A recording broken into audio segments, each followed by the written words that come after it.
So, I've done a bit more prep work as is tradition for this series at this point, and you may notice a couple things very immediately visible are different. Like, I'm using a new sword. I have actually taken the time to make the Shoto magic and raise it to +5. Because I looked at it, and I thought about it, and you'll notice the Shoto is slightly stronger raw, though it is slightly weaker in terms of the scaled results, which is interesting. As you would think with the same intelligence scaling, they would end up having the same magic benefit. So it's a little weird that those don't quite line up. But the idea is, if this does actually in fact bypass shields a bit, this will reduce my aggravation with blocking enemies. Don't mind the enchanted falchion. I'll get to how that ended up coming to be here in a second. I stocked up on arrows, so I don't need to worry about that. I put on the robe of the channelers because I looked at it and it's lighter and just better armor overall than the Silver Knight armor, even if I don't like the look of it. We do lose out on poise and curse resist is the only real downside. And it is half the durability, but we haven't really had a durability problem. I've also swapped to the Catechus' kite shield because it's better against magic. And really, it's identical in most ways I care about, aside from we do lose some fire protection otherwise, so there's that to consider. I raised its level up because it increases the stability of it as it gets raised up. That's about the only stat that matters to us that improves when you upgrade a shield, but at least it's something. I am back to using the regular Sorcerer Catalyst for the moment because we've reached a point of intelligence where there is at least some difference between them that's worth something. It is only a 15-point difference, but 15 points is still something. I did consider changing the Black Bow of Pharus to be elemental, but I've decided to leave it just purely what it is for now, because it would lose its primary benefit, which is S-scaling from dexterity. Which brings me to the other major point that changed while I was grinding, is I did a lot of grinding. We now have 25 dexterity and 36 intelligence, specifically. I spent a lot of time on this, because you do the circuit through here, and you get a good amount. I also ate the Iron Golem soul and the one consumable soul we were carrying in the process.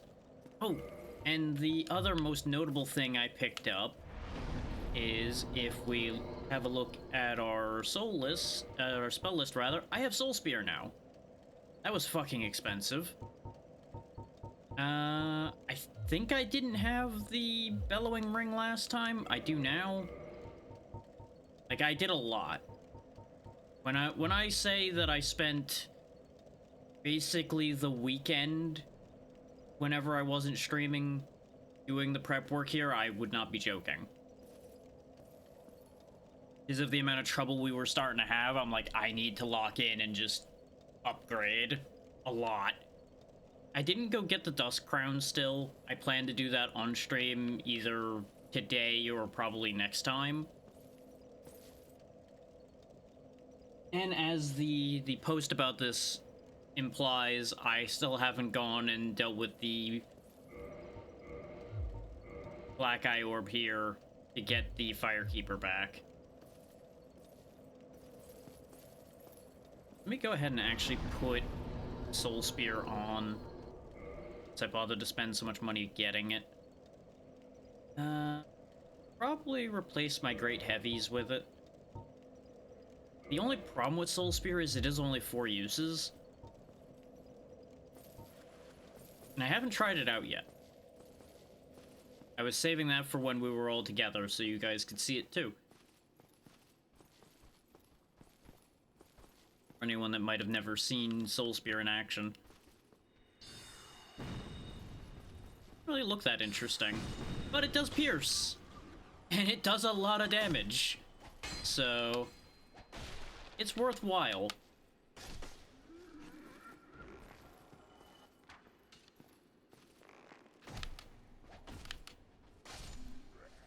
Now you might be wondering, why the Shotel over the Falchion? And well, in addition to the reason of Falchion turned into the Quelaag Fury Sword, this attacks very similarly to the Longsword, except with the faster light attack. So that's why I ended up making that choice, more or less. As fun as the flippy attack is, I prefer having the more normal attack there.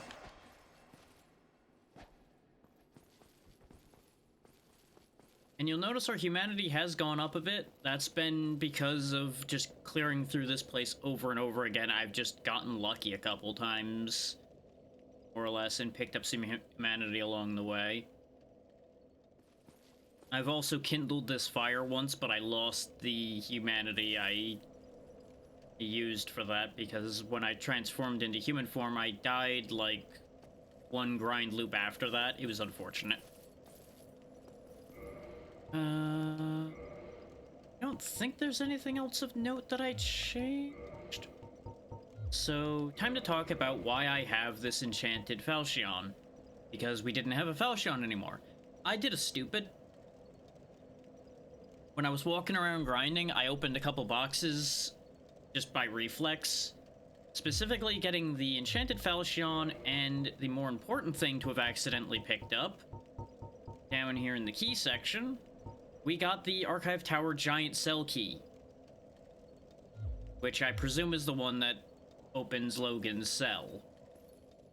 So it's important for me to note that, because otherwise I would forget and then be like, where's the key to Logan's cell? Why did I never get it? I'm just mentioning that now so people can yell at me later like, hey, you said you picked it up, dum-dum.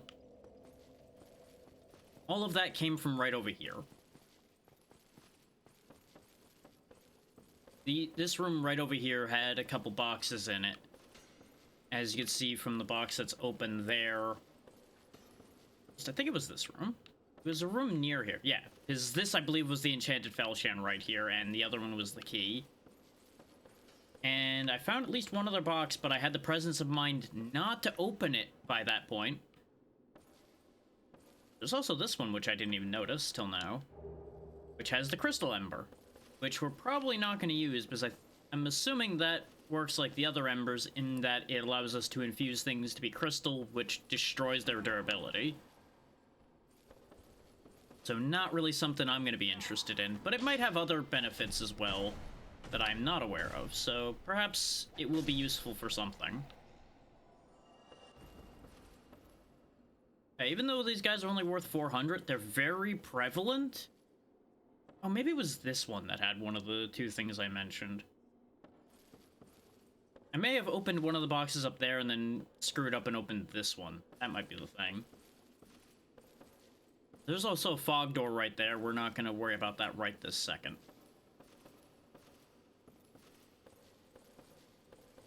Because there was one other box I spotted while I was running around grinding that I didn't open.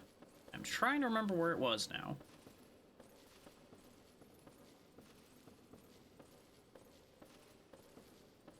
I think it was this one. Another blue Titanite chunk. Excellent. There's a flaw. Oh, there's a couple flaws, really, with the enchanted Falchion we have. That led to me not immediately changing to that once I picked it up. Now, you'll notice, statistic-wise, looks pretty normal. Our longsword, for example, is 120, 130, and then it scales with 11 and 61. for physical and magical, respectively. And then the Enchanted Falchion is 124, 132, and 11 and 61, respectively, as well. Now you might look at that and go, huh, then what's the point to it being an enchanted weapon?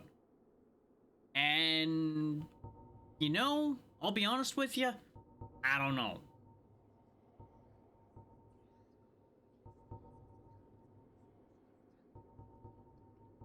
Like, it just doesn't seem like a benefit, really?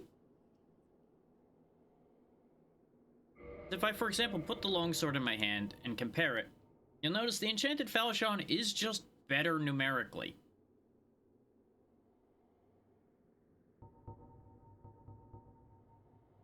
Though fascinating things of, you'll notice the letters are the same for the parameter bonuses, but some are in red and some are in blue. Because I have to assume that it gives you the letter grades, but the letter grades are, I have to assume, ranges, much like actual letter grading is in education. So it's slightly worse at intelligence scaling, but slightly better at dexterity scaling. Which is why they end up with the same numbers.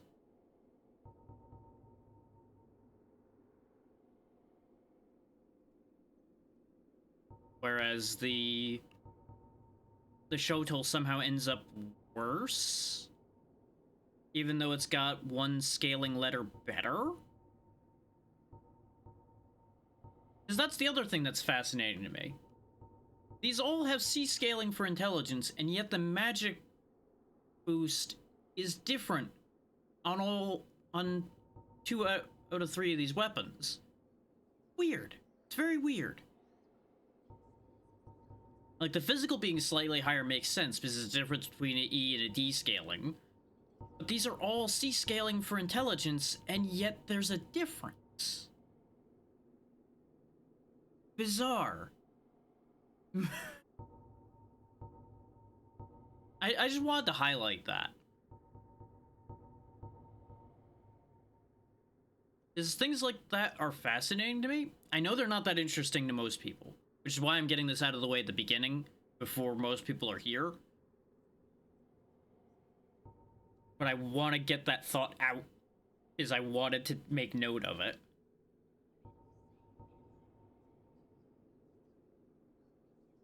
Also interesting with the Quelaag Fury Sword is it seems like the fire damage scales with something else. Yeah, right, power affected by wielder's humanity. So that's why that only is scaling physically, because I assume the fire damage is probably where the humanity part comes from. That would make sense. Never mind.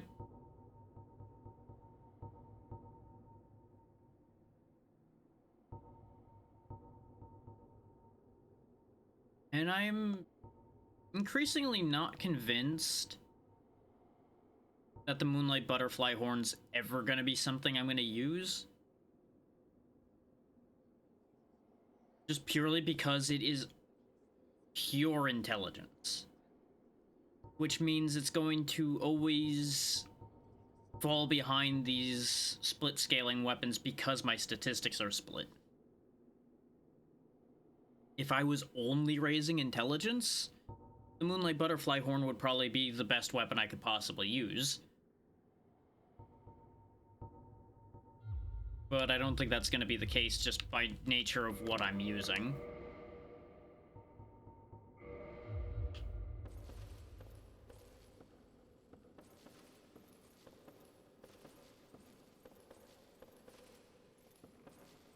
Let me tell you, the amount of grinding I did was definitely a ball ache.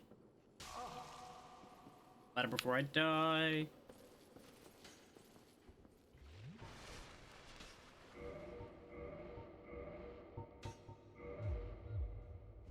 Man needs a lesson. Actually, am I even gonna be able to aim high enough to shoot him? No, I won't be able to. He is too high up for me to be able to shoot.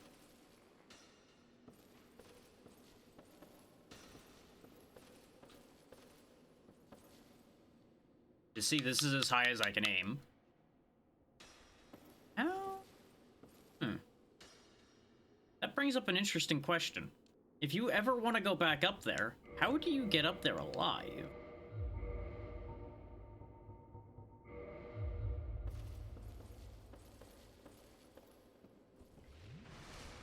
Admittedly, I'm not really sure there's any reason for me to climb back up, but I'm curious. Maybe I can get up far enough that the angle works out in my favor? He doesn't always land the hit, so... Okay, yeah, he only landed one, and I just assumed he was gonna land others afterward. That's on me, then.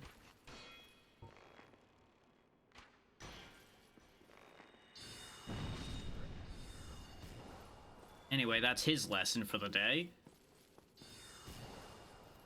But does this even lead anywhere that we haven't... 'Cause I know we crawled through a lot to get here.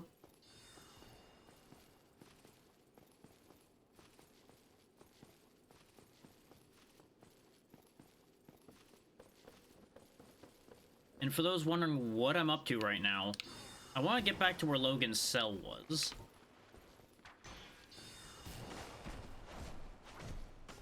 And the only way I know of to get back there is to go back the way I came.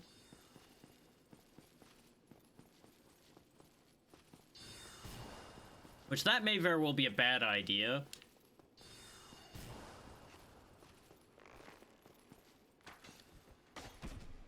But that's why I phrase it as the only way I know is to do that.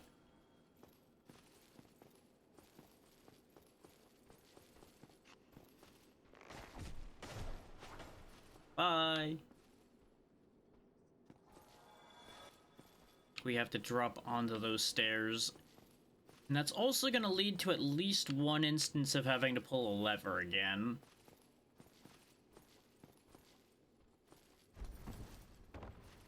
I believe over here is where I want to be. But in order to get back up there, I'm going to have to redo the button pushing. Unless where I'm at is connected to the other bit either way. It's like, I know I can get back to the beginning of the area, but the beginning of the area doesn't lead back to where Logan's cell is that I know of.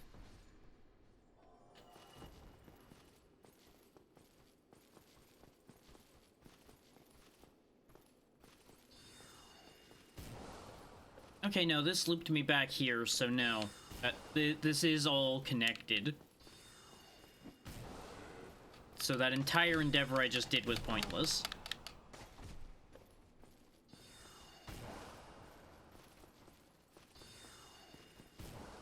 Problem is, as it stands, though, I just need to remember...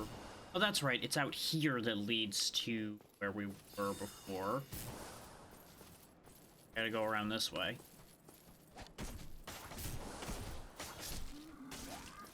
For this merry clown show over here.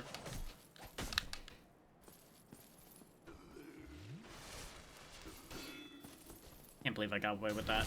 Also, don't mind me jamming the rounded part of the sword into his spinal column like that. It's fine. If anything, that should make it hurt more, you would think. It'll certainly do a lot more harm coming out, I can tell you that one.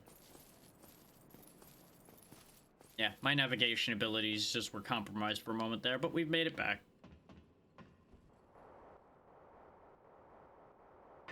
We'll have a couple snake men on the way down to deal with.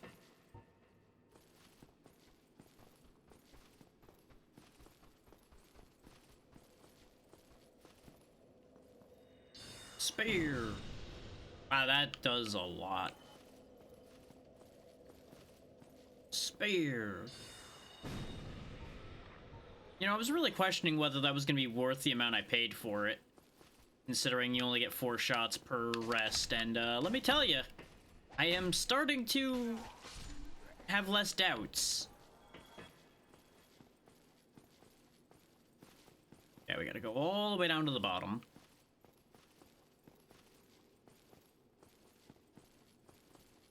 Looks like the crying thing's on?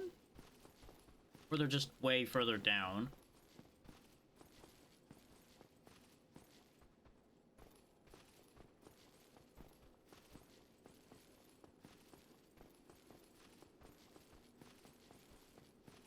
Preemptively two-handing to deal with them, though, if they are still around. Looks like that... Oh, nope, they're just all in here. Oh, you followed me down. How nice for you, perish. Them all being in a... like, prayer circle in here. Okay, yeah, they are aggressive. Okay. Was giving them a chance to, like, speak their piece this time, since they were just in a collective in here. And, nope.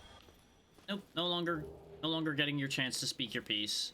Your piece was, I'm gonna try to rip your face off, and, no longer fielding requests of that nature.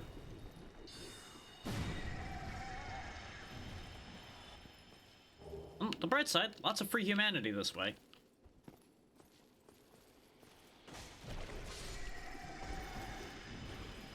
Oh, you do have a spit. Okay. Neat.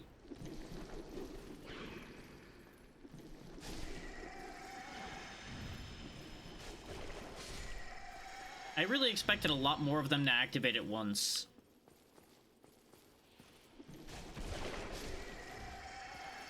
And if I'd remembered the path here, I would have just grinded on these things, because these things are just such easy targets. That's a lot of souls pretty much immediately for free. There you go, Logan. Door's open.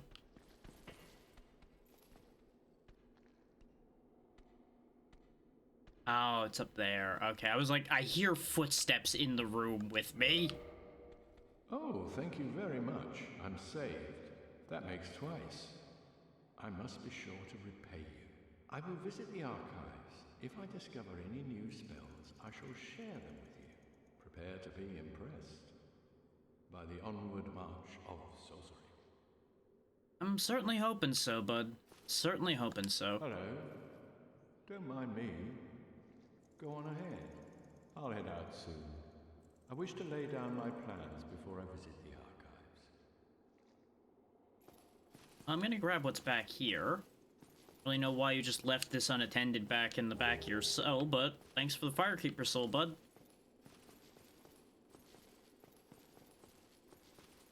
Unless I get our Firekeeper situation sorted out, though, I'll have to go back to Anor Londo to spend that.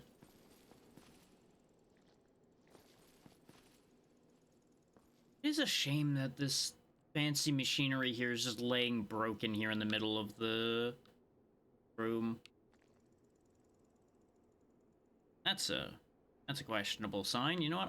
I'm not gonna worry about what I just saw on my dashboard. We're just gonna assume everything is okay. Not like I use those buttons anyway. Not often. And you know what, I'll explain what I just saw. My ad manager's just disappeared. It's just a blank space there on my dashboard now. So you can see the reason for the mild concern.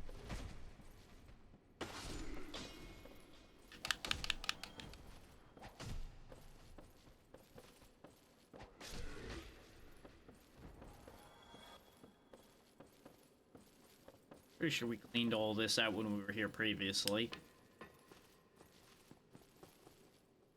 We're active here, though. Oh, I can close these. I guess that's to keep the random crystal boys from being a pain when you're running back and forth. Like, yeah, I guess I could also do that. That's not what I wanted at all. Not want to put myself in jail. I already spent enough time in jail in this playthrough.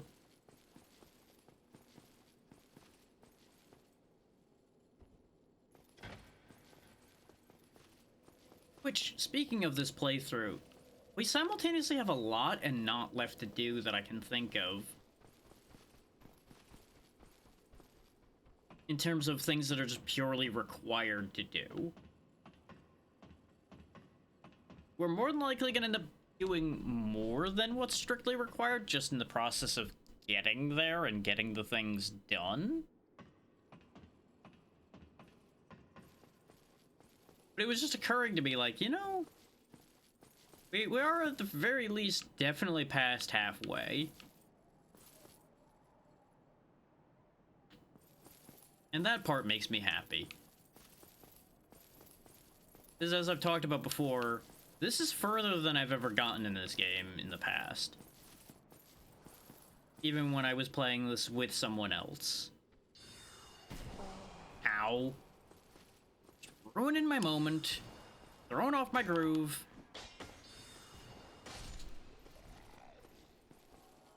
Forgot that this still does have the flip move. It's just on the front input attack, not the regular attack.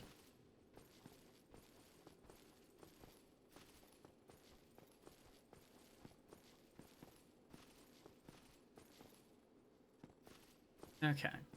That solves that bit. I guess the next port of call would be to go through that fog door then. Theoretically. Oh, if we go back to the bottomless box, you'll also notice a bunch of things are missing. Because I fed a bunch of things to our dragon friend to get rid of them. It's not really worth doing in terms of your payoff, but it's worth doing in terms of making my inventory less of a nightmare.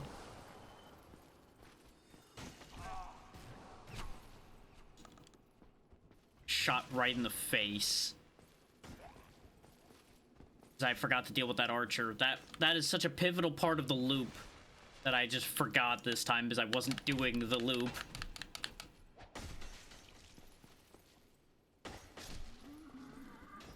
Alright. You, sir, need a dose of karma.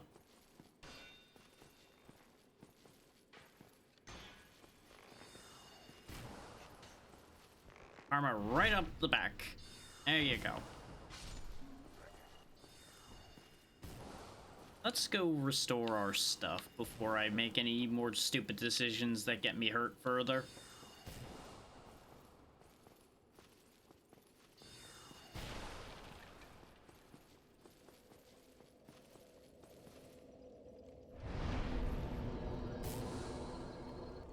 I'm gonna try to hang on to our remaining money for the most part.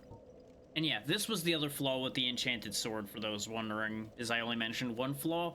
The other flaw being it needs blue titanite chunks, which we do not have a meaningful means of generating at the moment that I know of.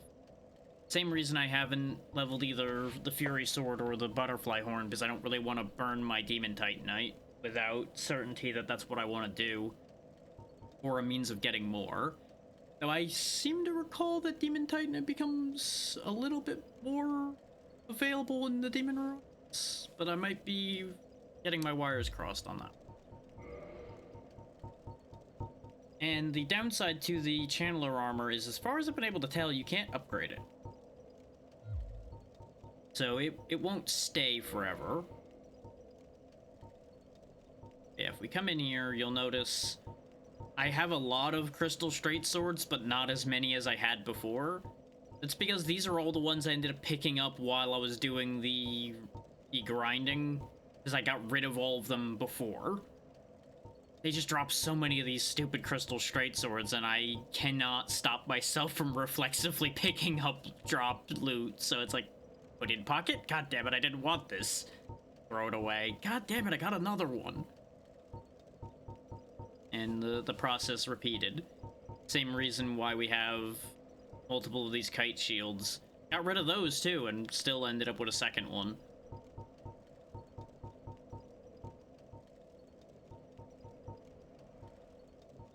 Trying to think if there's anything else of note that was different in here, and I think not really. Okay, let's get back to that fog door then, shall we? Thankfully, that's easy to get to, it's just over here. Now, I'm a little worried about this, because fog doors are very rarely a good thing for me, but we need to know what's in there.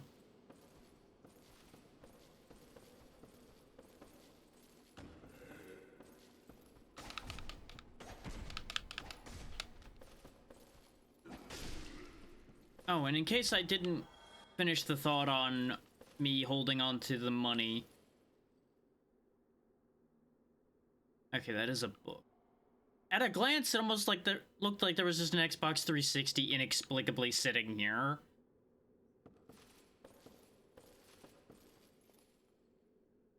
But yeah, the reason I'm hanging on the money is for when Logan starts going through the archives and finds new sorceries.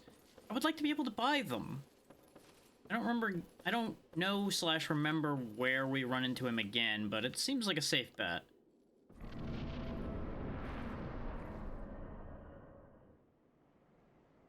Okay, this isn't a boss fight, Bogdor. At least not immediately.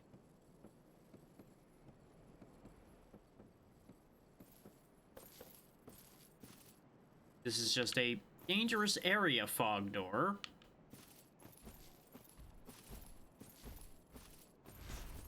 Case in point.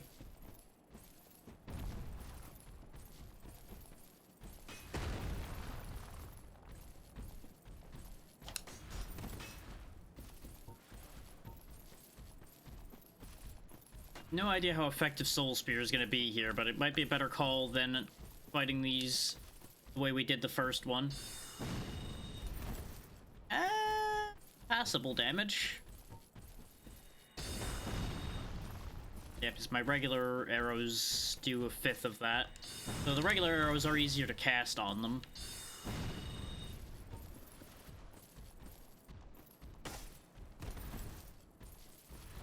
Problem being, I remember that I don't have a lot of ways of dealing real damage to these guys.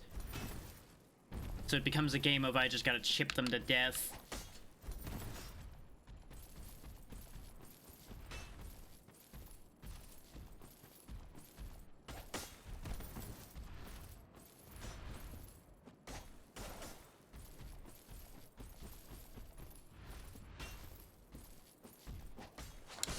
Down.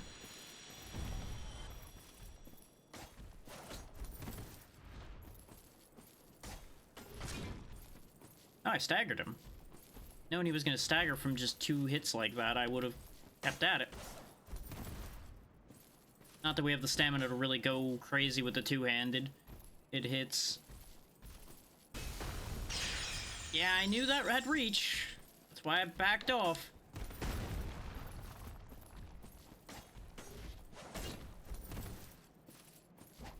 Okay. There's a lot of these over here, though, based on the fact that I see 2 more there. But hopefully this will be a rewarding area for us to be in.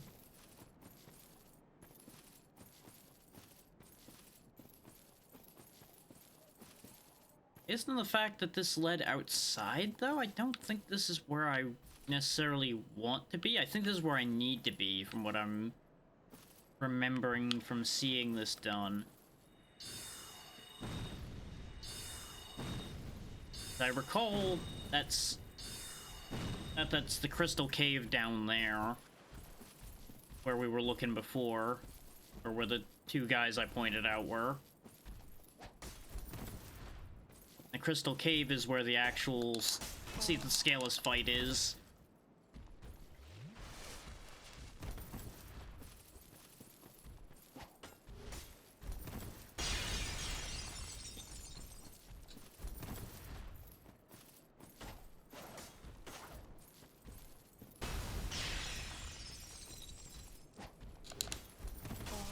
Yep, he got me that time because I made a bad swing.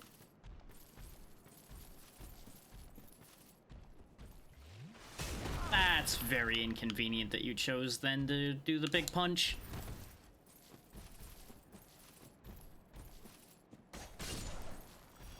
Had to go for the kill, because if I tried to heal again, he was almost certainly gonna just wallop me again. So it was not worth it. As you can see, this area is very profitable. We already are back up to 26,000.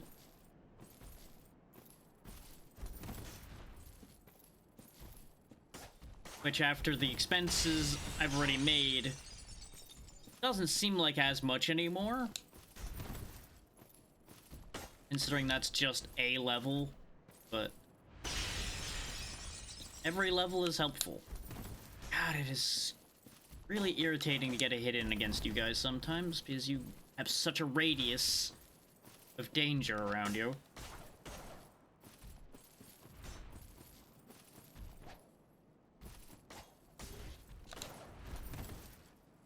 Almost didn't get away with that.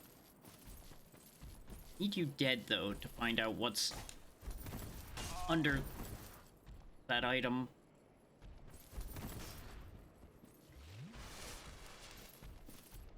Because in the time it takes me to pick it up, he could easily just punch me into pudding.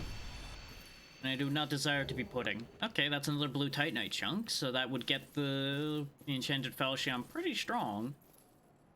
There's 3 of them over there. Why? Are they guarding something?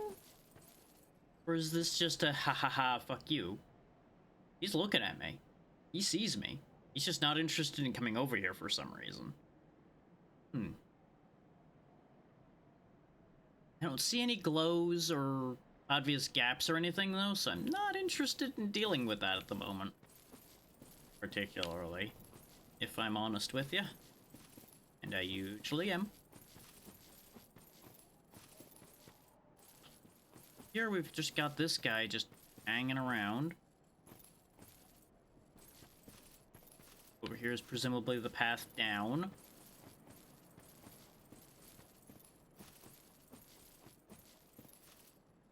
Into the Crystal Cave, which I'm not convinced I want to go in right now. Which leaves us with a problem, though. I don't think there's that much else for us left to do in the Duke's Archives.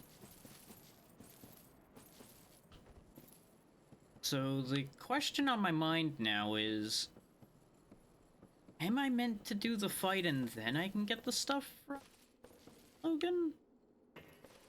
Or is Logan gonna be around if I touch the bonfire and he'll have ended up somewhere? Probably like in here. Considering the books piled up everywhere, this seems like a likely place for him to teleport to.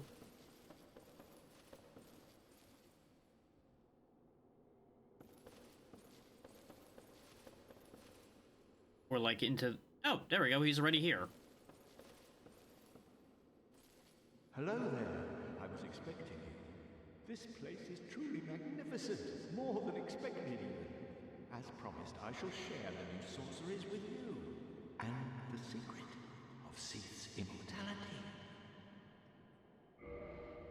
Let's see. Got all your normal stuff, and now he's got Crystal Soul Spear, Crystal Magic Weapon, Homing Crystal Soul Mass, and that appears to be it.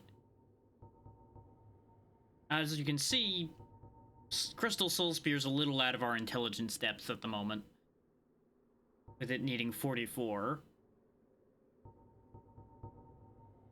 But Homing Crystal Soul Mass would be an option. And I have to assume that it's just a better Homing Soul Mass, so we probably do want that. I need 2,000 more to buy that, though. And Crystal Magic Weapon, I assume is just better magic weapon, but that doesn't help us since our weapons are already modified. Would really love Crystal Soul Spear, but it's just a little out of our depth.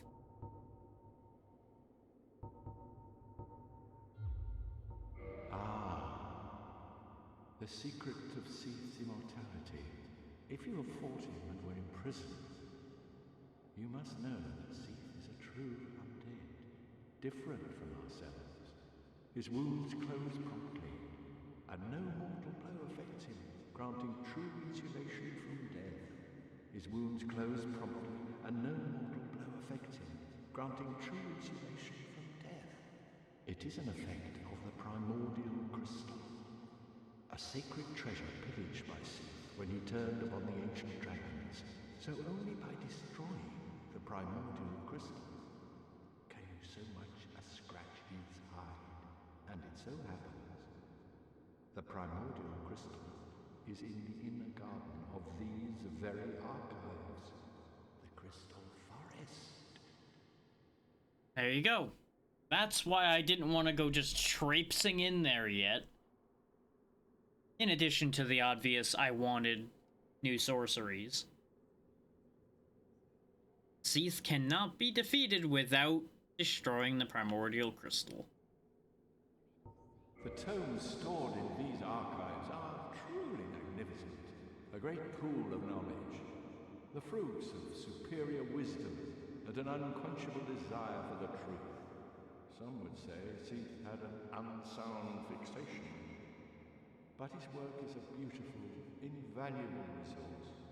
All progress demands sacrifice, and I certainly bear no antipathy for that wonderful, scaleless beast. Just gotta be careful how much you chase knowledge. The tomes stored in these archives are truly magnificent. A great pool of knowledge. Okay, you're just repeating yourself now, Logan. And I said, I'll be back in a bit. farewell. Need to go make another 2,000 so we can at the very least pick up Homing Crystal Soul Mass.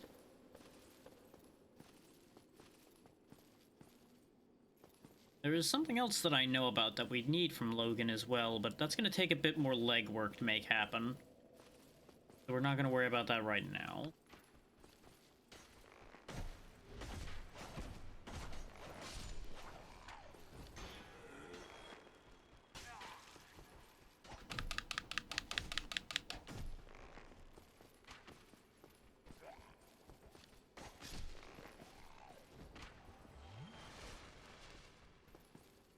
But we will quickly acquire the funds to purchase the homing mass, like I mentioned. Just because, since I assume it's just a superior version of homing soul mass, it will be quite useful to me. For fights where I will not necessarily have the time to be frequently casting sorceries, a little bit of extra fire support can go a long way. Provided I know to prepare it ahead of time, of course.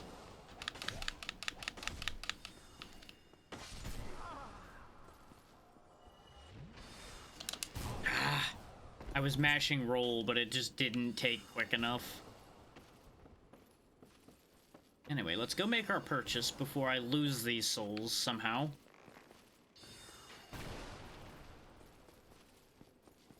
And I'll figure out our next step.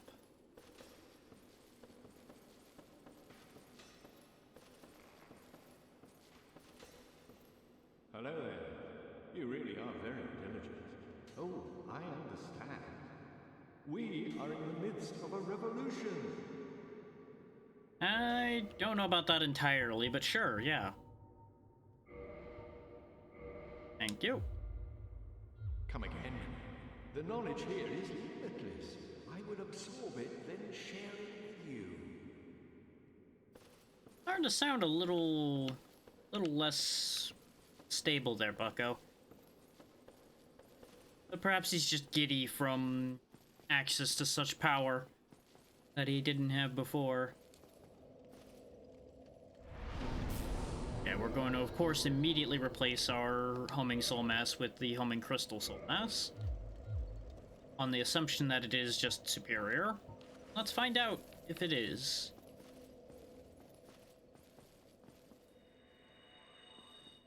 They're neat looking. They're all spiky and scary. Still just as bad at targeting as they were before. I think they do a bit more damage than they did before. 88, I think, is higher than they were doing to these crystal boys before.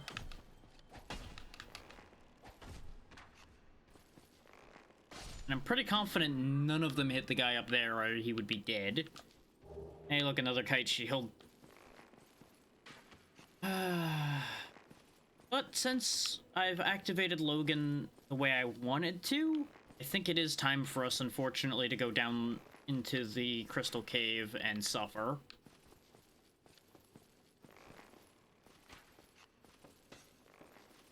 My concern with that is just the fact that there's so many of those big crystal guys in there, and I am nervous about dealing with that. You want to take a look?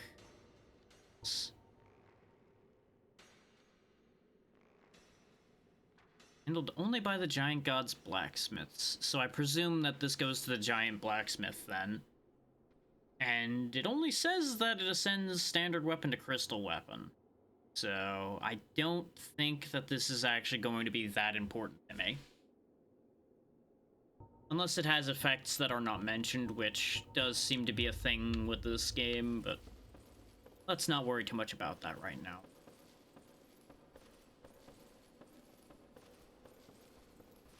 What's up? Get stepped on, idiot.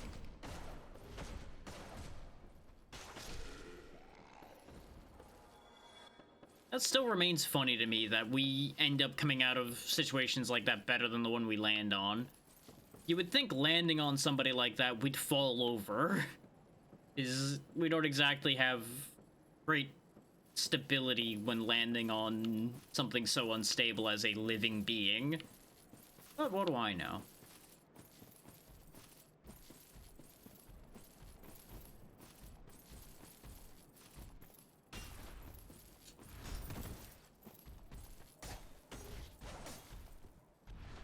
Oh, I slipped.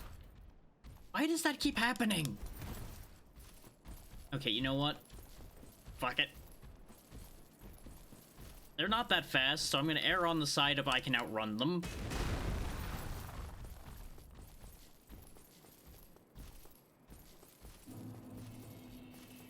Yep, Crystal Cave. Expected. But you'll notice there is a little bit of a problem with my running for my life plan here. That is, oh god!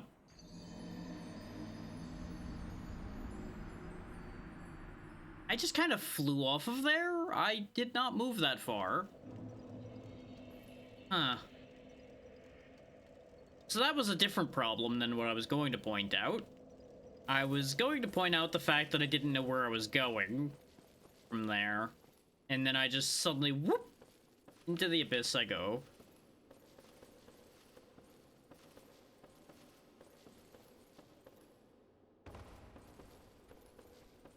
I suppose I could just run away from this guy, too. I don't need to deal with him.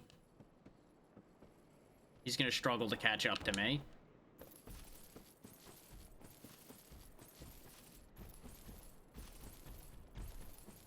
I think this is the place where people usually drop a bunch of the... Why? Why is that happening here? There must be something about the ground here that's making me slip. I'd like to get my souls and my humanity back, more importantly.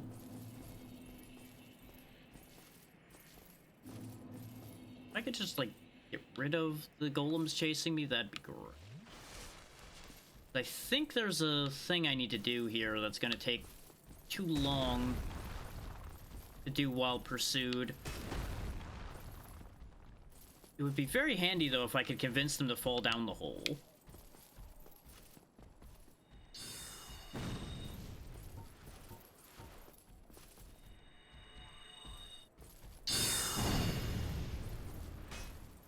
These are not super impressive against these guys, but when they don't miss, they'll do a solid bit of work at least.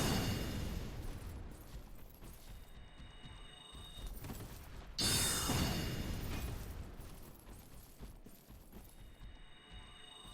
long as I can get rid of a few of these that are pursuing me, it'll make my life a lot simpler.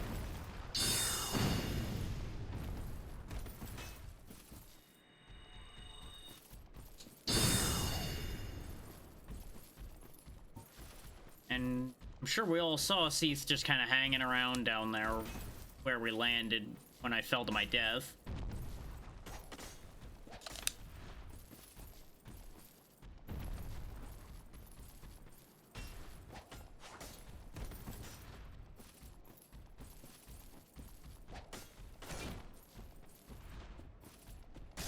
Go, just one-on-one now.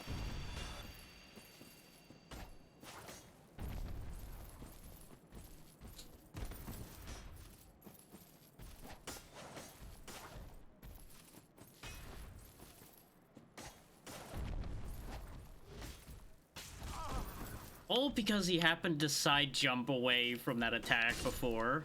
There we go. Goodies. Oh, okay, so I guess I farmed them for blue Titanite chunks then. Okay. That makes the enchanted weapon much more viable. Ignoring the fact that I have to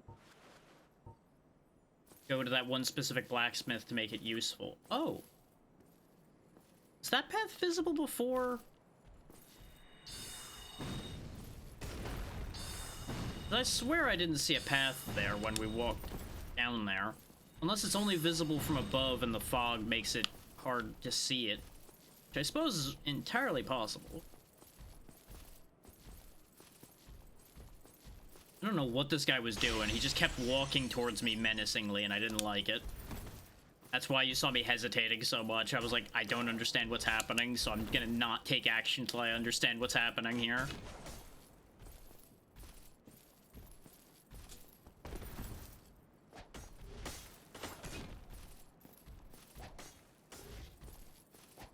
There we go. Ooh, another blue Titanite chunk. Sweet. Okay, that helps a lot, actually. I think that's enough to get it to +5?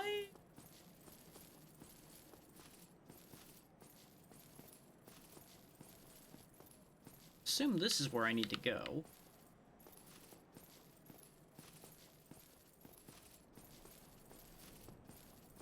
So this is all very, very dangerous. Is one slip and goodbye. This again. That's neat though. Twinkle, twinkle. Oh, that was not Seath. These are... Wait. That looks the same as the Moonlit Butterfly. That's upsetting. Does explain why that wasn't so bad to deal with back then, though, I suppose. If there's 4 of them. That's out of range, isn't it? You know what? I might not be out of range from them.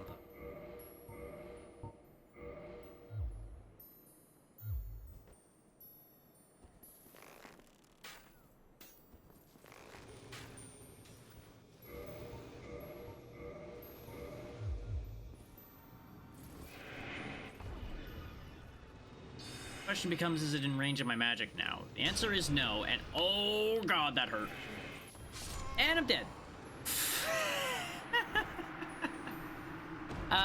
That's why you don't poke the thing that you're not prepared to deal with. I also expected that arrow to do more damage than it did, if I'm honest. That's why you saw me panic flick back to the staff. I'm like, uh-oh. Need stronger weapon. Gotta do this quickly. And then regret ensued. Now I gotta get rid of all those golems again. So they respawn.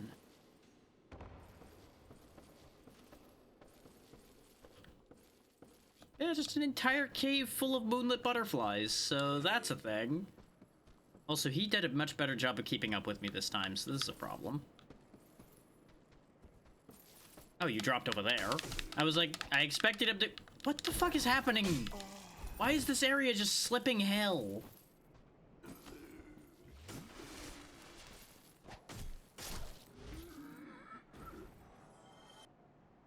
What the fuck is going on with...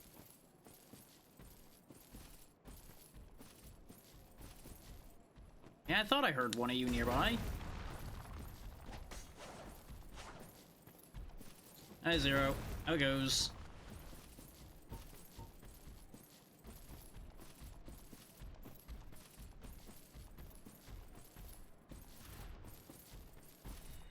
Should have enough room and not have them just hit the wall immediately. This is too close, though. Oh, no, I got away with it. Lost some of them, but I got away with it. Right, fire with crystal. Or, in this case, crystal with crystal. Oh, I know the feeling there. Which thing there? There's a lot of things that you could be saying, what is that to? We've got giant crystal monsters, we've got crystal spikes I'm throwing around, you know. You got options as to what... Oh, that's just a living crystal thing, yeah. Presumably made out of this blue titanite I keep picking up. Just, you know, magic.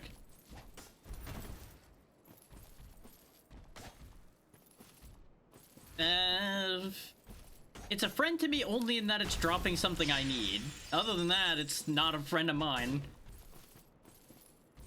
Can't even say it's that friend shape either, because it's very spiky. Yeah, I swapped to the Shodel because I was getting aggravated with shields, and it supposedly does more damage through shields. So I'm like, you know what? Maybe this will benefit me at some point. Magic. Crystals are good for vibration. Maybe it senses the vibration through the ground. That's how it knows where I am. Oh, hey, the crystalline armor that I probably won't use. But I will at least take a look at to see if I will use. I'm betting, like everything else crystal in this world, it just breaks and won't be repairable. It doesn't say it's not repairable. Its non-physical defenses are kind of terrible, though. I think that's still not gonna end up getting used. Oh, torso's not horrendous, though.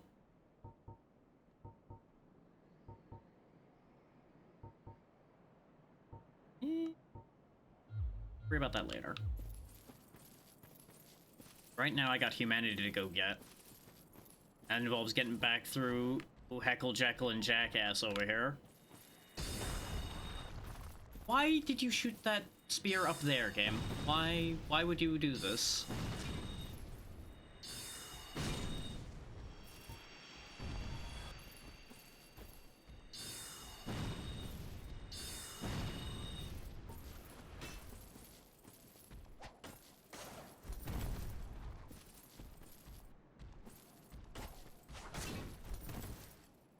I never know when those staggers are gonna happen with these guys.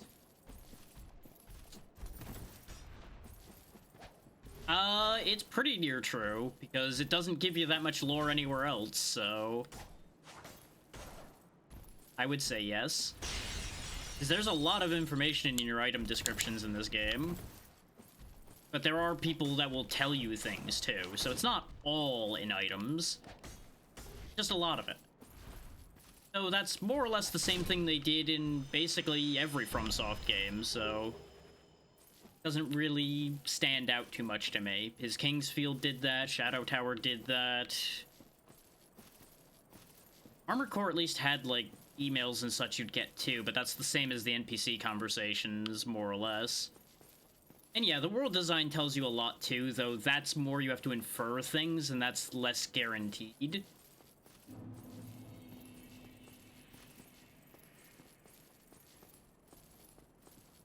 Is like the fact that this place has a bunch of moonlit butterflies living in it, for example, implies one of two things. Either Seath made the moonlit butterflies, or they just live in these crystal caves, and the one we encountered in the garden is unique in that it isn't in the garden in the crystal cave anymore. Could go either way with that one.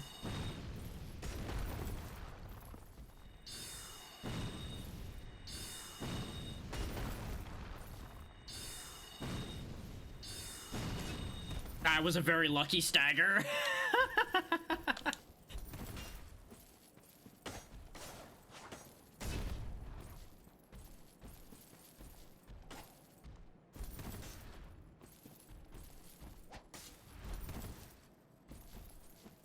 There we go. I'm getting more comfortable fighting those.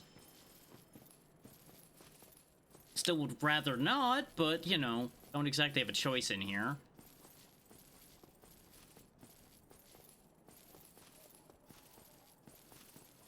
Really need a better catalyst, but certain things have to happen before that's gonna be an option. I don't have the money to make that happen.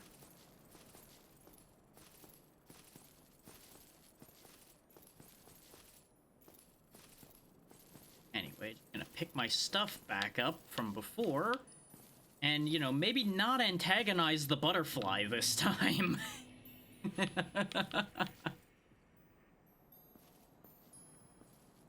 Though, this is looking like this might be a slight dead end here. I'm probably meant to drop there and then slide around a bit.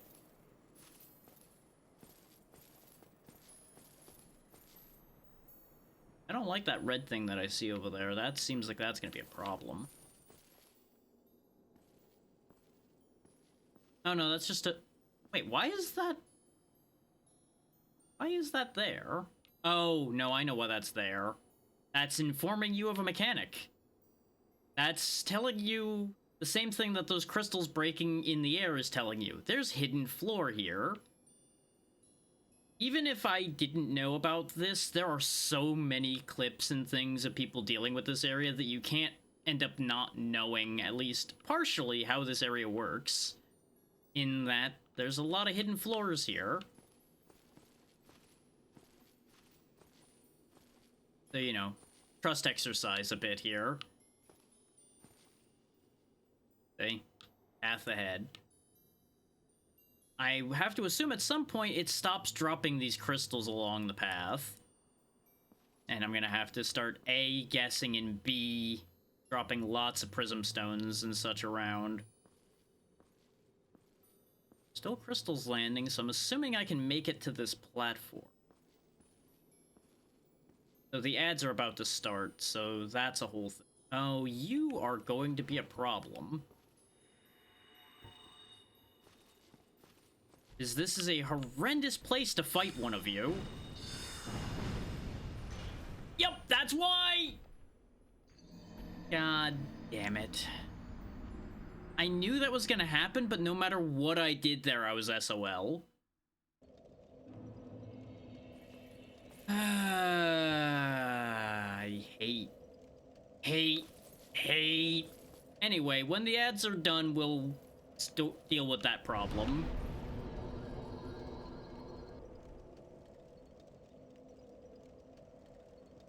Meanwhile, I'll be back in a second.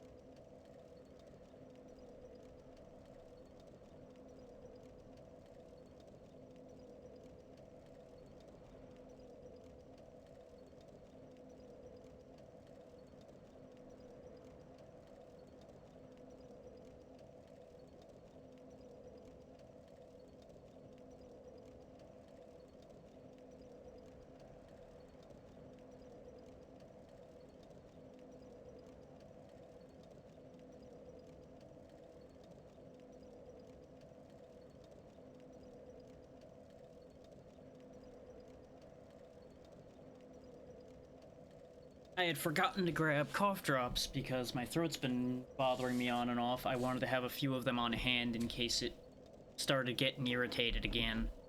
But I had forgotten to grab them before I started up today, so... Figure first ad time's a good time to go fetch.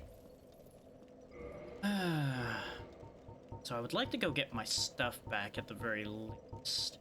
And yeah, these are what you're probably meant to be using to check the pathing. We will worry about boosting the Estus in a bit as well.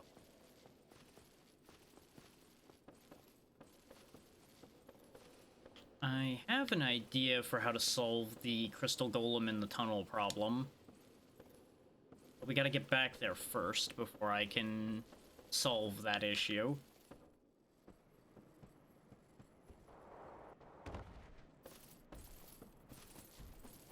That's gonna involve getting back through Clown Shoe's territory here.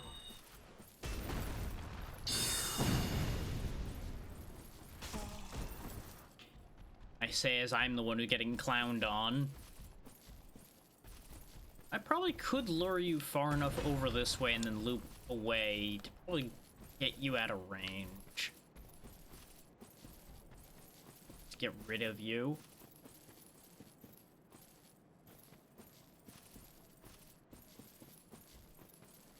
Just like swing way far this way.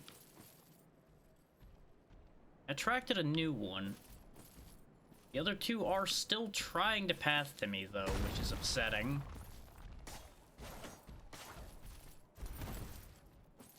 I think this plan's not quite gonna work. I think they're spaced out just enough in here that I can't actually get rid of them in that manner.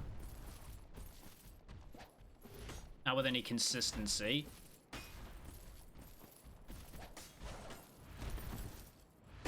Oh boy. Kinda wishing I had my silent steps right about now, because I think that's what's attracting the distant ones so much. The fact that I am really noisy.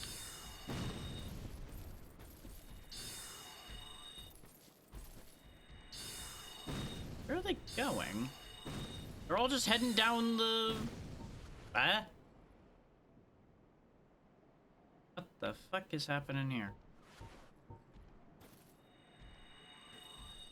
You good, bro? You figure out your life choices? What are you doing? That is a tree, yes.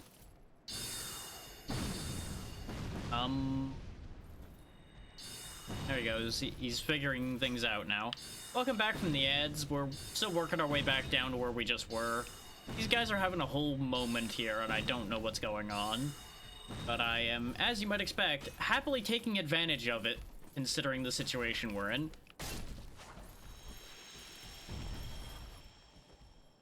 I don't know what's going on with these guys. They're just... It's like they're running a mini triathlon of their own here.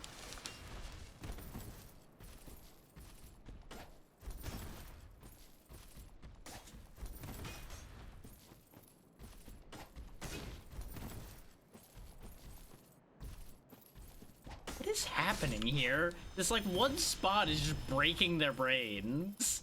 I step back here and they just start circling again half the time. It's fascinating. Like, is it because they can't fit near some of these trees too well, so they can't figure out how to path there? No, because he's right next to that tree now, so it's not that. What's going on here?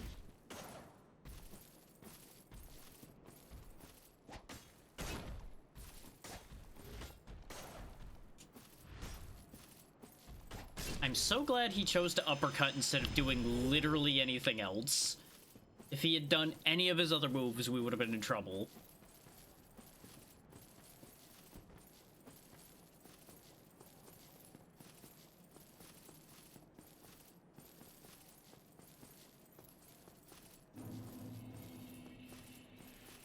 Get our stuff back.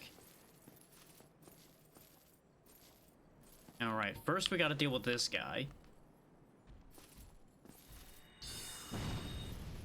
Let's lure him up out of the hole, so we don't end up meeting the same fate previous us did.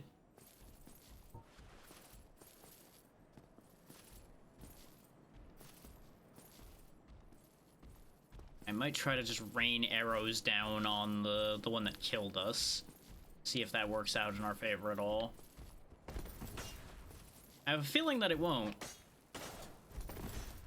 But you know, I've had worse ideas. Like promising that this was gonna get done, for example. Arguably a better worse idea.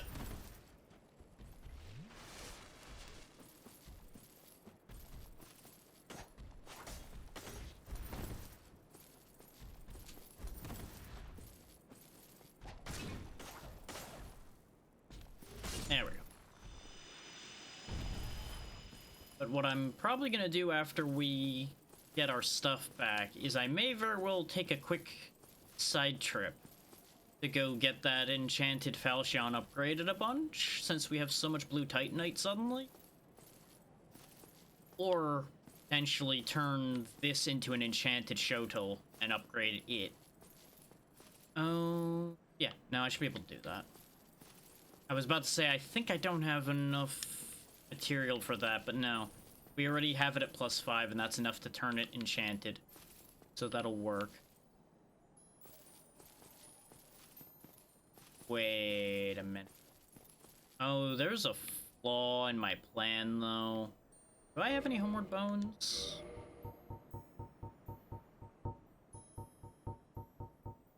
Yep, that's what I was afraid of.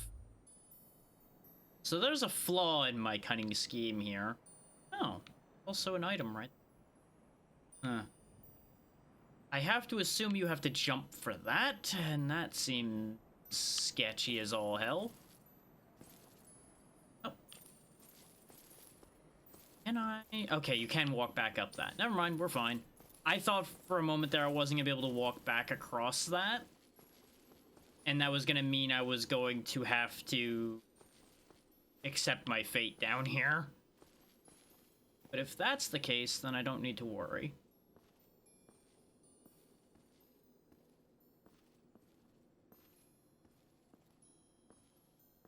If anyone else out there is clenching the entire time I'm walking across nothingness, by the way, don't worry, so am I. Boy, do I not like this. Oh, he's coming for me.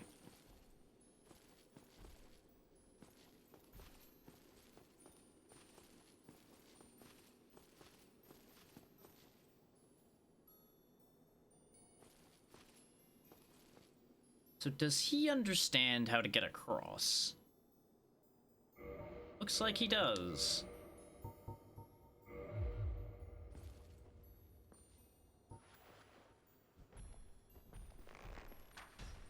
That doesn't do much.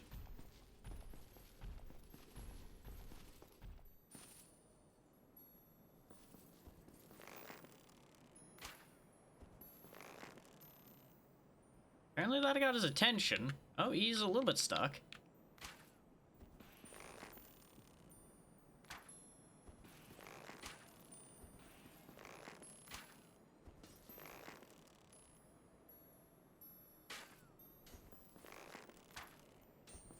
He seems to be unable to fit through there, so at the very least I've got that going for me. This is horrendously inefficient, though, in terms of how many arrows to how much health he's losing. But if he can't fit through there, that means we can get away with getting closer.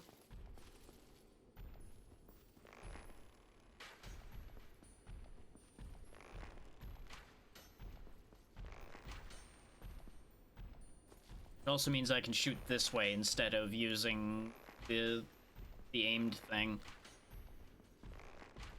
I should actually be doing is not burning all my feather arrows. Use the large ones instead. Really, I could also switch to using magic here. And actually, yeah, I should, considering this range. These aren't that much better, but you know what? I get these back. I don't get arrows back. Why did you suddenly decide to do that? Just out of nowhere? Answer: because Dark Souls loves to pull shit like that on you, where you think you're safe and then, haha. He had his head stuck on a crystal. He couldn't fit around the crystal, but apparently his jump attack ignores barriers, so he just phased through it when he jumped, is the thing.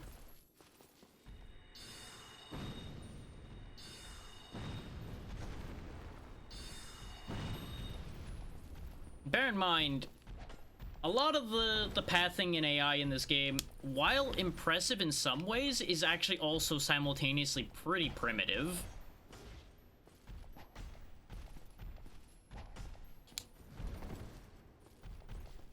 So you can definitely take advantage of their stupidity sometimes.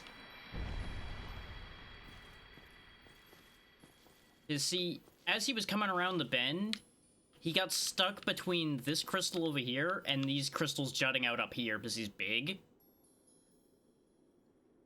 So he tried to path through this specific spot I'm standing here, and his head got stuck up there.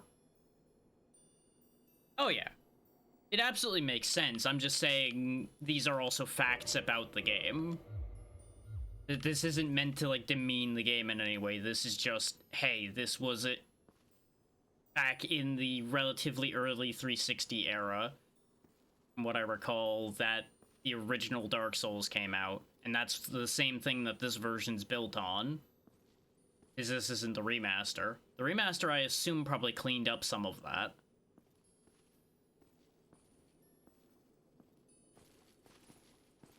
But it's the same reason why they were, like, walking in circles up above. Their pathing AI just gets stupid sometimes.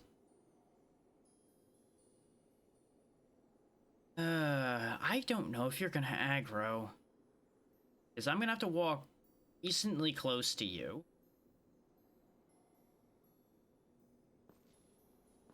No, I said I was gonna go back and upgrade the sword. Spend some of my money. But even then, that wouldn't spend that much of what we're carrying. I mean, it has to have some semblance of sentience, technically. Though, it may not necessarily have sentience as such, it may just be ingrained with specific directions. Like, if something enters place where it does not belong, go crush thing that does not belong here. And it has enough understanding to, like, do its job, and that's it. Now there's a sign down there. Sign floating there implies that there's a path above where that guy is. You could also test that. That's not where that was supposed to go, game, and you know it.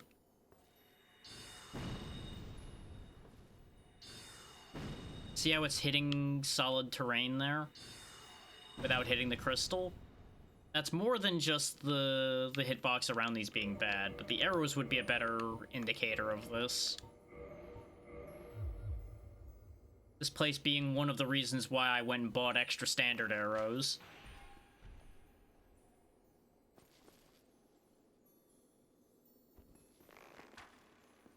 See, there's empty space there. Can't aim as low as I would like to. The arrows get blocked there. Now the question becomes, is that sign a haha in that the area around it's actually void and there's just like a small platform there? That's the fun question of the day.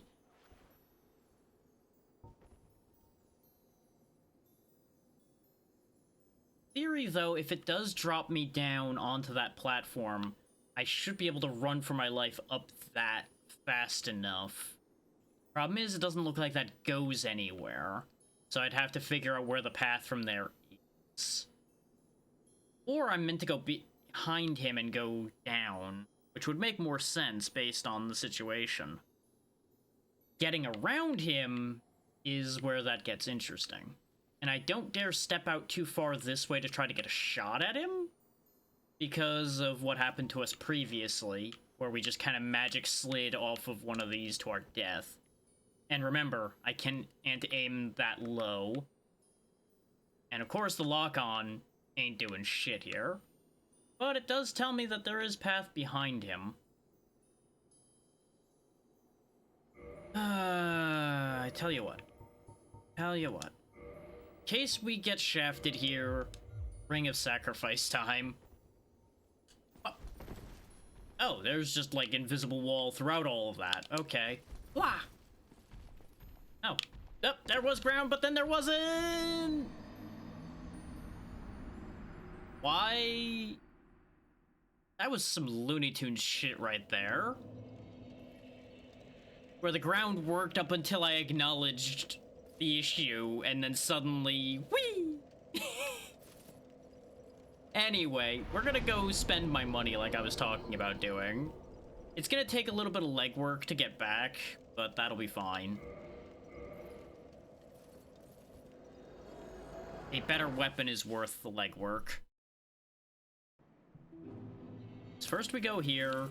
Still be sad that we don't have a Firekeeper at the moment. And head down to our magic blacksmith friend.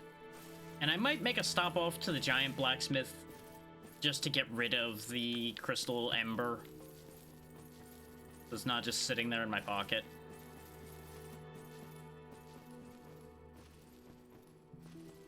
Swear, the elevator's never up here because I always, like, Homeward Bone or something away from here every time I've made a trip down here. I never come back up the way I go down to this place.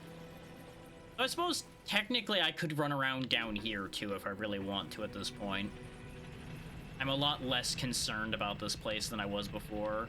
But not having the Firekeeper for the Firelink Shrine bonfire makes this a lot less of a good idea at the moment, I would say.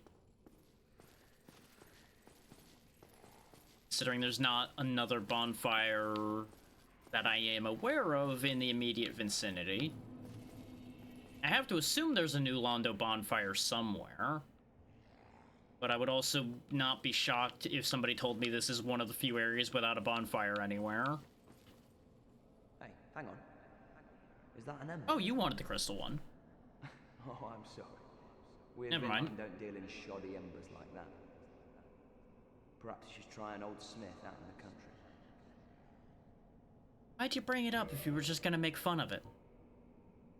Yeah, see, we can use one of our Titanite chunks to make this enchanted. It does knock the D scaling down to E, which is gonna be unfortunate. And I'm really not sure if this is actually gonna be a benefit for us in the long run, is the concern I have. It scales better for magic, but not as good for physical. It's interesting that it doesn't go up to B for that, but it does for this. Yes, I'm aware of that. The thing is, I just don't know the math, and that's what's bugging me. Because clearly it doesn't go one full grade higher. Which means this must be lower in C than this is. These small variations in these is what drives me batty. Is it makes it harder for me to determine things. To tell what the actual value is. Floaty fucking letter grades just are so annoying.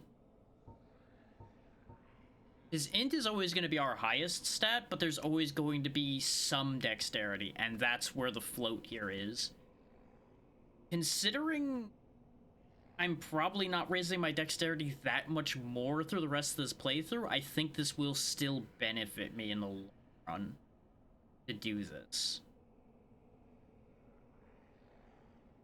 Because it's only lowering the amount it has by 4, but it's going to give me room to make the magic go higher. Worst case, we bin this later, and I'm just going to be sad about it. We'll give it a shot.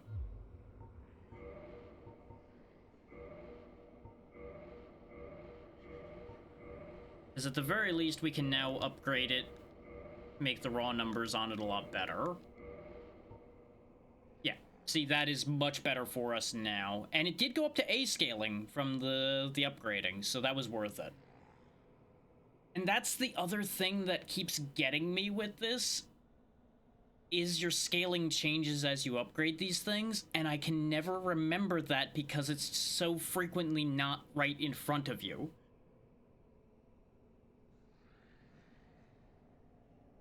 But considering this now has A scaling for int, this is way better than it was before we did that.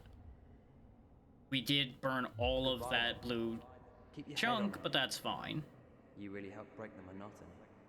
And now this needs blue slabs, so it is going to be what it is from now on, for the most part.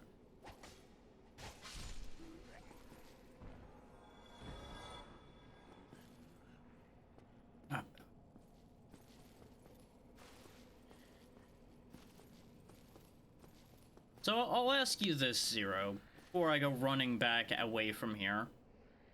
Is there a bonfire in a reasonable range in here anywhere?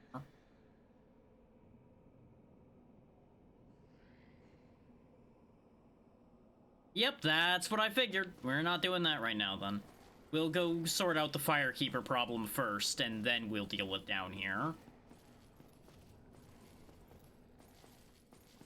That was the order of operations I needed to decide. So I think rather than dealing with the Crystal Cave right now, we are going to go side trip and fix that problem.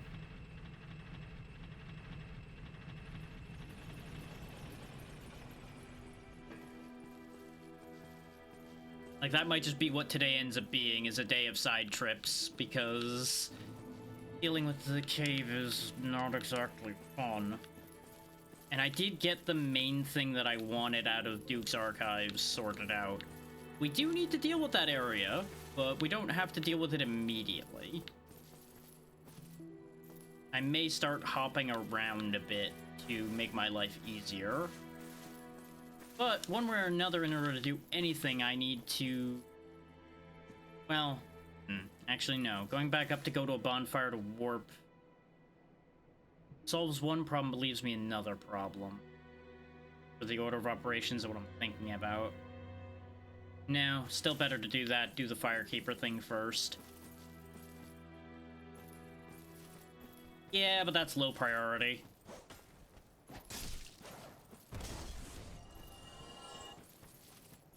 It's in the list in my head, but I'm thinking based on places we need to go to finish the game. Was the order of operations I was debating. Now, that said, that is a direction we need to go into to beat the game as well, so... It is on the relevant list. I just don't know if I want to do that particular bit now or not. Though, admittedly, the one I'm thinking about doing is probably worse for my sanity overall.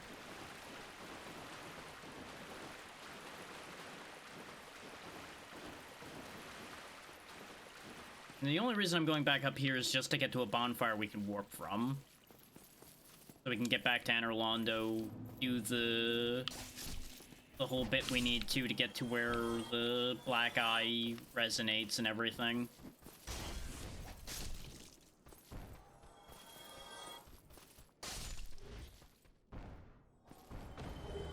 It is satisfying just one-shotting everything around here. Without even using a significant attack.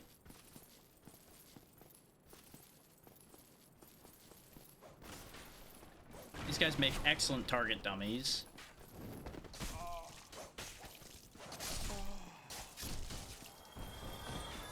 This is also one of the few places where the armor value actually feels like it matters, because these guys don't do anything anymore.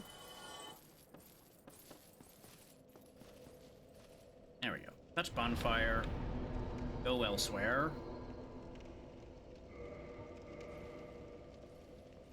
We can also drop off the Firekeeper soul here anyway, so this works out in our favor.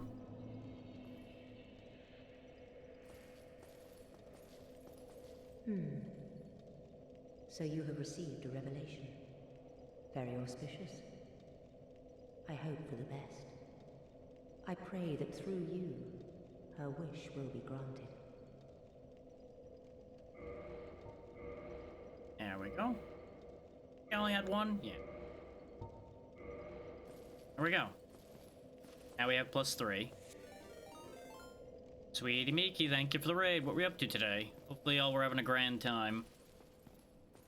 We're still working our way through Dark Souls Prepare to Die edition, as has been tradition for Tuesdays. Ah! How is Xenoblade? Because I hear about it so much, but I've never actually done anything with it. But if you do need to raid and run, and this goes for anyone that came in with you, please make sure to do so, because taking care of yourselves should always be your first priority. Welcome to your doom. Slightly less doom here, Natra, considering our other option is falling into an abyss of crystals. This is nicer. Which is a hell of a thing to say after what we were dealing with here before.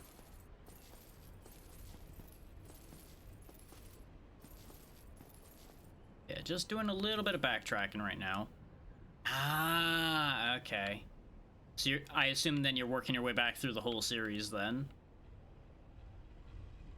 Which I have to imagine is going to take quite a bit of time. Though familiarity, I assume, will speed that along a little bit. I do know that those are fairly lengthy games.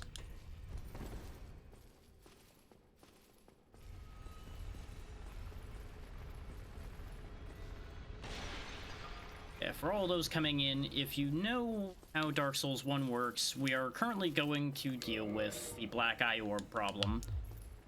So we can get our Firekeeper back. That pot knew what it did.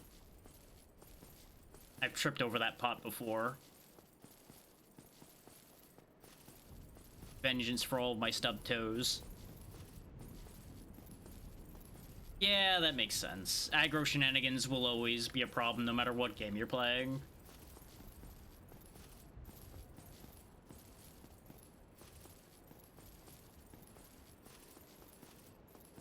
Now, I am gonna have to take my time and get rid of these guys.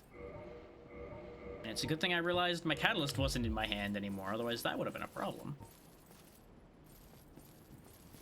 Let's not use our spears.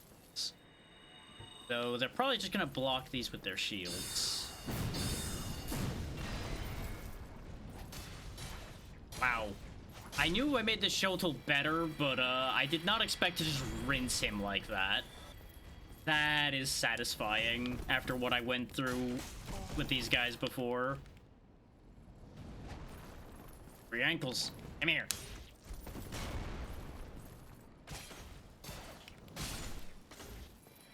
Oh, what a difference a real weapon makes, I guess. For context, for those who weren't here when I did Anor Londo before, it took a good, like, 8 or 10 hits to do anything to those guys, and now we're just chewing through. So, that's nice. I can't think of a game where birds have been a good thing. I'll be honest. Like, unless you are using birds to your own ends, birds are almost always a bad thing in a video game. We're just gonna activate the orb over. I could, but why?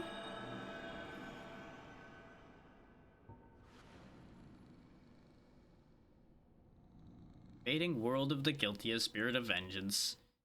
Nah. This'll be fun enough for me. Oh, look at you. You've got friends. It's gonna be a shame what's gonna happen to them. And what's gonna happen to you. Well, no. What happens to you is a lot less of a shame.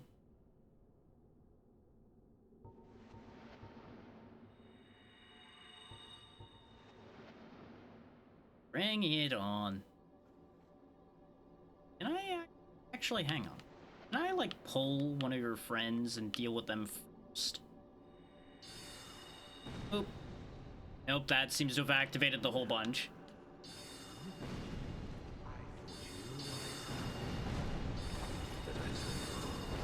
It's a terrible pity.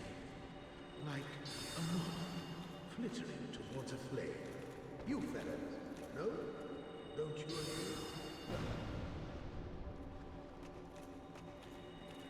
For some reason I couldn't attack there, and I'm assuming it's because the dialogue was still in the way. Oh right, I can't use my Estus here either. Right. Forgot about that bit.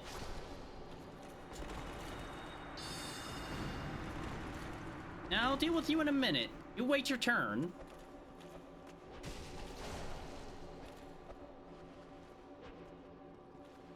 Coward! Fine, you wanna... God damn it. I love when I just happen to step just right, they make it past a pillar. It's my favorite thing. This does tell me, though, that my weapon is good enough for this. I just made a very bad early error forgetting that I can't use my Estus while I'm invading. His context statement... Why did it... Right, this was the last bonfire I properly rested at. Right. Yeah, context statement for everyone out there. I never actually engaged in the invasion multiplayer. It was never something I had any interest in. His PvP ain't my thing. So the mechanics of such elude me a little bit.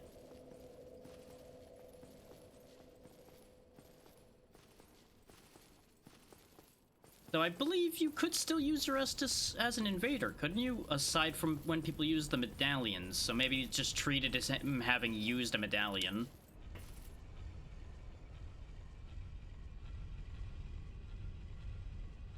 I do know how that item works.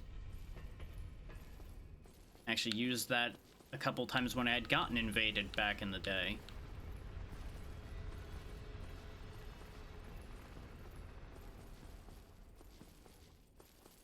That just never seemed like something I wanted to do.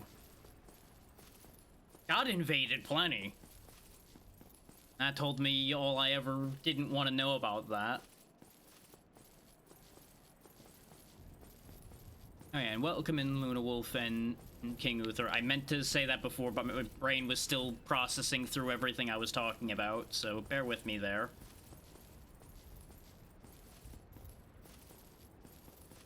There are a lot of times where I will ramble, acknowledge messages, and then not always greet, so bear with me.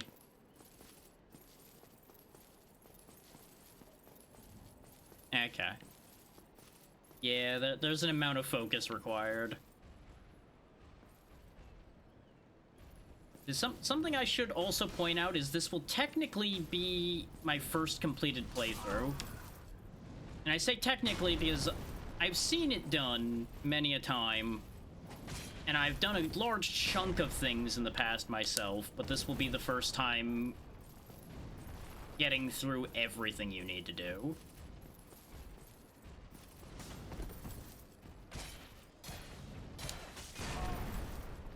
I got a little too greedy there.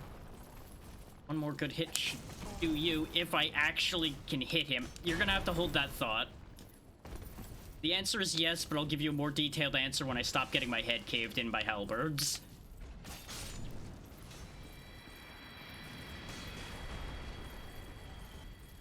Is my Shotel's reach was starting to bite me in the ass there a bit. So I needed to get a better read on my positioning.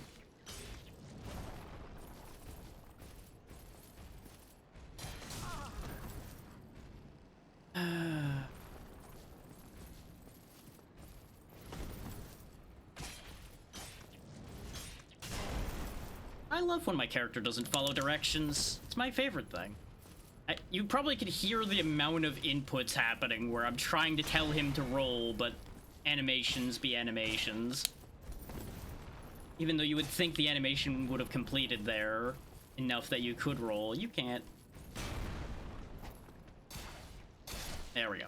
So, to more answer your question, I have played Dark Souls 1, 2, and 3. I've played a little bit of Bloodborne. I've played a bit of Nioh. I've played most of the Souls-likes that are on the market, but I've never finished any of them.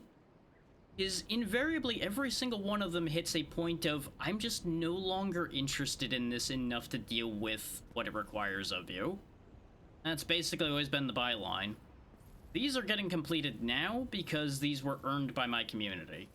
So, my disinterest is going to be defeated by A, me wanting to fulfill what I've said, and B, my stubbornness. So, that's where we're going to be at here. So if you're interested in seeing all of that, good news, 2 and 3 are going to be happening too, because they were earned at the same time.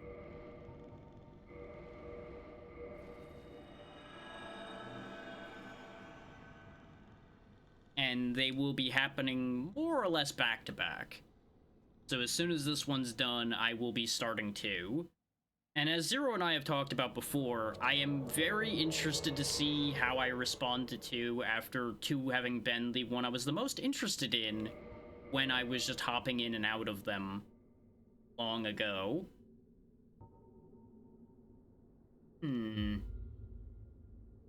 No. I was debating trying something cheeky, but I think I'm gonna just do this the simple way.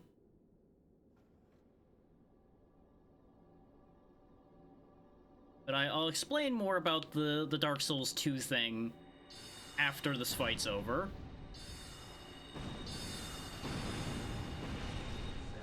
There. All your friends are dead.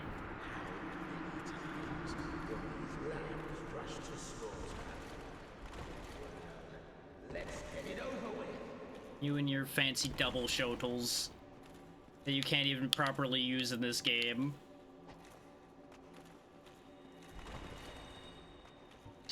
Yeah, if you think I'm fighting fair, good joke.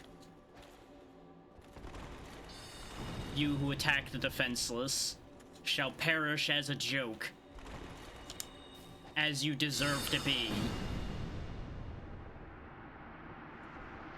There we go.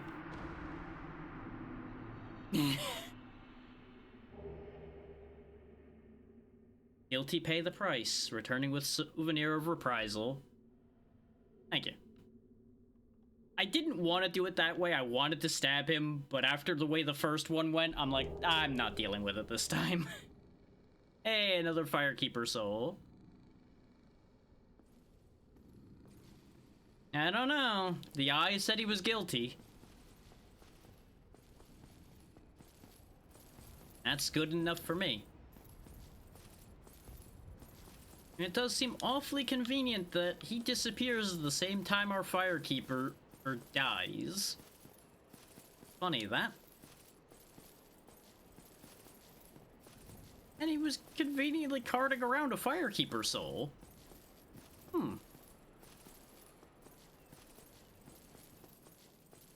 Evidence doesn't look good. But you know, could very easily all just be coincidental.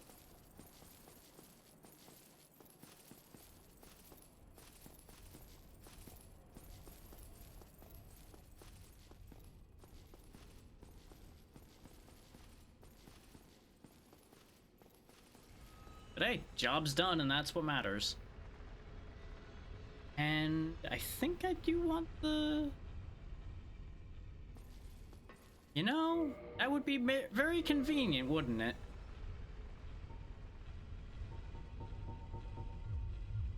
But you know, they say dead men tell no tales, and unfortunately that applies outside of gender.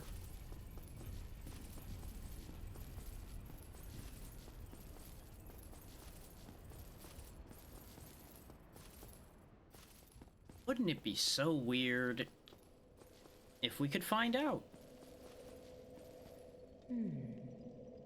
You have made it back. Very well. Go ahead. Even an undead. Actually, not gonna reinforce that yet.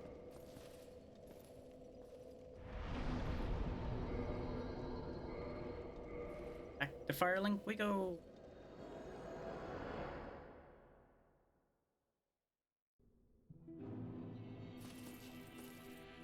Firekeeper absent.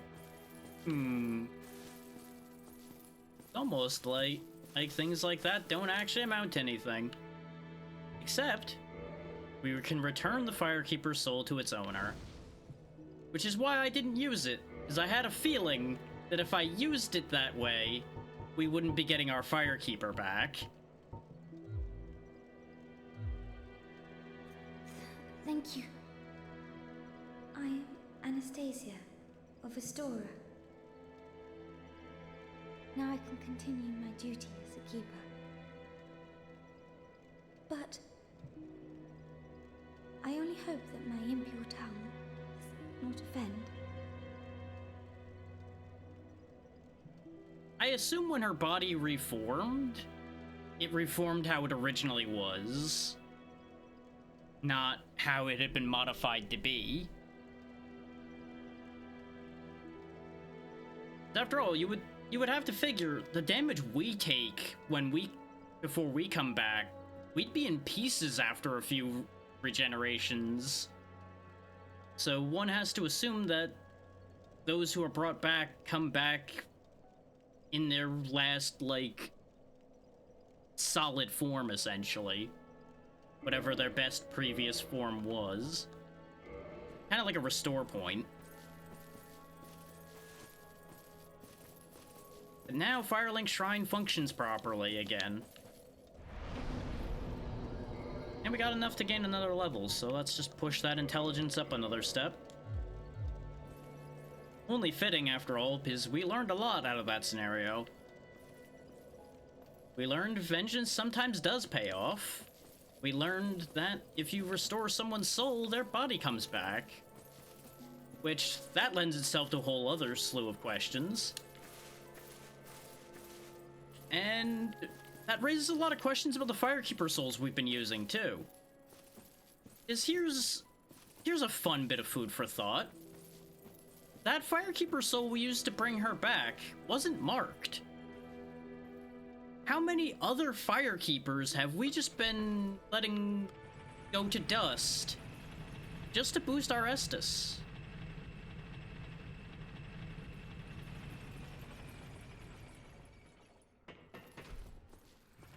Just think about that for a minute. And if I had recklessly boosted our Estus there, we wouldn't have been able to get our Firekeeper back.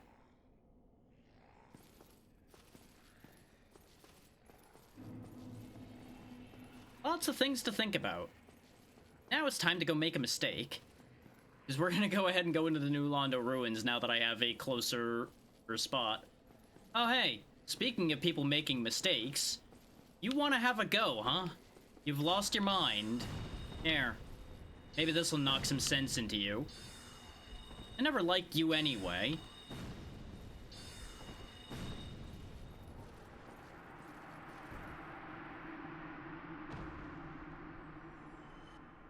Anyway, that's the crestfallen knight, I presume, dead now. Real shame for him.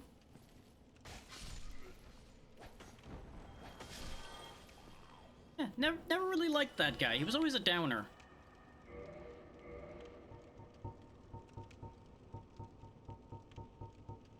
Only have 2 transient curses. Should probably just put them on the bar. This is true.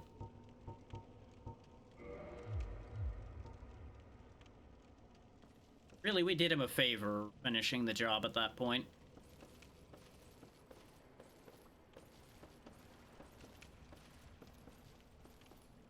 Ghosts start appearing to activate this transient curse, I think. I forget if there's a time limit on these or not. I'd rather not burn time before there's something to fight.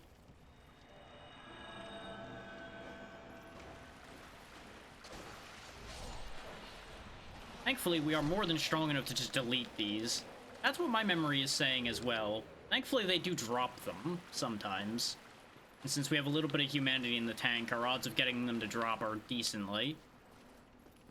Yeah, I just don't remember the lay of the land well enough to run through. I showed off what happened to me when I ran through here before, where I ran into a dead end and got mauled by an army of ghosts.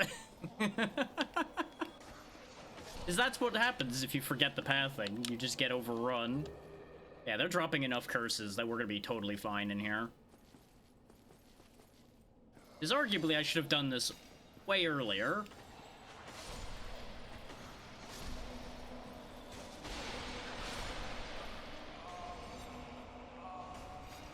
Oh, right. They grabbed hold of me. I was like, why am I not moving?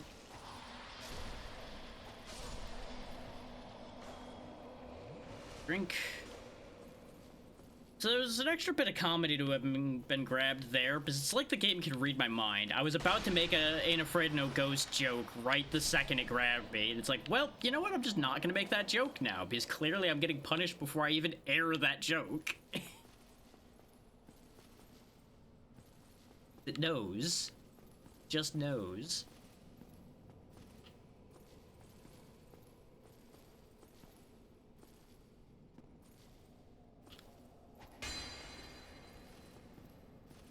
That wall felt weird. But see, you can tell I've been down here before because I collected that. Oh, god damn it, game. And that's the danger to using the Shotel. Is if you mistap your stick without meaning to, you can end up backflipping yourself into the abyss. I knew that was going too smoothly. I knew something was going to go wrong in a stupid fashion somewhere along the way.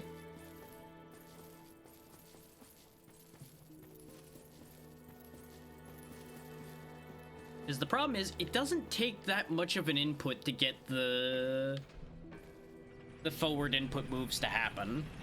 And that backflip is the Shotel's forward input move. One finger twitch and whee! Off you go.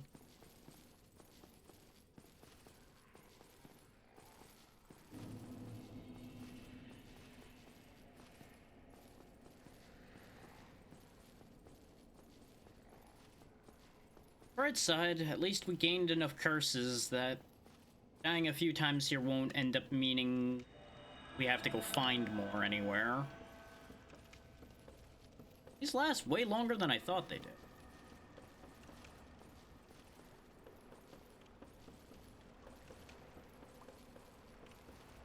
The whole place being underwater, though. sets me on a deep level. Water and I do not get along.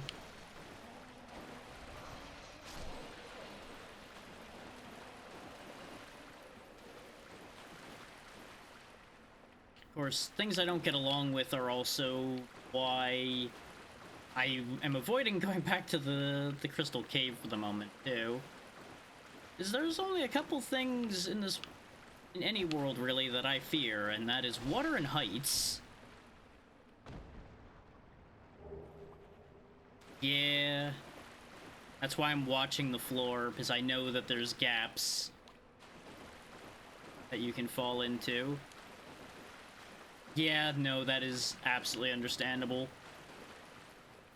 They are full of tricks designed to make you fall to your death. Why I'm usually so attentive to where I'm going.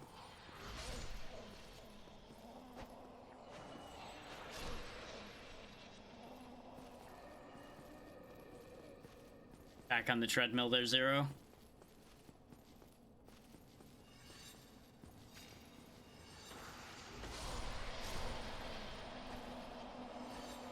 It's important to do. Oh, they have a lot of reach on that grab. Good thing I have a lot of defense. Point.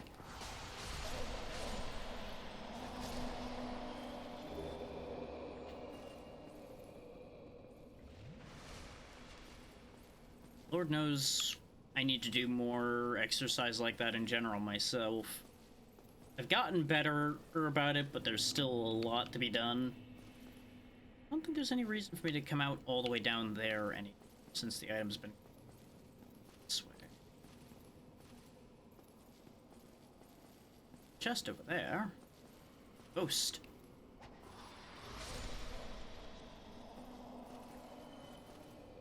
Okay, this leads around. No. Stop that.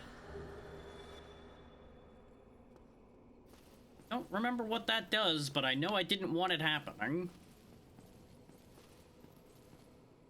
This is probably bad, but you know what? Nothing for it but to do it. Sure. No. Just one of those fog doors. Okay. Oop. That'll help later.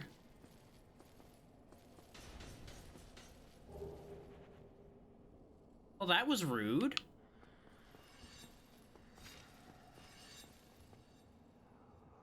You come down here and we can have a conversation about that. Just how rude you're being. I mean, sure, I walked up into your neighborhood, but that doesn't give you an excuse to try to chop my head off.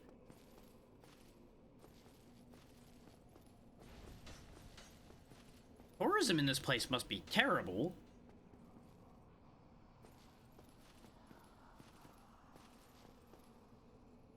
And again, I suppose they're just ripping you apart as opposed to ripping you off. So really, which one's worse? One certainly gets the job done a lot faster. Yep, there's a hole. That's a lot of ghosts. How about we come in here? It's gonna mean more of them spawn, but it gives me some room to avoid falling off.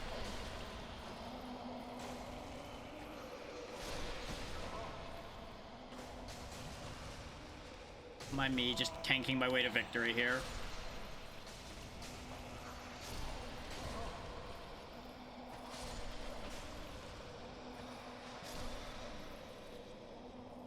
Anyway, that happened.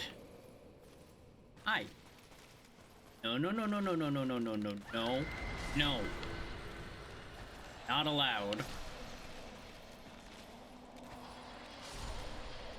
Dealt with enough banshees that anytime something tries to scream at me, I'm just not dealing with it. Rude. I'm on a ladder. Wait your turn. Well then. You gonna come up here? Oh. If this is a conversation, I would like to have it uninterrupted. Also, my thing wore off, but they don't know that. and we're gonna pretend everything's fine. I hear them. They don't seem interested in coming up here, though. How about we just come have a look at the view? Oh, hey! That's the armor we used to wear. Hi. Hell of a view you got here, friend. Not really sure about this view. Well, this is a surprise. I get few visitors, save for ghosts. You have the Lord Vessel. Very impressive. I know exactly what your intentions are. You seek the four kings whom I guard over. This is the key to the seal. Oh, thank you. The four kings slumber in the deepest chamber of the ruins. Use this key to break the seal and open the floodgates.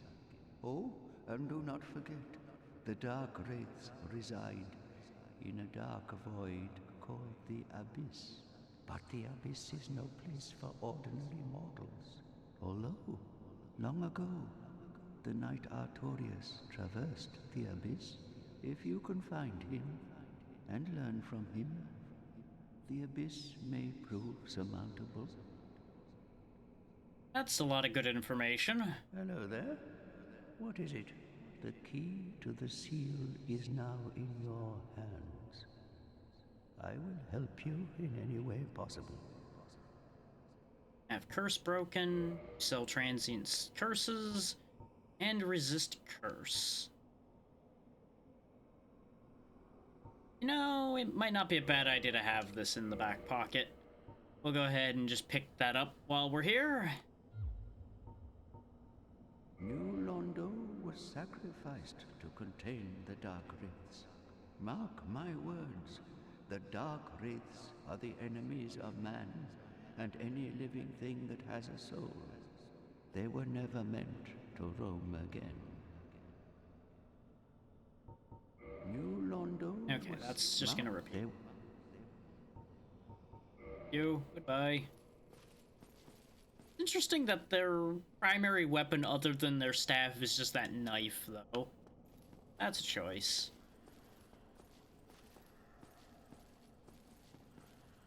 Anyway, time to activate another transient curse before we head back down.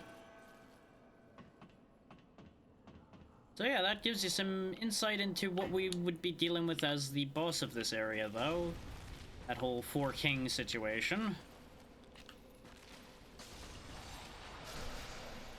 Not sure we're gonna deal with that anytime quick, if I'm honest. But I am pretty sure I do need to deal with that. That, I think, is on the list of things you have to do. So... that's gonna be unfortunate. I think I wouldn't be joking when I say that might be the single most miserable thing we're gonna do in this entire playthrough. I feel like there's a hidden wall somewhere. It just screams hidden wall around here. But I might just be barking up the wrong tree.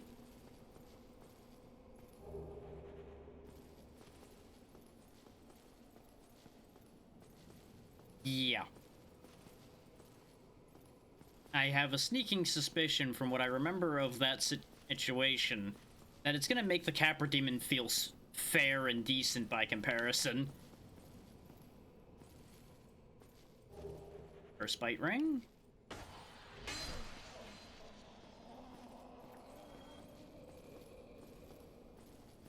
There's a couple things I'm very, very not looking forward to out of getting through this, and that is one of them.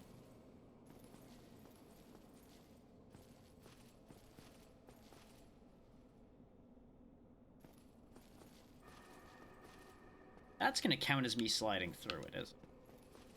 If I don't just roll over that. I do not trust. Oh, one singular green Titanite shard. That's another indicator I probably was supposed to be here earlier. There's those stairs I avoided using before, I'm pretty sure. See you in the wall. You apparently don't see me here, though, so you know what? That's fine. You carry on not seeing.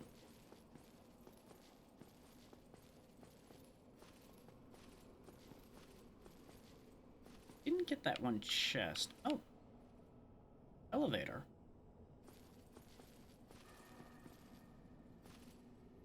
Corruption does not move.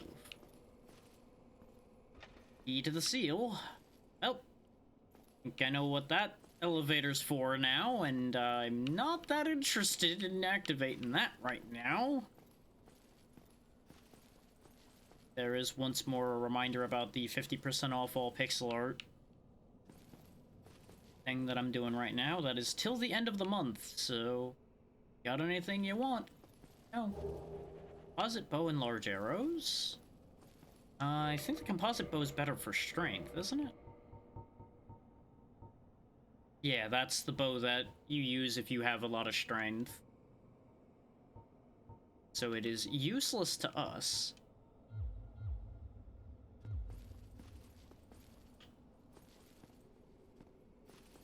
But some more arrows are always good to have. And of course we have ads coming up again, so... I won't be pausing too much this time, I don't think, but... Oh, you know what? May as well just activate this at the very least.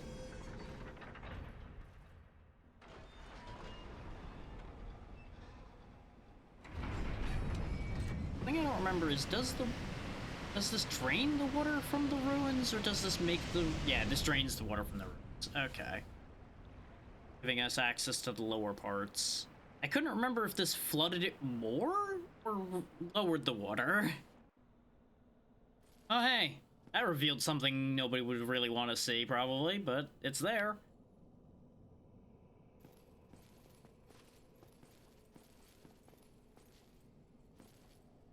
Now the elevator works.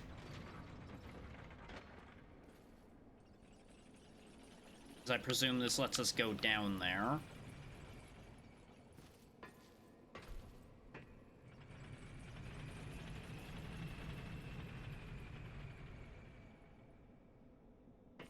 Now that's a fair statement. And that is a statement I can get behind there, Luna.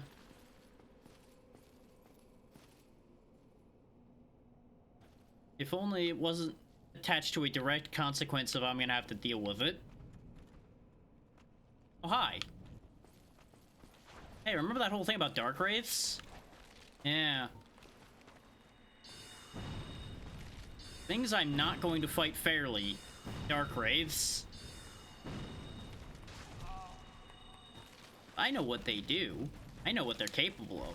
And I am not a fan.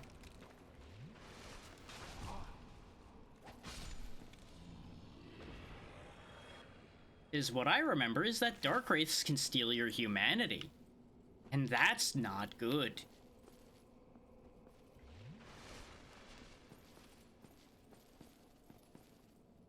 Now the ads are running, so we'll circle back to more detailed dialogue here in a minute when the ads are done. Did just hear something in the other. So I'm gonna hide in this corner and check on that right quick while the ads run, then I'll be right back. We're not going to stop any more significantly than that during the ads this time. I don't have much to do.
Okay. Surprisingly, nothing bad happened.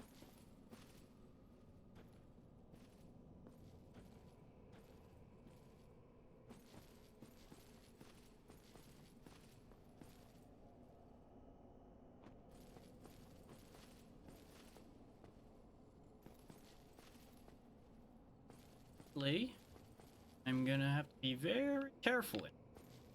I seem to recall you get ambushed a decent amount in here.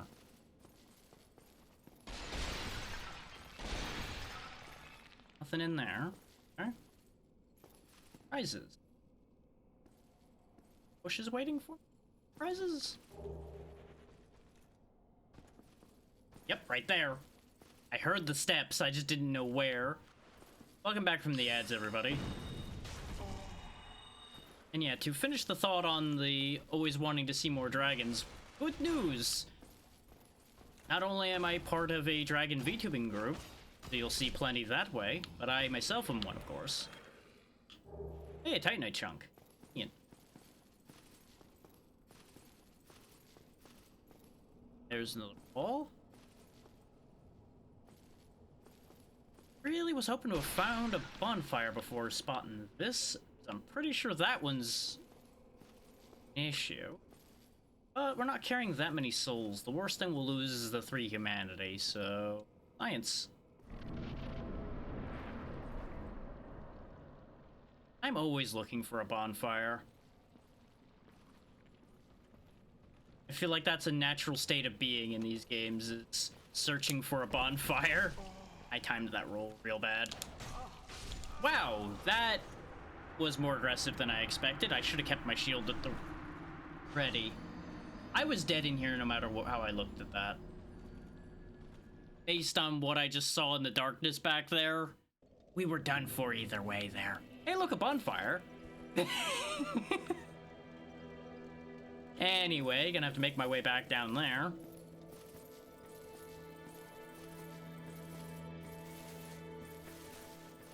I feel like there's 2 states of being in Dark Souls. There's the, you don't know the lay of the land that well, so you're always looking for a bonfire, or you've done this before, and bonfires are just a nice treat to find occasionally. That's pretty much the 2 states of being.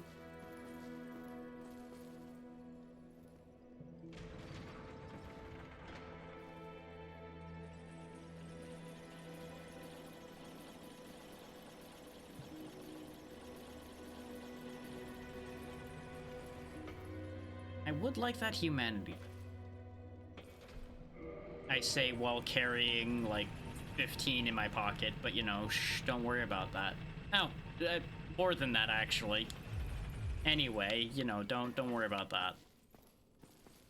I really should actually start using more of the humanity that I'm carrying to raise my item discovery more.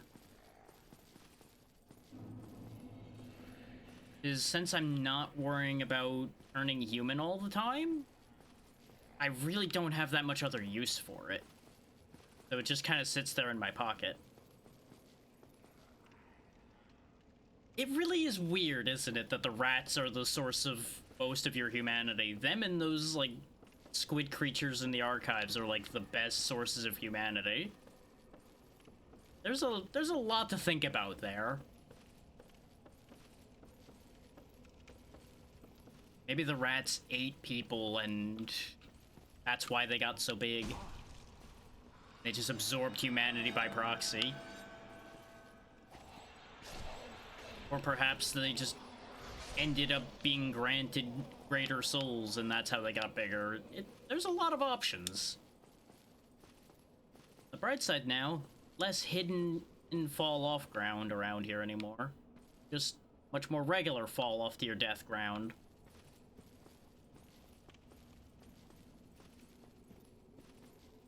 Feels that this is actually a path you can take over here.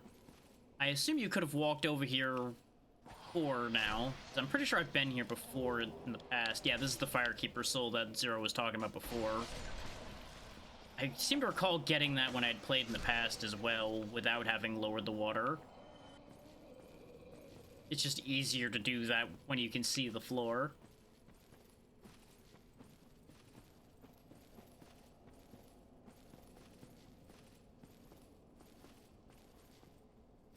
is, as I mentioned before, there are very few things in games that scare me.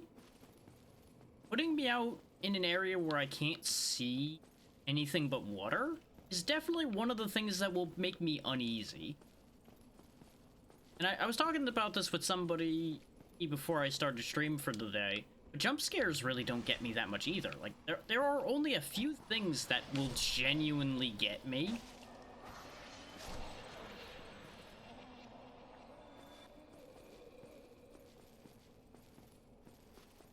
That's on that list, yeah. I have played Shadow of the Colossus, though I never finished it. Probably never will either. Let go of me.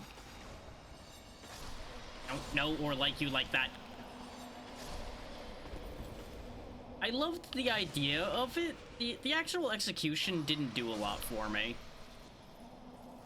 I love the concept that the game operates under, just the way the game itself plays and everything just wasn't my thing.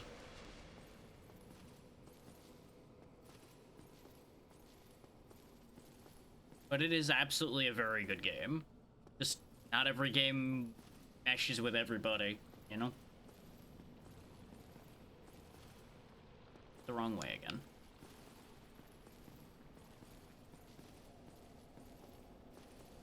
And that's something everybody should always keep in mind, is a game can be incredible and you still will end up not liking it, and that's fine.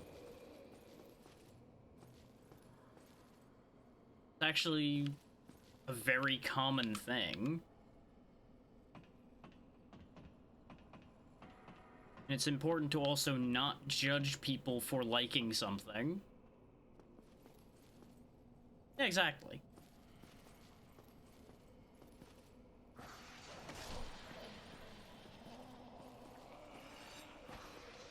But the reverse is also true. A game can be terrible and people will still like it. Like, there are so many, like, kind of trashy games that I have enjoyed to no end over the years. But I have to also acknowledge, it's like, this isn't that good a game, it's just fun. You know? Both sides can exist at the same time.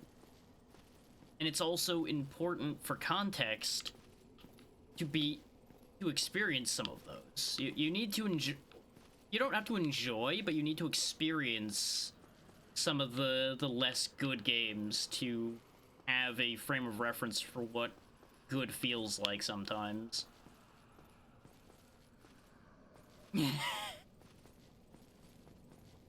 That is on the list of things that is definitely entertaining, but I feel like it's much more enjoyable to watch somebody else fight with that than it is to do it yourself. Though with a better quality microphone, the entire game changes.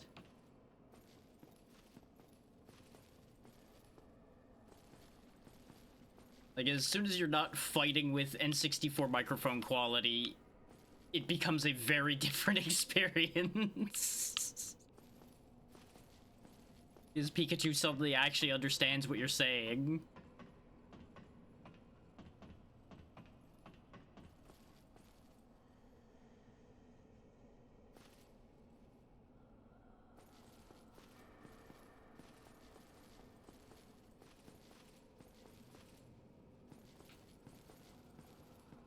Now that is a perfect example of the kind of thing I'm talking about, though. It's one of those, this is ahead of its time, and it's a fascinating idea, held back by with the tools that were available at the time.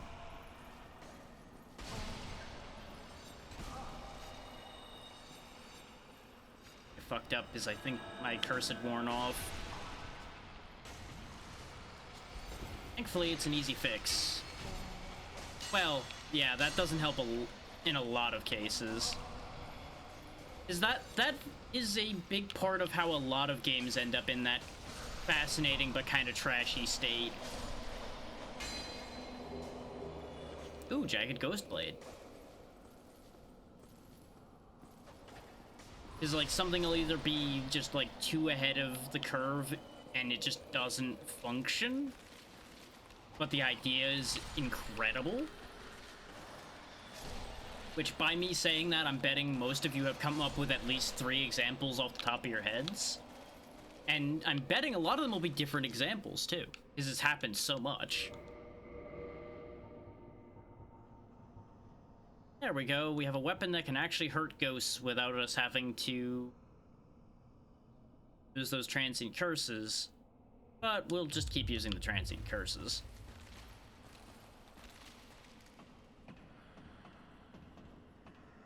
Wait, why am I going back up here? I don't have to go up there. Already did that. Ow, my legs. Oh, now you figured out how to come through the walls here. Okay. I see how it is.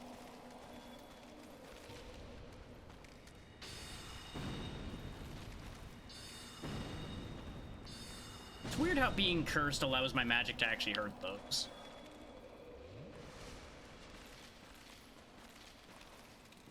You would think that that would just work or not work all the time.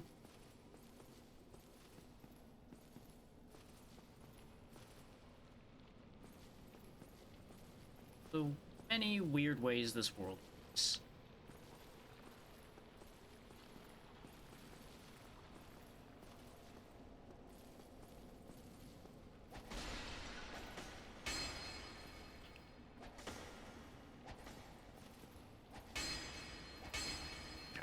The way I cut through that wall the first time was bugging me. I'm like, wait a minute.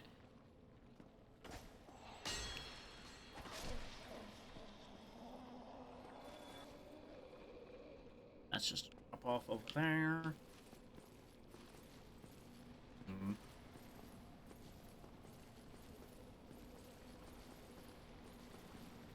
I've bounced around to multiple different thoughts, and I apologize for the thoughts that have not ended up getting completed today. My brain's just kind of all over the place more than usual today, so you'll just have to bear with me or just kind of like prod me about things you want to hear for the thought finished on. That's just how it's going to be today.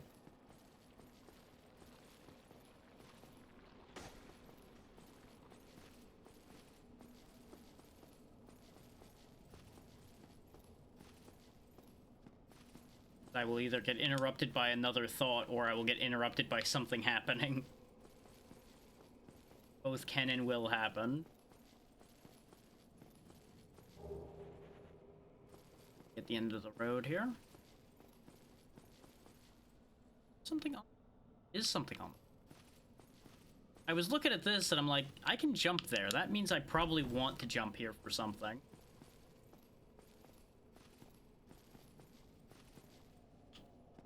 Which, back to the being scared of heights thing, it's fascinating the amount of stupid nonsense I'll do in games like this without batting an eye, but the second I have to stay somewhere where I'm like looking down into a void, that's when it starts to get to me.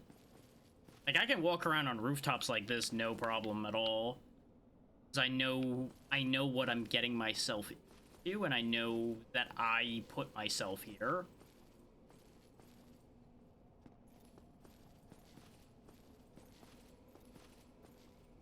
The same reason I have varying degrees of problems in real life, like ladders I do not like, for example. But if I can climb a tree and I'm less bothered about it, it's a weird split to think about.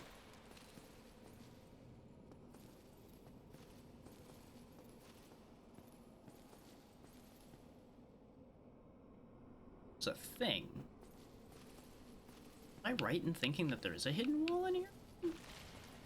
Seems like the only way to get to that would be like, through this wall here.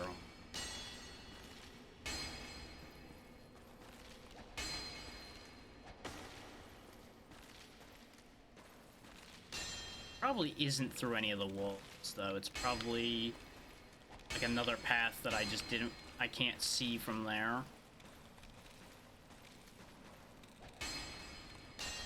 I had to make sure, though.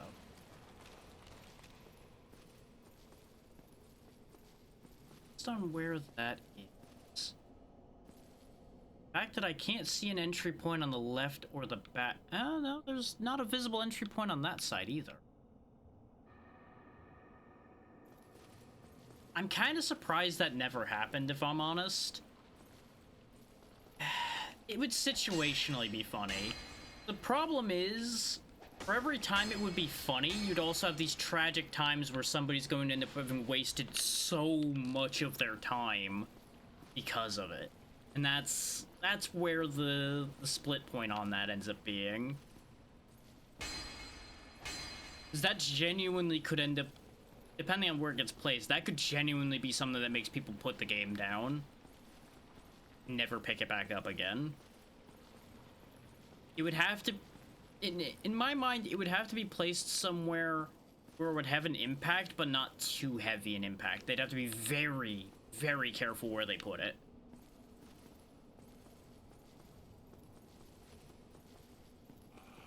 My curse wore off again, I think. Did it? I can't tell.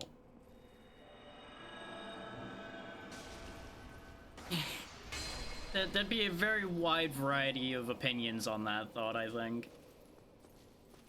Okay, yeah, the item's just right here. And it wasn't worth it.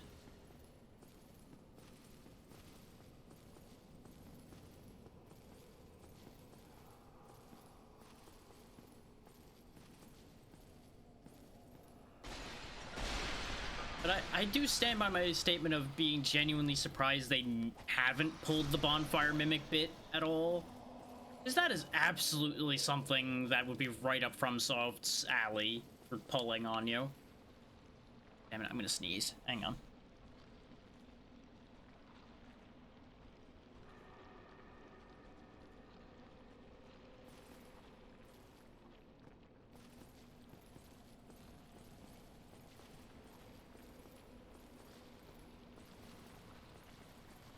First, my biology. I have now lost track of where the hell I'm going in here.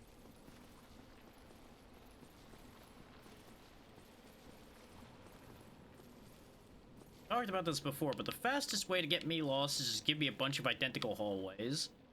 I will figure it out eventually, but I will go around in a damn circle. Now that I agree with. I do think mimics could be used a lot more. Like, the newer Prey game is a good example of them getting used in a way where it's more than just that. And just think about how paranoid it made so many of the people that played that game. That anything you look at could be not what it looks like. But of course, you know, that's a blessing and a curse. Because it makes the game being played significantly more stressful for the person playing it. Depending on the type of person you are. Okay, you do come back. That's what I was unsure about.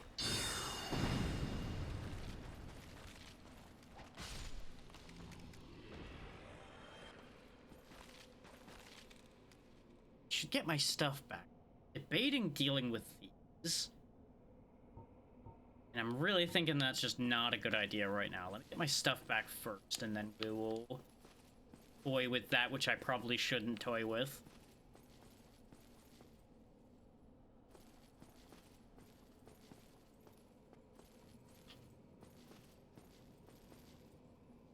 What is it about this world and this, like, nasty, muddy stone?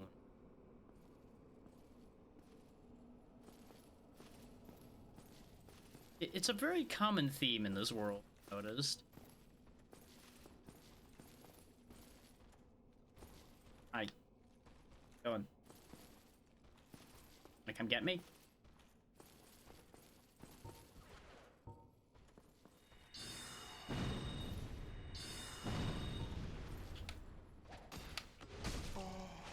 God damn it.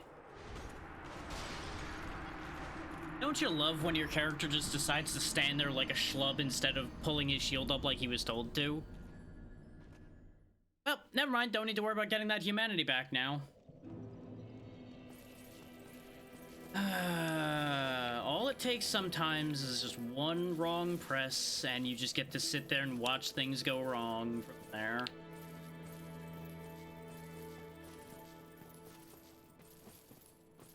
That will remain the biggest frustration point with these for me. Those times where there's just nothing you could do about it.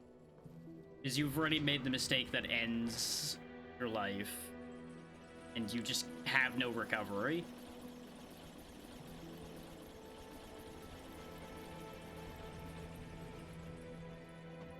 Because I have no one to blame but myself for that, and that's what makes it frustrating.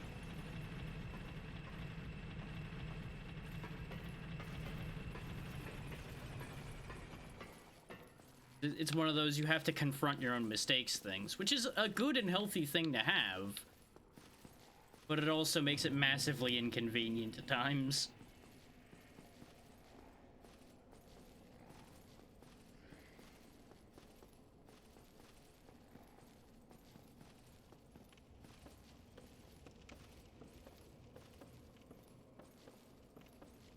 But it also ends up being a case of, it depends on if that's something that you want or can deal with at the time you're dealing with something like this as well. Because not everybody can handle being confronted by their own mistakes. Lord knows there have been many a time where I would not have been able to handle being confronted with my own mistakes. Been through that many a time.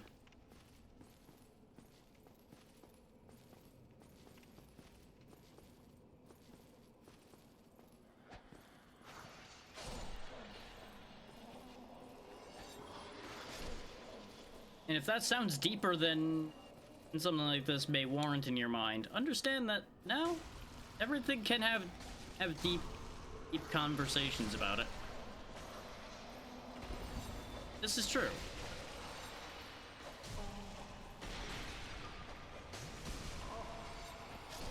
But that is a state a lot of people end up getting stuck in, is being unwilling or unable to confront things like that.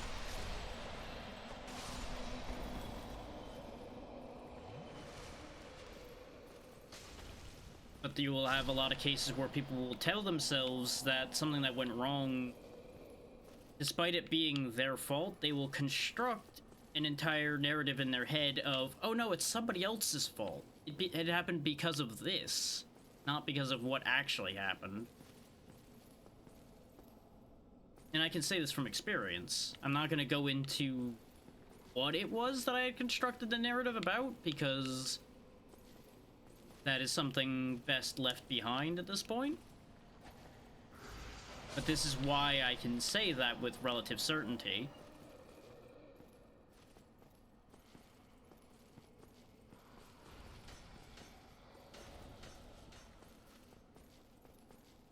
Because it doesn't even have to be something serious for you to tell yourself that it had nothing to do with how you handled it and everything to do with insert other thing here.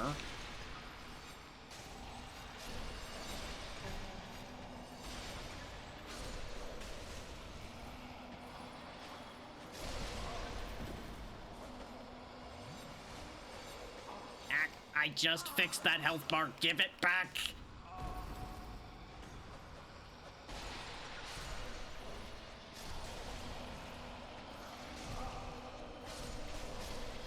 Wait a minute.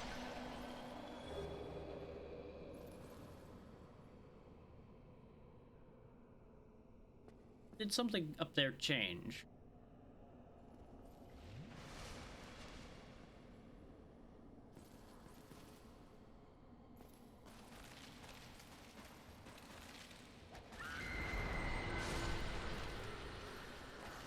No, I think that one actually fully cast that time.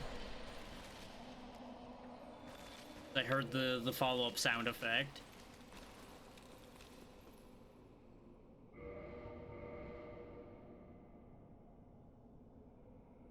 There's a way for me to... No, I don't think I'm cursed. I swear my eyes are just playing tricks on me, because it feels like my UI scaling changed. And I think that's just my eyes messing with me. God damn it. I went to back away from that. I was too slow.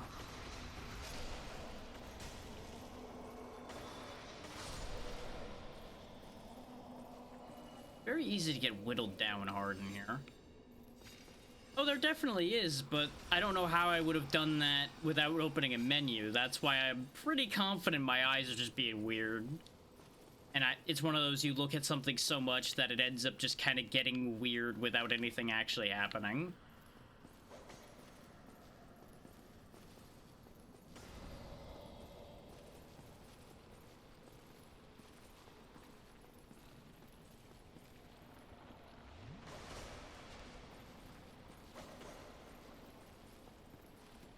I don't know if anybody else has had this experience, but I've noticed on occasion something very odd about how my attention and my vision can interact. And it's that something will seem larger. In a weird way, like my mind almost like zooms in on something. No, it's not blurry or anything, just something becomes larger or smaller because I'm more focused on it. It doesn't actually change, but it appears different to how I'm looking at it. That might be a way to phrase it. Like, I've usually looked at it like tunnel vision, but things around it don't change. It just seems larger. It's weird. And I'm thinking that's what happened with the health bar now. Like, it seems like it changed even though it didn't actually change because my focus shifted.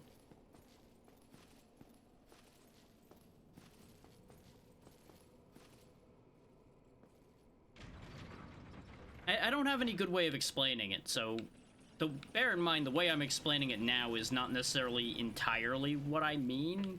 It's just the closest analogs I have to what I'm talking about.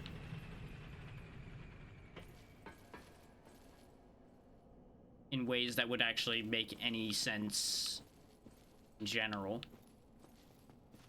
In other news, since I've lost everything, I have no reason not to give a swing at these things.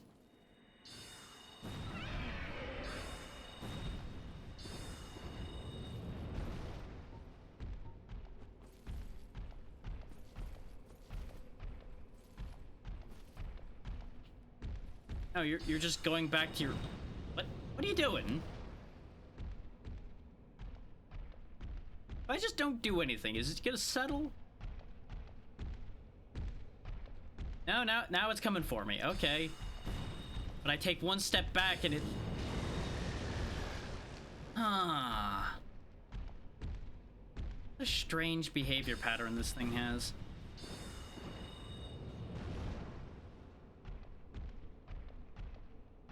Wait a minute. No.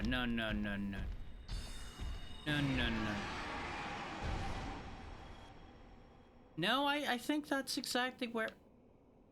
Wait. But that doesn't... I'll explain why I'm confused here in a second. Oh yeah, it's definitely janky. And in hilarious fashion sometimes...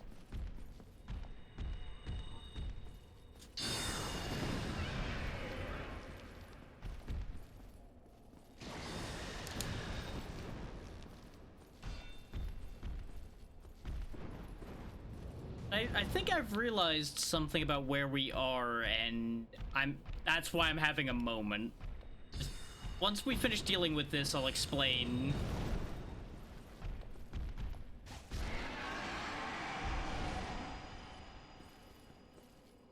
But short version is, I think we've been here before. But there's something about this that doesn't make sense, and I'll explain in a minute why it doesn't make sense to me.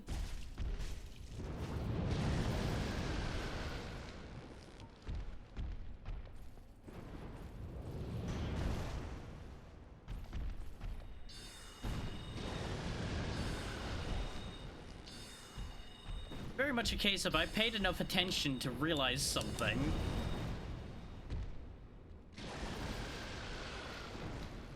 You go back to your corner. I have a different problem to deal with now.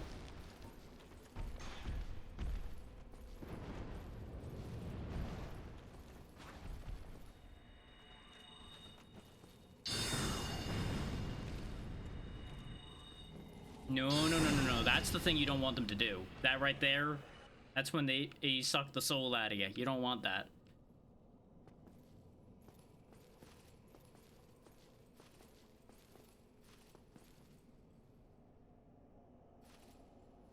But I'm pretty sure we're looking at the Valley of the Drakes right there, aren't we? What's bugging me is we had run over here. Oh, no, I know why. I know why this makes sense, actually. This door was closed before. This is the floodgate we opened. That's why this all makes sense. Is we had died right on that bridge before, having picked up the items that were here. That's why there's no items here on this bridge. It was tripping me out because I'm like, I could have swore I saw this door open when we were here before, but it's like, no, the door wasn't open, and it was my mind playing tricks on me. My memory was giving me incorrect information, as it does sometimes.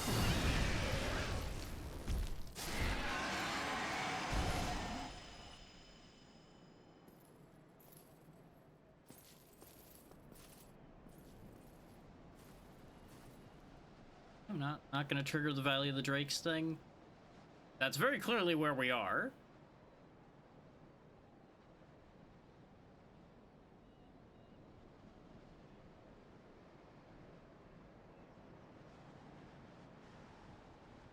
Well, there's one I know is designed to be right above another place. I think that's the same one you're talking about.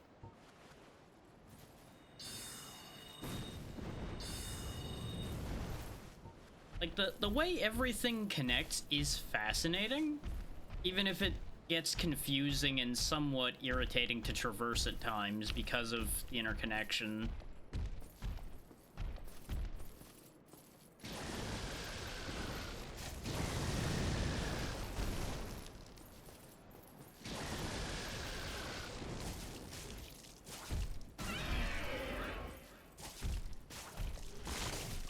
Ow. No biting.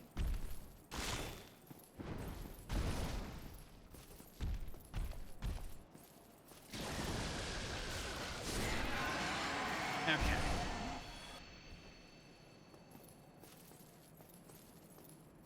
At the end of the day, this is a nice bit of vengeance for past us, because we got slaughtered by these things when I were running around here in the past.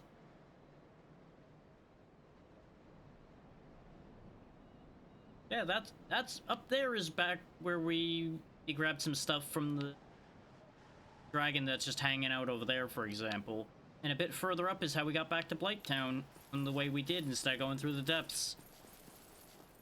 The hell of a thing.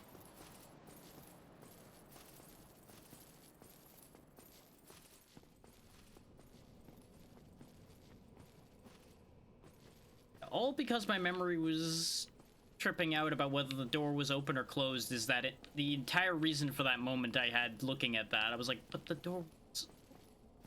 How would the door be open there and not have that not work? Is because of the fact that I was thinking the door was open, it's like, how is this place full of water but that door was open? And that just wouldn't work. But it's because my memory was false there as far as the door being open. That's all it takes. You just give yourself a mild crisis because of something as simple as that.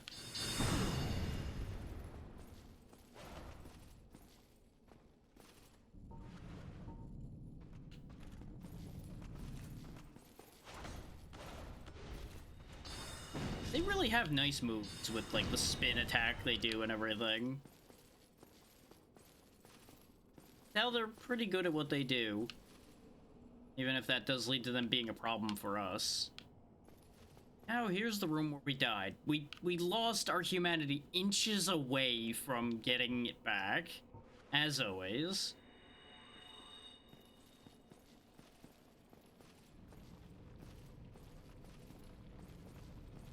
Let's take this piece by piece here, shall we?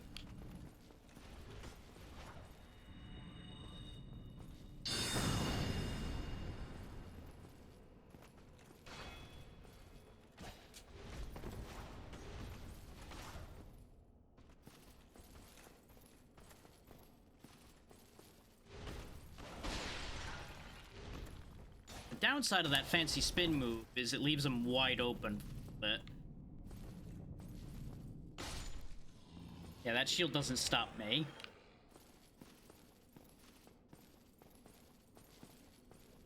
One down. Second Dark Wraith. In fact, I see their shoes. Shoes stand out in the shadows over there. See?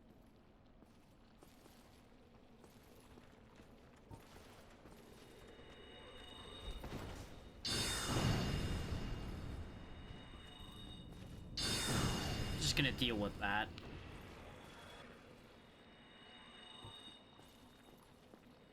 This is upsetting, though. Oh, 1,000 damage from all the random crap I just threw at him. Is it all just happened to hit close enough together that it just became one giant damage? Stop that. I don't know what that thing that's floating there is. It looks like a floating head. I don't like it. Is it gonna go away at any point? Kind of there now. Aye. Not a thing I can hit. Oh, right, you just explode. Right. You also see that in the catacombs?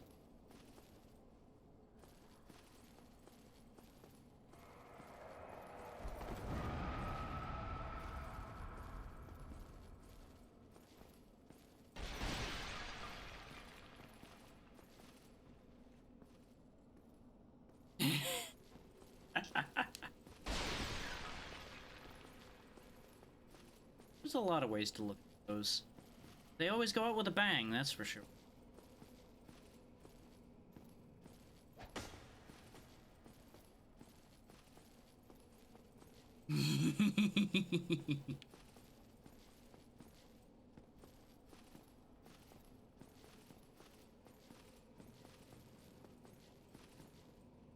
Water.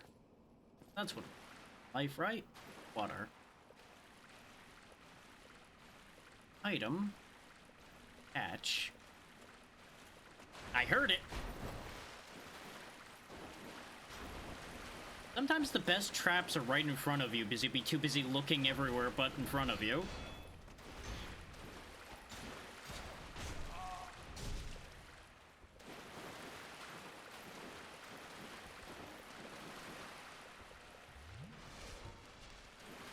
Hey, you. Fuck you. That's what you get for roleplay walking at me. Trying to intimidate me.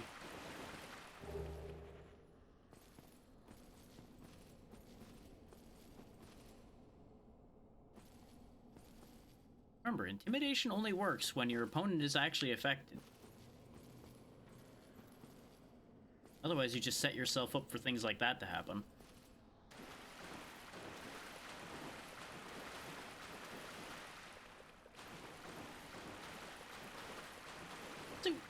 People ended up folded over wells in them.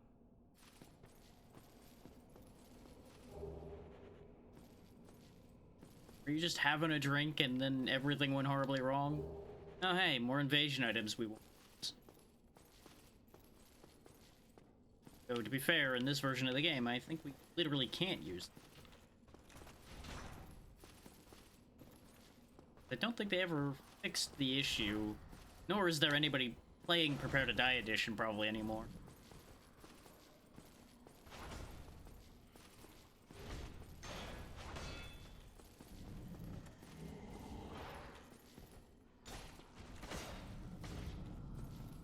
Running low on magic, so I would like to just slice you down. That. Oh, you just didn't lower your guard for any of that, huh? I'm surprised. Thankfully, heavy attacks go through those. That was the thing I was forgetting. It's like, oh yeah, I bypass shields. Right, heavy attacks when I bypass shields.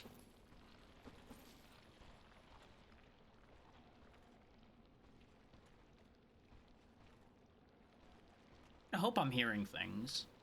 Pretty sure I'm not hearing things. but I'm gonna hope I'm hearing.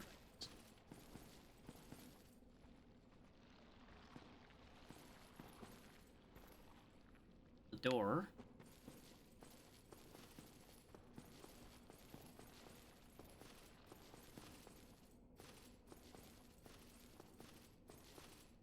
In terms of atmosphere, though, they made the right choice in not having music, even if it does mean things feel kind of empty times. But that's exactly what it's for, though. It's to give you that empty feeling. It's better at setting people on edge.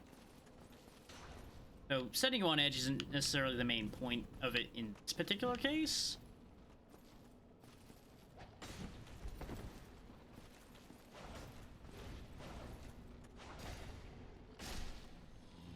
Break his ankles. Thanks for another Titanite chunk.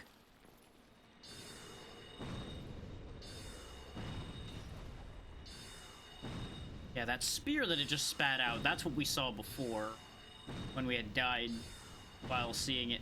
Don't mind the fact that the bottom of it is hollow. Don't think too hard about it.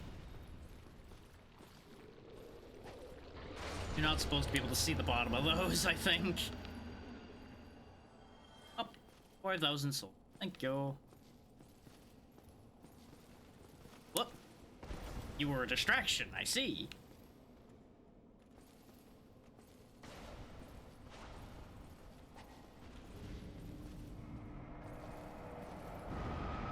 It's a shame that those don't affect the enemies, but it makes sense because I presume they're used to this.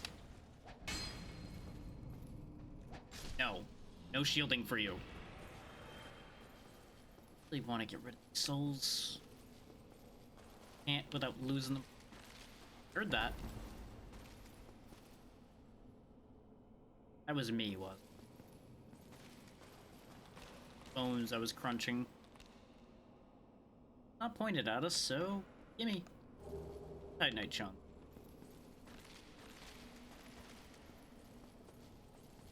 Never did level any armor enough that we need Titanite chunks for it, ironically enough. And we haven't leveled any weapon without making it magic, so Titanite chunks actually don't matter to me at the moment still.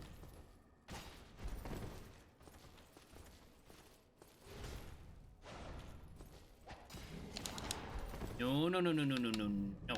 Bad. No touchy. Not for you. Get your own humanity. I don't even have any on me. It's all in my pockets. You can't rifle through my pockets.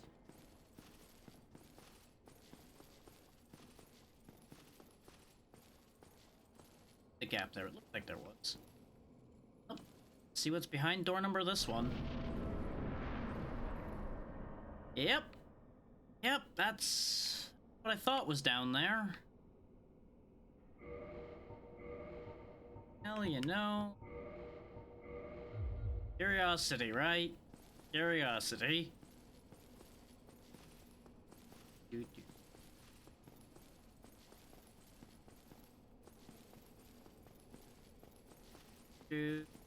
Pretty sure I've seen the staircase before in a video. Gonna really hate what's down below.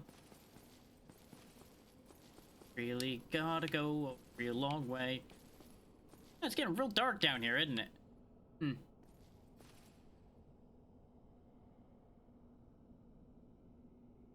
Yeah, it's not infinite like that staircase.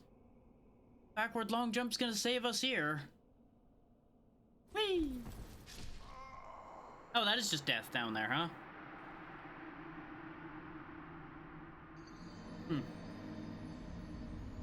I did something incorrect then. Doesn't matter though. That's why I used the ring.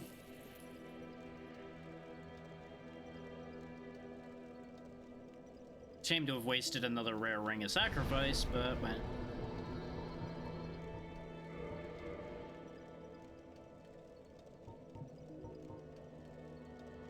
More intelligence we get for it. Exactly. Exactly as Logan said earlier today, progress demands sacrifice sometimes. But I think that's most of what I wanted to do down there right now anyway. So we will worry about more detail down there at a future point. Now I need to decide. Which way do I want to go now?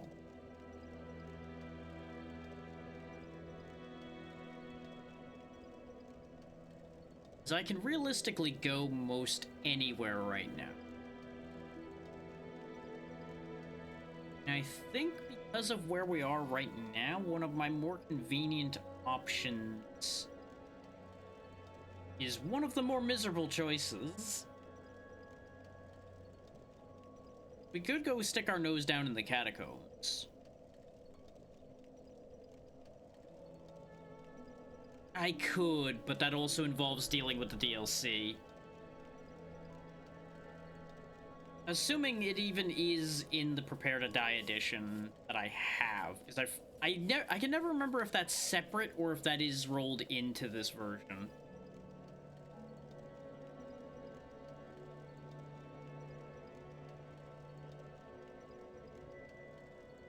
I don't know if I want to deal with that.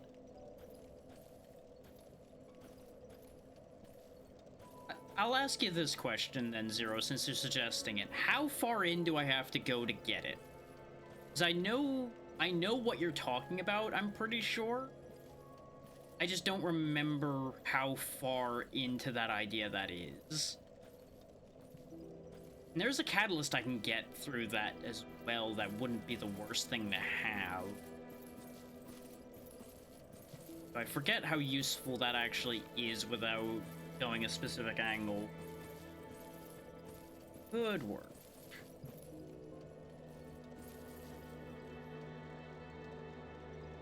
Yeah, no, we're not doing that then. Nope, absolutely not.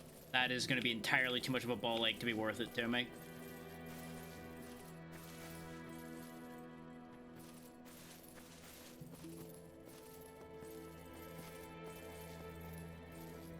Would the sorcery be worth it? Probably. Would the hours of my life taken away to get to that point make it worth it enough to me, though? I don't know. I don't think so.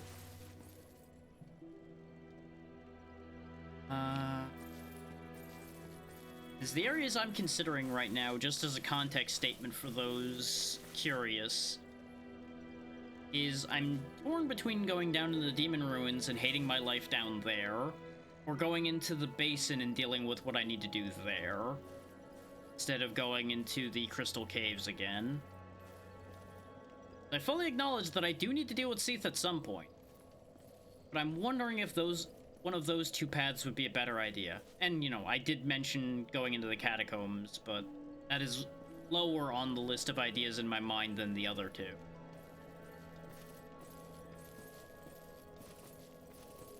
I will phrase another question. Which do we think, out of those three options, is the worst choice out of those? Personally, I'm thinking the Demon Ruins is the worst idea out of that lot, considering I know what I would be getting into down there. Izalith isn't terrible, you're right. It's what's at the end of it that's the thing I'm not going to be happy about. That's what I'm thinking about being the worst idea out of that lot.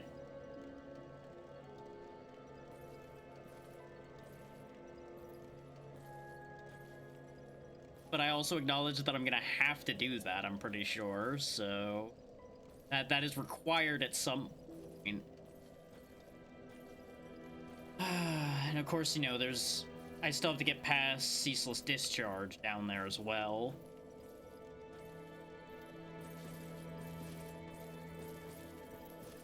Though I did see a fascinating skip completely without looking for it, that I'm kind of tempted to try for shits and giggles down there. Is apparently you can walk across some of the lava down there and actually skip an entire section of Demon Ruins. And it seemed fascinating, but they also said you have to have not activated Ceaseless Discharge, so I think I couldn't do it now anyway. Is they would just come over and wallop me trying to cross that section of lava. but just completely unasked for, that just showed up in my feed one day, and I'm like, huh, neat. That's a thing you could do. And there's also apparently a section where the, like, egg carriers are by Kalog. If you hit one of those right, you can clip through the floor there, apparently, and get to the demon ruins that way, too. That was a whole thing, watching somebody just walking around out of bounds till they got to a specific spot they could clip back out. So much shit is broken in this game. So much shit you can do. I don't know if I could pull off what I saw as far as that second one goes, but it was fascinating to see that be done. Is they, like, attacked the wall next to that thing and just fell right through and just was walking around in the ether. Just like, huh, that's a thing you could do, I guess. Okay, sure.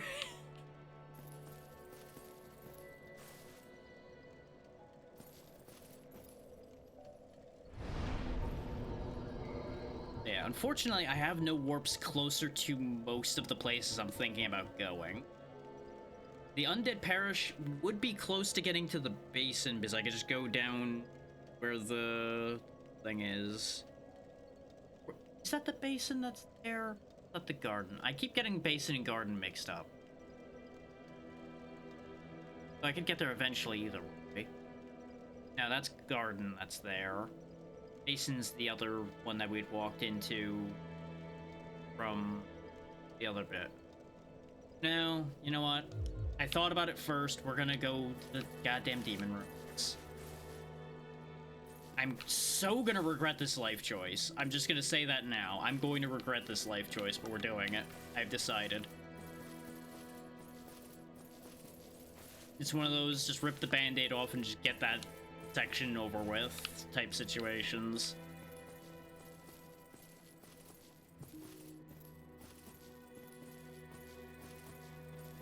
Involves going back down this elevator again to go back into Blighttown to go down there, but you know what? That's just what we're doing now.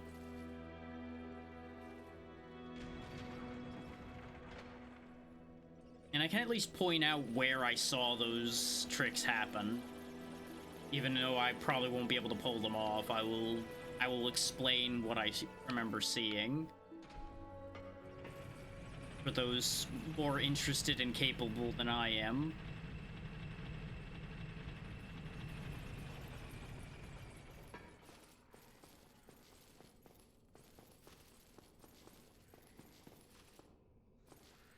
Around the bend. Fortunately, there's nothing I can really make use of with the magic blacksmith anymore at the moment. I need to get more blue chunks before I can do anything with that idea.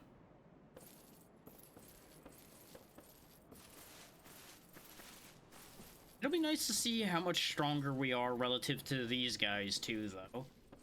I shouldn't have to run from them anymore. I can probably just chew through these berserkers.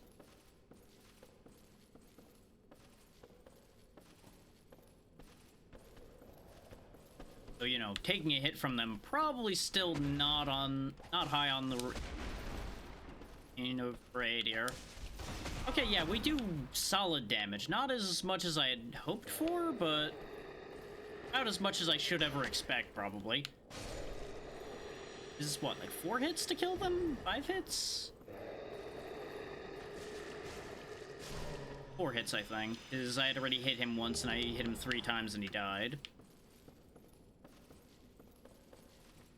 So that's nice. You're just yelling, okay.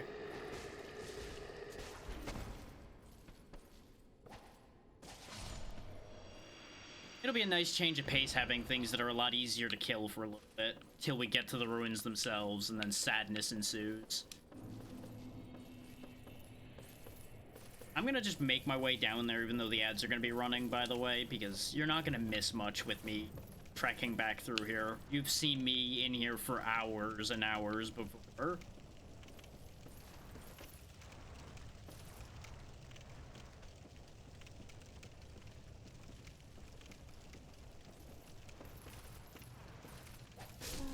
I suppose the nature of the way this is laid out is why things can sometimes feel just like way out of line, strong or weak, depending on the order you end up doing things in, but everything had to be kind of roughly evened out to a degree. Otherwise, it wouldn't work because of being able to go places just whenever. It's kind of the same problem a bunch of open world games run into, I suppose. Never really thought about it too much that way, but it makes sense.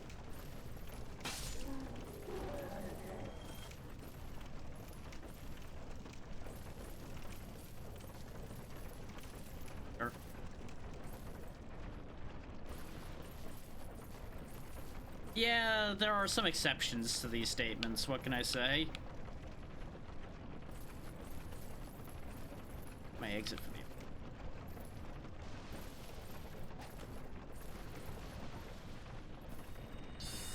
Though I would say the catacombs are kind of a special circumstance just in general. Due to the nature of how they work.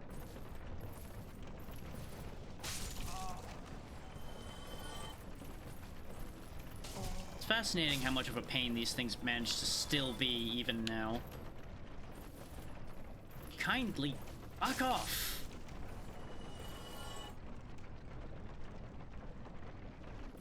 It was in the right spot. Yeah, because the ladder's right there, you see.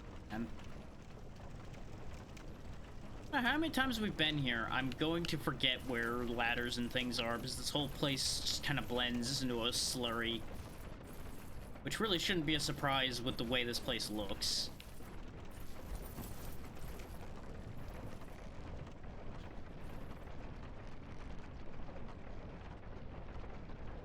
I heard a so I thought there was a bowstring being drawn even though there's no archers around.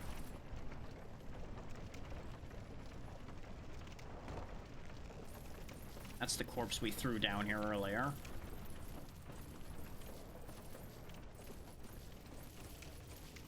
Just in case of shenanigans, we're gonna touch the bonfire over here. Because even though nothing here is that dangerous to us anymore, slogging through the poison and having to deal with the Roly Boys could still end in tears. And this gives me an opportunity to do repairs that I was forgetting to do for a while. And our show tool was definitely showing its age. Okay, yeah, that takes Twinkling Titanite, so that's not any work done on it. Nah. I was debating putting Remedy on, but we have enough poison cures that little bit of poison we're gonna take walking across isn't gonna be a big deal.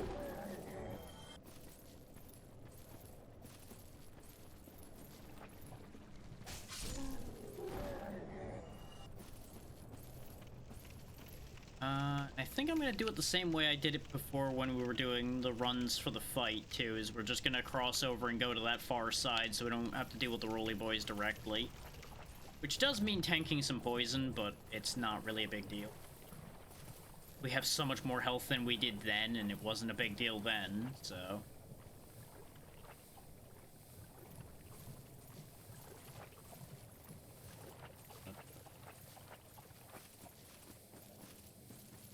Sure, I got what was behind the two Boulder Boys in that cave. I know I dealt with them before. Pretty sure successfully at some point. If not, well, don't worry about it.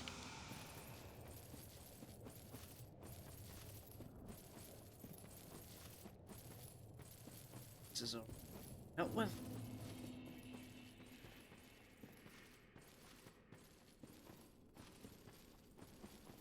Yeah, one of these around in here, I believe, was the one I saw. I think it was quite literally, like, right here. You, like, wedge against this, attack the wall, and you, like, fall through the floor. Bizarre. Welcome back from the ads. I'm gonna reiterate that for those who may have missed it in the ads. This guy right here, I think, is the one you need to be near, and you, like, attack this wall or something. Get wedged down through the floor between the two of them for that skip into the Demon Ruins I was talking about. It's some weird nonsense involving the egg carriers like that. I don't know if it's specifically that one there, but that looks almost identical to what I remember seeing. So it's some shenanigans like that. I think they mentioned you even do that before fighting Kalag herself at all. You could just do that and then not have to do that fight at all. You just fall right down to the ruins themselves.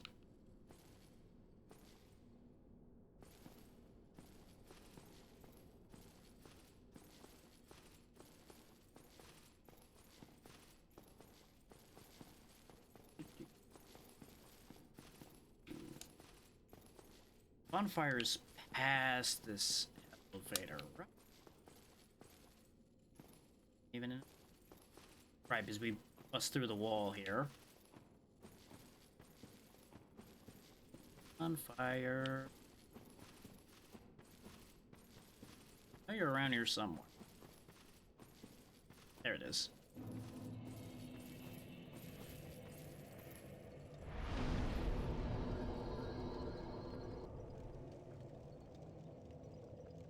Yeah, welcome to the Demon Ruins for those who may have missed me being here before. Wish I could get rid of these souls I was carrying, but...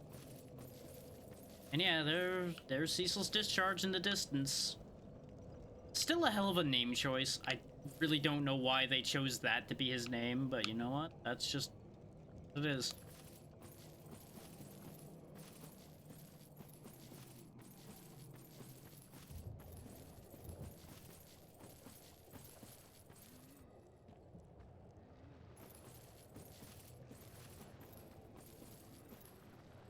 As far as the lava walk goes, I genuinely do not remember where that was. Because they showed removing armor in a specific section of lava and everything, and then just like running across it and having to pause and heal at specific points to avoid dying. But that one's like super precise, I would figure. Oh yeah, I think it's actually right there. See the section of stone right before the lava fall? Pretty sure you start from where it touches the ground there, and you like go across these stones without falling off. Go to where that item is, and then you keep going. Considering all the molten rock boys down there. Actually, no. I think those... Yeah, that's just a bunch of Taurus demons down there. Or isn't it?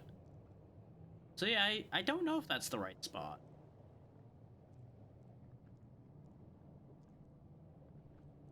There's some shenanigans you could do to get through there, though. By walking across the lava.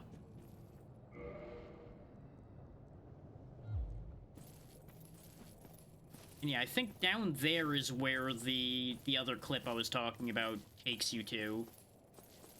Where those stairs are down all the way down there. I want to say it was a structure like that they end up falling down into. They fall a long way, section by section, with that nonsense. It's genuinely impressive to see. That's where we're trying to get to down there, for anybody unfamiliar. All that's involved in what we're going to be doing. Now, dealing with this problem, I was pondering something. Because I'm wondering if the gold M stuff actually does something. Because you pick it up after running past and activating Ceaseless Discharge in the first place. So I was pondering putting it on to see if anything would change. I'm pretty confident I will just die anyway, but what if? What if a little disguise trickery actually works in our favor?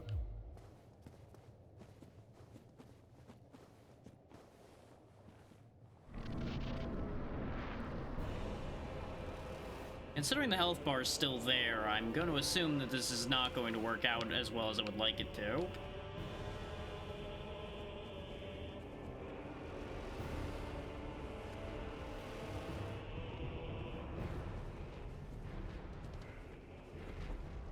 Friend! Not friend, not friend, not friend! Handled that better than I remember doing, though, so, you know, maybe there's something to wearing this anyway. For this situation. Ow! Getting enough reach to hit this thing is gonna be a process, I suspect, though. Okay, you hit me through that. Okay, I don't know why I thought that was gonna work. Please, I would like to touch the ground so I can take action.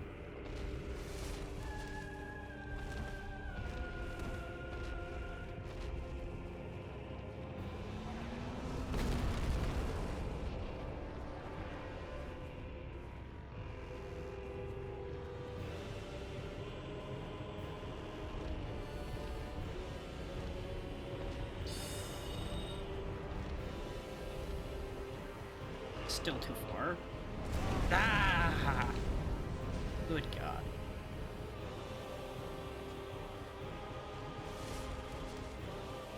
Pretty sure this has, like, global range, doesn't it? Okay, maybe not global range, because I didn't get hit that time. But this is where I found this stuff, is just over here on this altar here. Which is why I was like, you know, maybe there's something to this idea. Maybe this will do something.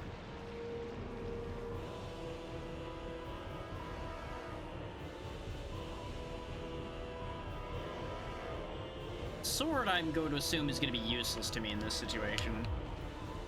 Considering I don't think this ever gets close enough to really do much there.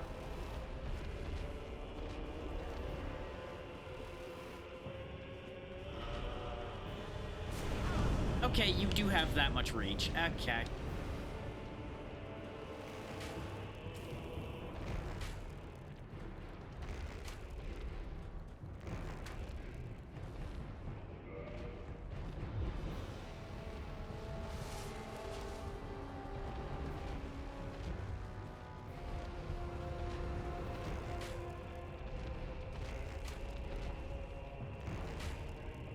We would be here a very long time doing it this way.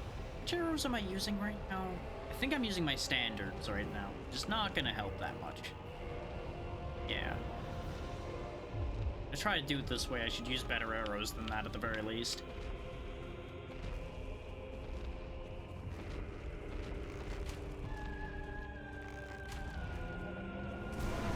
Except I'm not fast enough to avoid that, even then. Oh, you know, that's probably when you're allowed to hit it in melee, huh? Is when that tendril's down like that. That's the play, isn't it? Ow!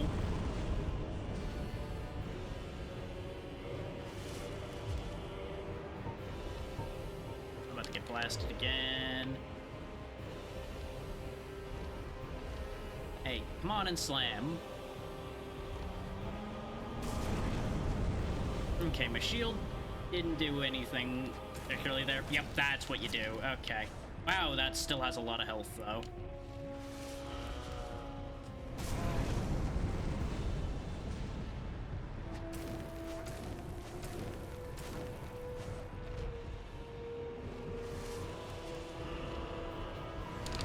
Okay, managed to avoid it that time.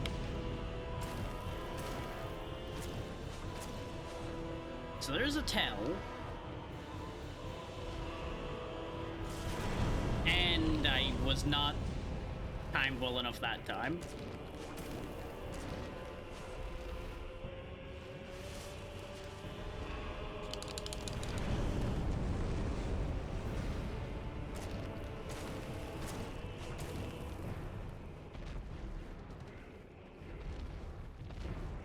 Get him to reposition a little bit.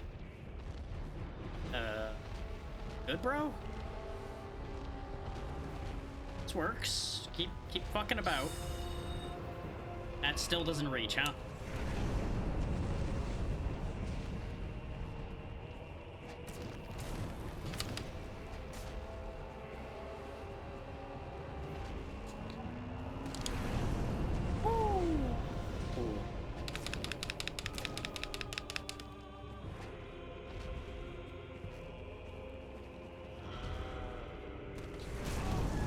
Just clipped me. Doesn't matter. No need to cheese when you can just kill.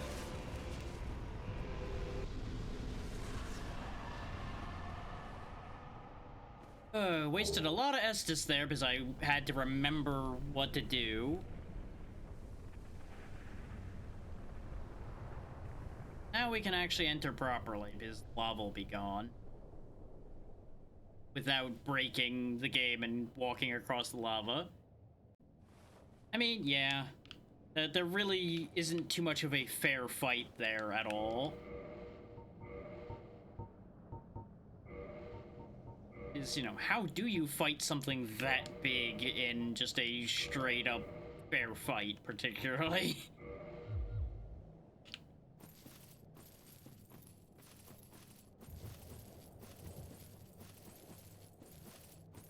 Like, that is definitely what I would refer to as like a set piece boss. That you have to fight a specific way, otherwise it just doesn't work. So I couldn't even reach him with my magic. I tried to just blast him and I just couldn't reach. Probably would have went a lot faster if I could have reached him. I did shoot him a few times with arrows, thinking about that, but that would have taken so many arrows to make happen.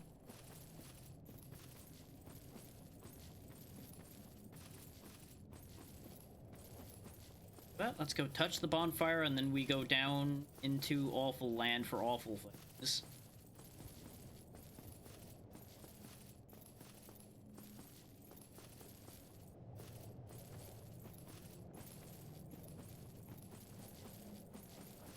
At that. That's gonna be a whole ass issue.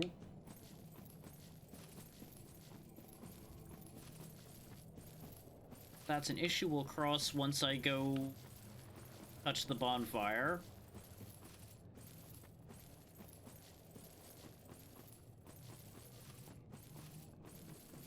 My happy juice.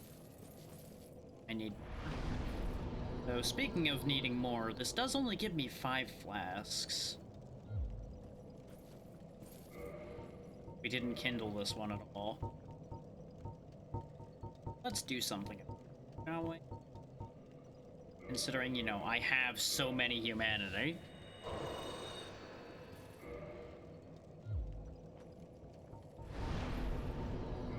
I prefer to have at least 10 Estus on hand at any given time, just for my own sanity.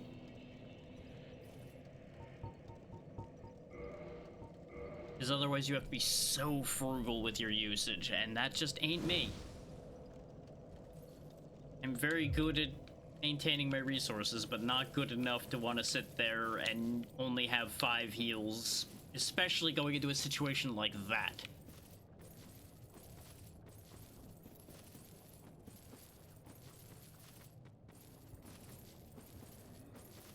As it stands, I'm gonna try my best to deal with them like piecemeal, not deal with the whole herd at once. That's just asking for trouble.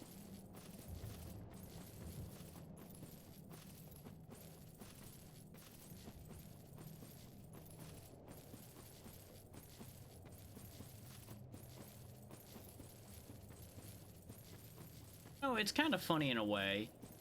As we go from what is the closest thing to a cold place this game has, either the Crystal Cave or New Londo, depending on how you want to look at it, to probably the hottest place in the game, down here in literal lava.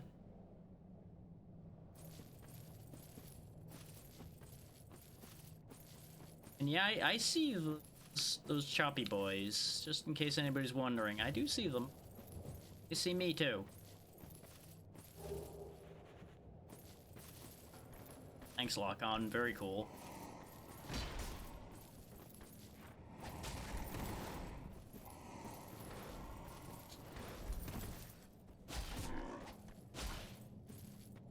Get wrecked, nerd.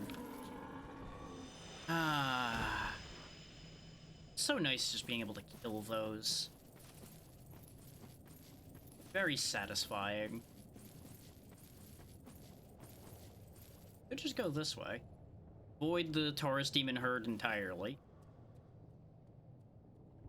But I don't.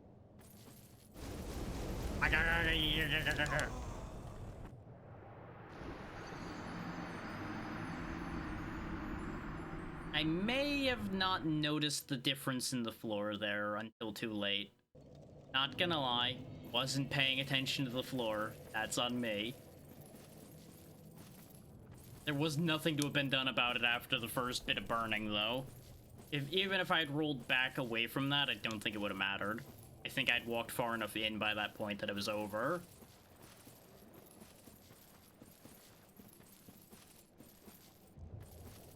Let that be a lesson. There are still active lava flows there. You just may not notice them.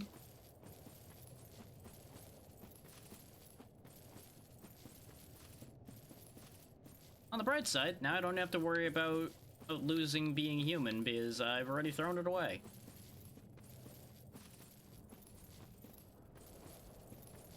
Being human's stupid anyway. So many better things you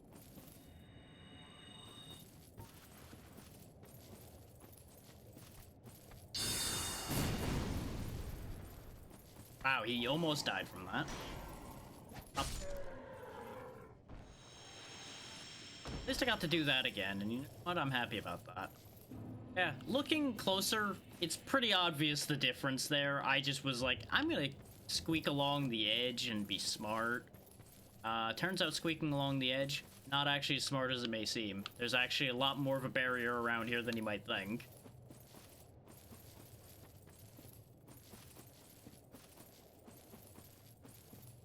They're trying to herd you towards a specific position that you do not want to be in.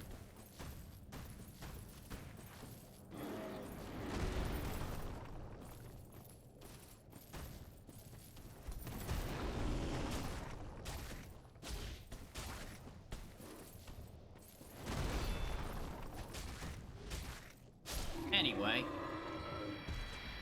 These really aren't that bad. They're just big. Really not, like, worth anything anymore, either. Like, they're scary because they're big. But they're also very beatable because they're big. You can just kind of stay in their reach. Take them down at the ankles. So it's harder when there's two of them, and it's harder when there's lava everywhere, I will admit.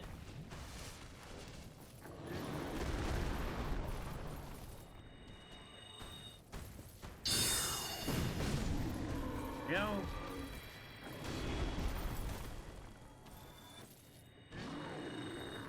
I think I've ever seen that flip around and land on my feet animation before. That was neat. There we go. Have him at the ankles again, and no more problem.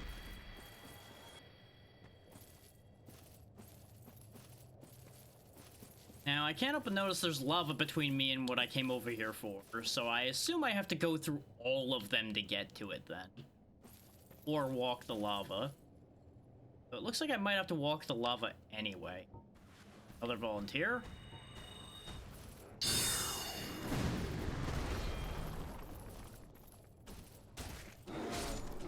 Anyway.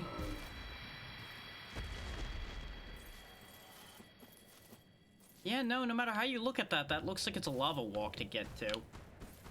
Oh, fuck's sake. Why are y'all so proactive here? Oh, because of the dust, I can't see where the lava is either. I think I've activated another one as well. Yep, sure did. That's where it becomes a problem. Not even them, it's the fact that I can't tell the difference on the ground when there's dust everywhere. So I can't tell where it's safe to step anymore. It's really bad. Like, you can see the difference up here. But as soon as it gets all foggy and shitty down there, I just can't tell anymore. And then it's compounded by all the dust their axes are just kicking up. It's like, yep, I totally can see what's happening now. Oh wait, no, I can't see shit. And I'm sure as hell not gonna remember where all the lava is from up here. Like, that's a fucking joke right there.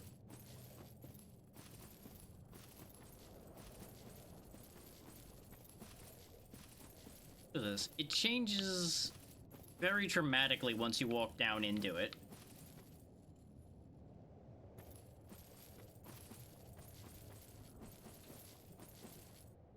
go this way, I'll deal with less of them to get my stuff back. Oh, they don't come back. I just realized there's less of them now. So actually, no, if I go back the way I went the first time, I'll be able to get my stuff back the easiest then. Took a second of processing to realize that these don't come back. Since the Capra demon over there kept coming back, I assumed all of them were going to keep reviving and being annoying. Well, I have to deal with the one here then, technically. The other ones may activate again anyway. Come here. Pull you over here so I can deal with you properly.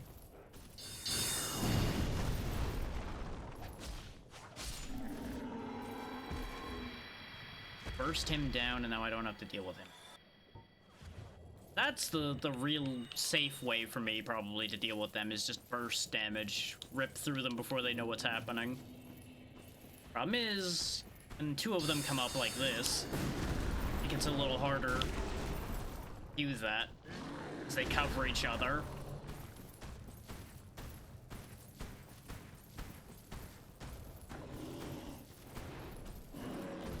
Of course. I stopped, and it just happened to be skidding right into lava. This is why I didn't want to be down here, because I knew that I was going to have problems down here. This is not the problem I expected to have. I will admit that. I expected to be getting my shit pushed in by the demons themselves, not stepping into lava over and over again because I can't see shit. That's not the problem I expected. It's like, if you're looking, you can tell the difference, don't get me wrong. But I'm a little focused on the things trying to kill me to be staring at the floor to check to see if I'm gonna burn my legs off. This area really is just danger by environment more than anything.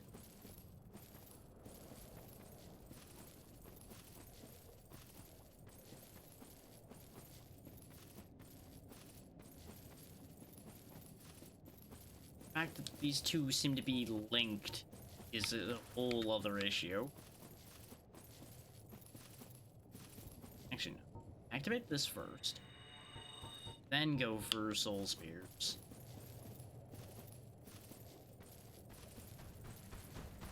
I don't know why you two activated the way you did that time, too. You didn't activate at that range last time. There we go. It staggered both of them. Down. 2 down. I just need to not get chased to the, like, wrong spot, pretty much. And another Demon Great Axe that I'm never going to have a use for. Hooray! I feel like the lava would be better served here by being lit up a little bit more. Like, just like a bit of a brighter red inside there instead of the dull red. And it would be much easier to tell the difference.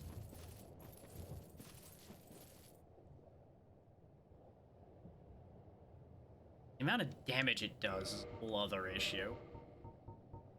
Fire protection, not exactly great. I'm not even sure if fire protection even matters for this, if I'm honest. I have to assume it does.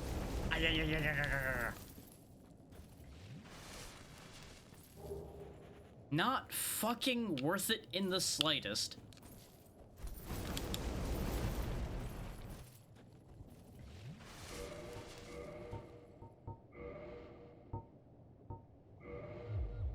They start to discourage me from going after loot when they do that to me. Just giving me consumable souls that I don't need. And don't get me wrong, I welcome having them. When it involves walking through lava, I certainly hope for more. Looks like it's closer to that patch of ground back there. I'm half expecting something to drop down on me around here, too. Yeah, this is definitely closer, but I'm probably gonna die for this one. Honest. Just because of the pickup animation, if nothing else.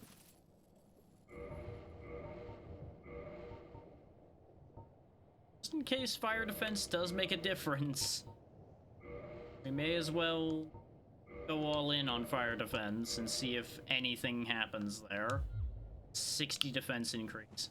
No, I think it does matter a little bit. We got the thing, though. We got the Chaos Flame Ember. Not sure I have any use for that either, but I got it.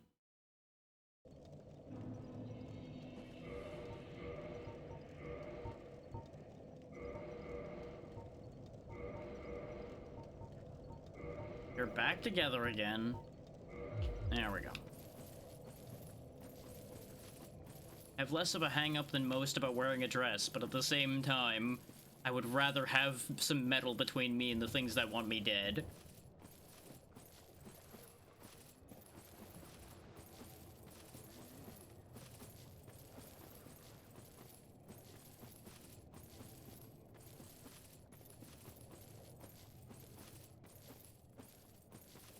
Those souls back, and then we're gonna head through that Capra Demon and head down on the other way, because it looks like there's no other reason for us to be down in the middle of lava hell.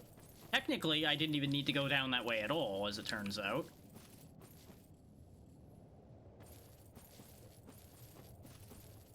For those wondering, I am, like, predominantly just looking for movement on the ground at this point. That's the easiest way I have to tell.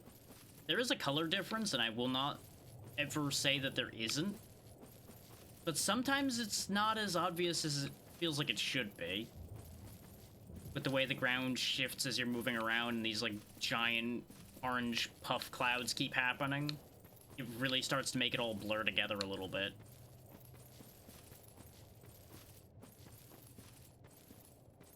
Especially if you're trying to move quickly.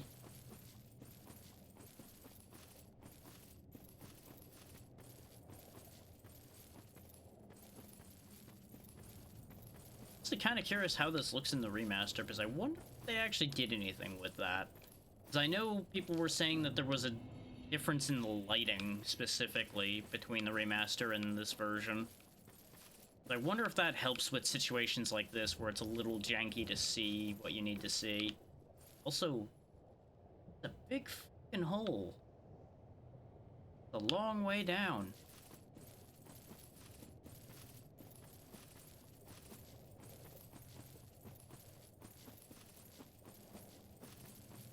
Gotta say, though, I'd still rather be here than walking on those invisible platforms in the Crystal Cave. By far. Not even a question. Both because I don't like walking on thin air, and because it definitely... It wasn't completely setting off the heights being there, but it definitely was uncomfortable being there.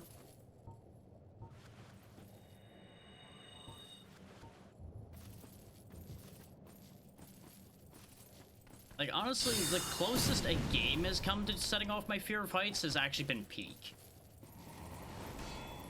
And I think that's because the main focus of that game is on climbing and not falling. So you're constantly thinking about that the whole way through that. Whereas here you have plenty of other things to be worried about.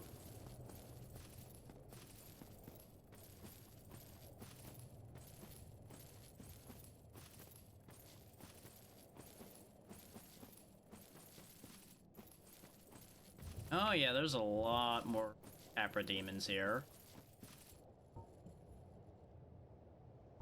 Welcome to my own personal hell, population Capra demon.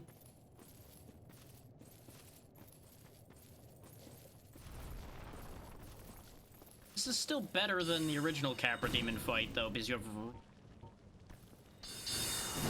And of course, you know, we're much stronger than we were then, so we've got advantages in that regard as well. Okay, you just broke through my guard that time, though. Okay, that attack just doesn't care, I guess. I disagree. I disagree very heavily with how that played out, because he should have died before he landed. I hit him first, but I guess not first enough. Sure thing, game. That is still a stupid amount of demons crammed in that hallway, though, I gotta say. But that's much more the problem I was expecting to have getting through here. I might just have to spam my crystal homing to get through that, just because of how many of them there are, and the fact you have room, but not a lot of room. Because you could still very easily go over the side there and have a problem, or dodge the wrong way and attract more of them. Like, there's multiple ways for that to go wrong.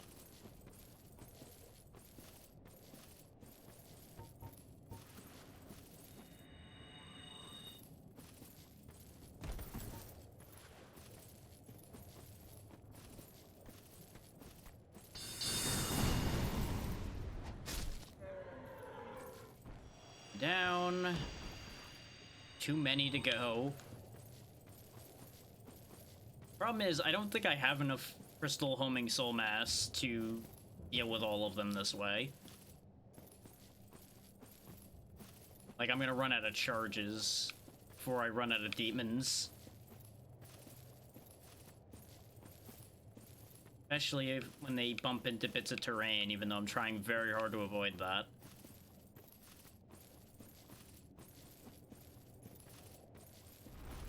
Of course, I suppose I could try to be funny and use my slow fall spell to jump down there instead of dealing with them. So we do have the slow fall spell, but that might be a death floor there anyway.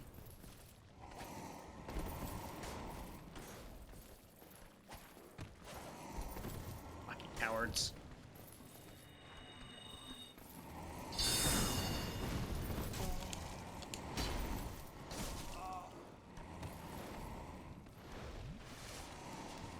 No, it's kind of funny. I feel like these are less aggressive than the boss Capra Demon was. Am I imagining that, or are they actually just less prone to just charging after you constantly? The wrong one first! Okay. But maybe that's just a perception thing, because we're stronger now, so it feels like they aren't as fast to chase you because they're not just rinsing your health in one hit. Multiple angles to look at that from, really.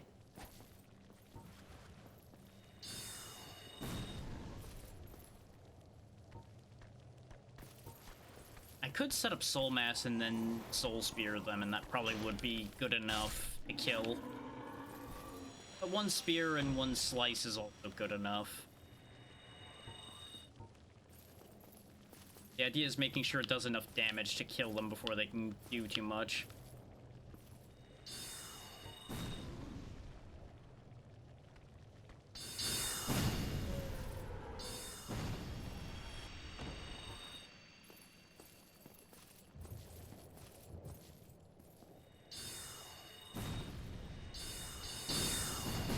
There we go. Fighting fair is for suckers, after all. Okay, they're... Staircase? Yes, there is.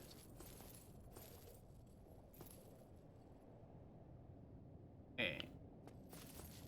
Door... Oh, I see. It looks like there's a ramp there, but there isn't. Because you would think, oh, there's just like a long staircase gonna be in front of me here when you look at it from this angle. And then you get up here and it's like, oh no, no, it's all the way down there.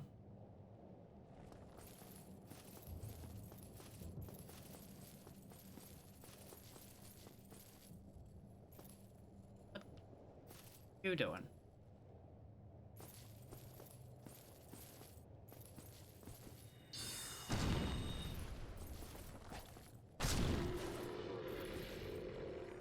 I got so thrown off when I rounded the corner and that thing was just kind of sliding backwards. I was like, wait, what? Where are you? Where did you come from? I know where you went. I put you there.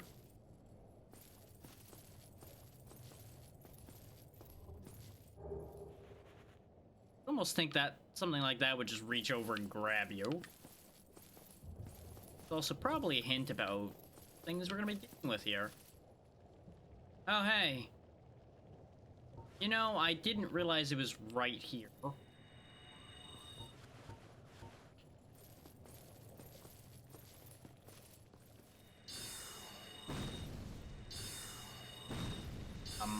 I mean, if you're just gonna ignore me, I'm just gonna do this then. That's infinitely less of a problem than I thought it would be. Hey, there's the bonfire. And their soul. Eat.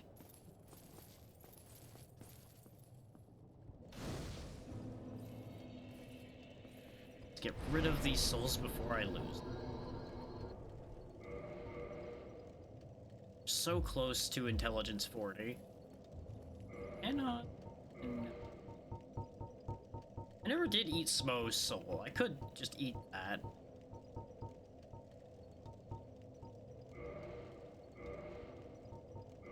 $16 though? No, that's the wrong large soul.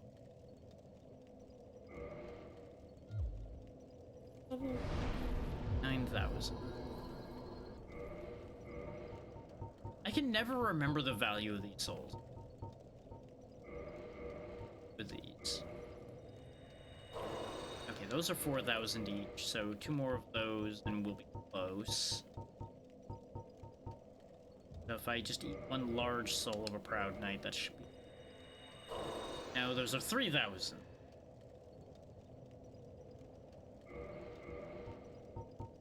I was assuming that was gonna be 4,000. 5,000, not that it was just 1,000 more. But now we have enough. This way I can avoid having anything to lose on hand. And now we have intelligence 40, so that's good.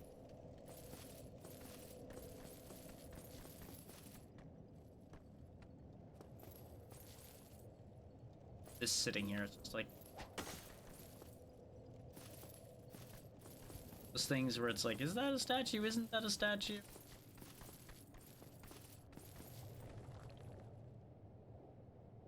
Yeah, because some of them aren't statues, like this one.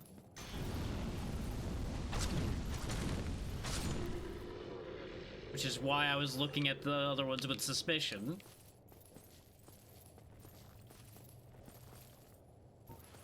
That's just a thing that's gonna happen around here, apparently.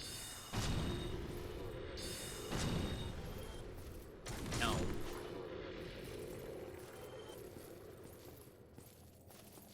That one was dying in a way that it made it look like there was gonna be a reward. Thankfully, we can just dispose of them with a couple quick swipes, so really an issue. Hello, issue.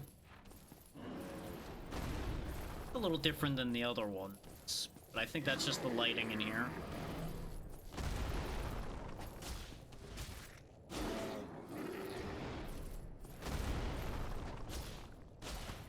Really is unfortunate for you how much of a disadvantage you actually have if somebody stays close.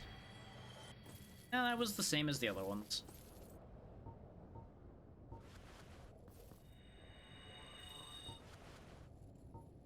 Has the weakness many a creature does, and that's being stabbed in the balls repeatedly.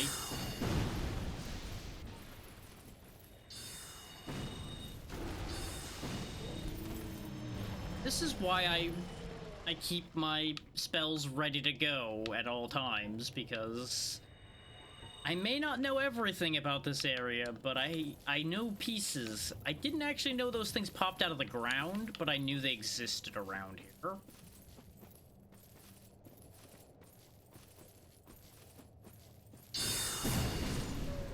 Oh, nice. We have enough intelligence now that they just die. That's good.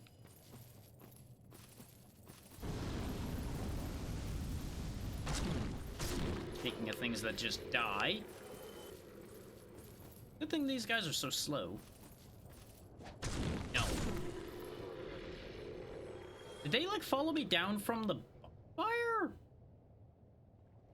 did they come from?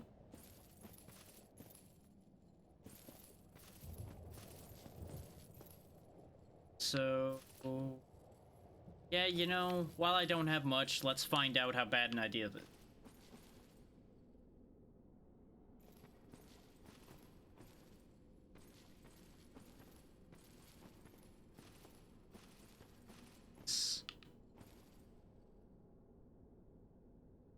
Very curious, but let's deal with finding out what this is first.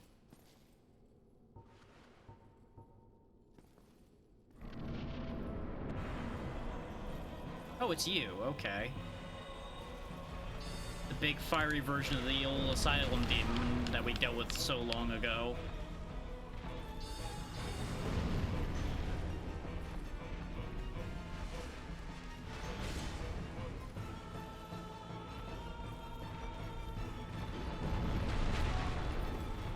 These fire waves are gonna be an issue.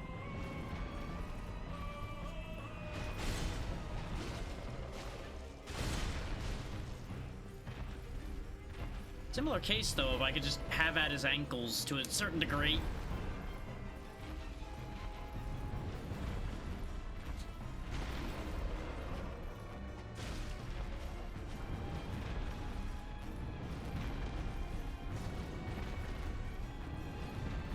Really doesn't want to be anywhere near me. He understands that that's his weakness.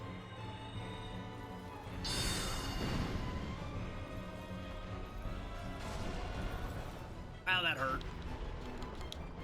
I'm me taking a drink. Wow, that has a delay on it. Like, the attack had finished, I watched the wave go while I was still standing back up.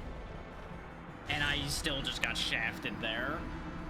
But I know what to do for this now. If his attacks take long enough to happen, I could probably just unload my spells into him and it'll be over before you know it. And we probably can just book it for the door and be fine.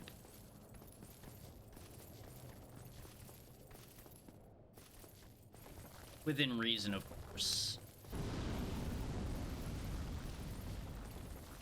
Be somewhat selective about how and when I book it. There we go. This is a good time to be booking it. Gotta go! There's a certain very big problem right on my tail right now, and I don't want him there. Bye!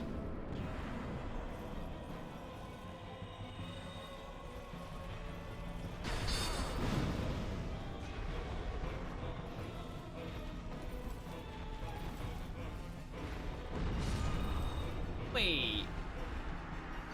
Why did I... Did I squeeze the controller wrong and it pressed the... 'Cause I pressed left bumper long before I did anything else, so my shield should have come up and stayed up. But apparently I must have bumped the right bumper enough to cast that? I did not knowingly or intentionally cast that, just in case anybody's confused.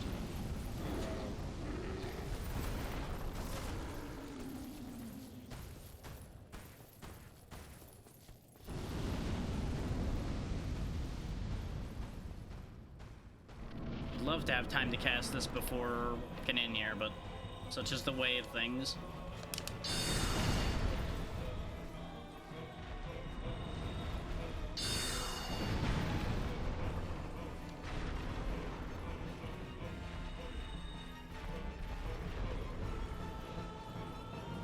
Why aren't they firing? Hello? Thomas, please. Thank you.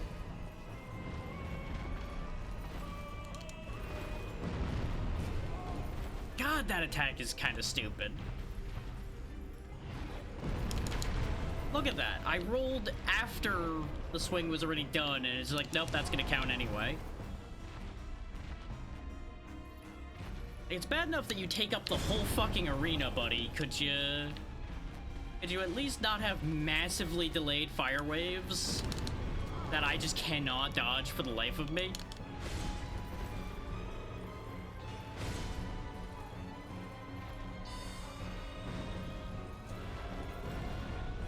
Like, the only play I have for those seems to be staying far away from those.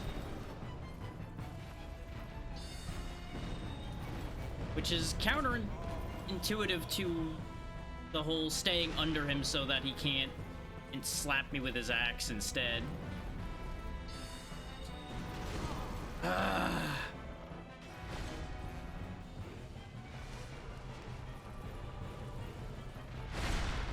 Can't see too much shit in this room.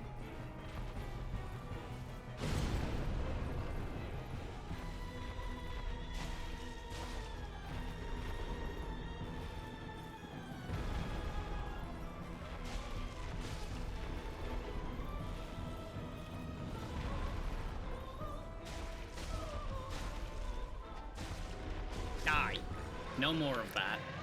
That's what I tried to do the first time, but he kept hitting me with damn fire waves. There we go, Demon Catalyst.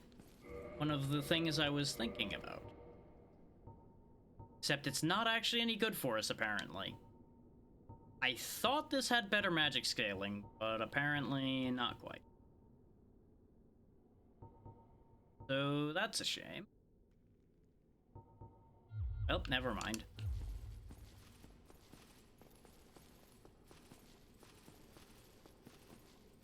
I also didn't remember that he's the one that dropped that anyway. I thought that was further in here.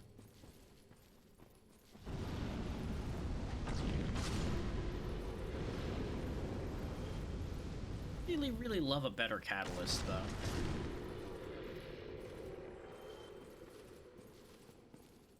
Now that he's dealt with, though, let's have a look down that other path back here before I proceed too far. There's also that other path further along the other way, too, admittedly.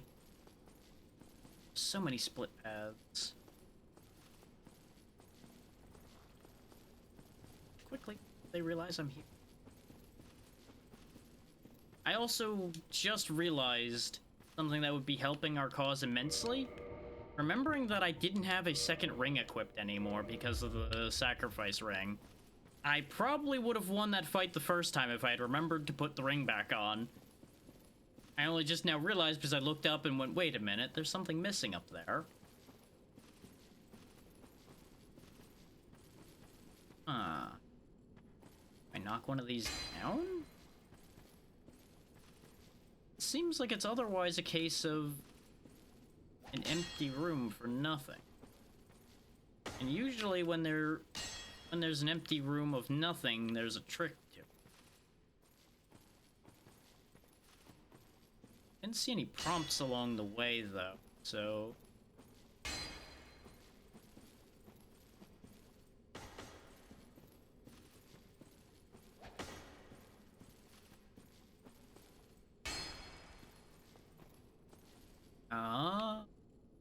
Feed down.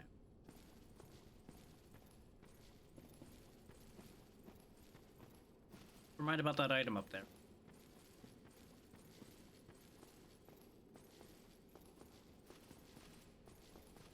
This is very integrated with Root, isn't it?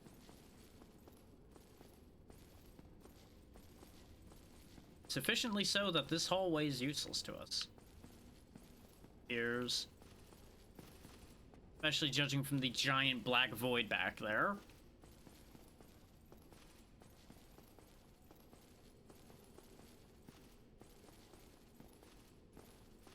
Staircase. I was worried it was a hole. What the fuck am I looking at? Nope, don't like it. Kill it.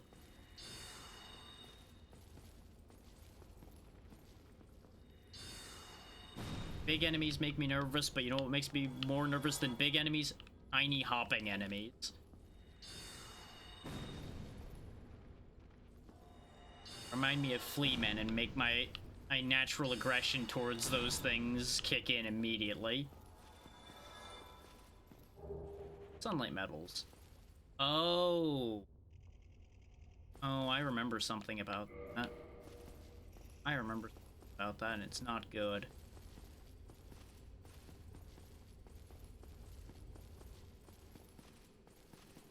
But there's nothing we can do about that right now because we can't get in there.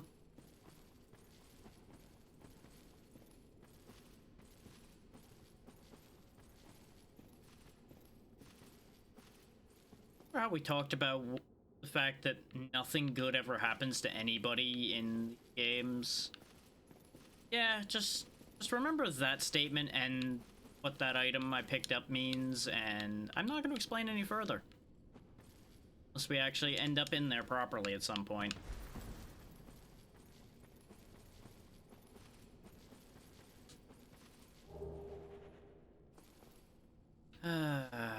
There's something further down back here somewhere. This was a pointless jump to have made. You have no way of knowing until you make the jump.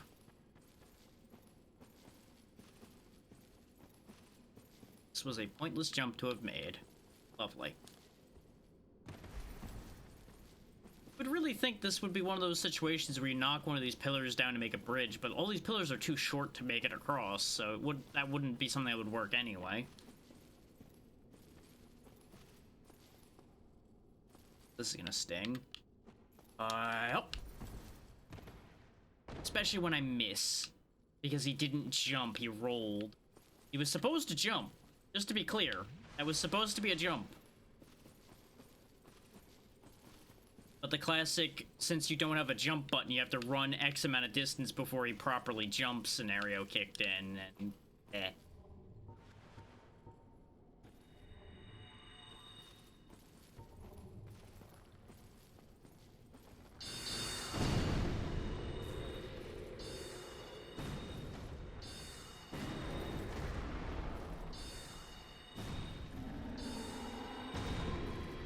Anyway,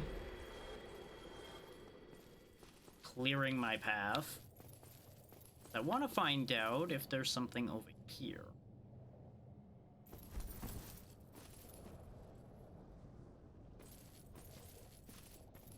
Like there was a path over here as well, but it looks like... Wait? Oh, he'll show me the way, I suppose. Yeah, there is a path that just loops around. Very good. Here's big guy, thanks for the intel.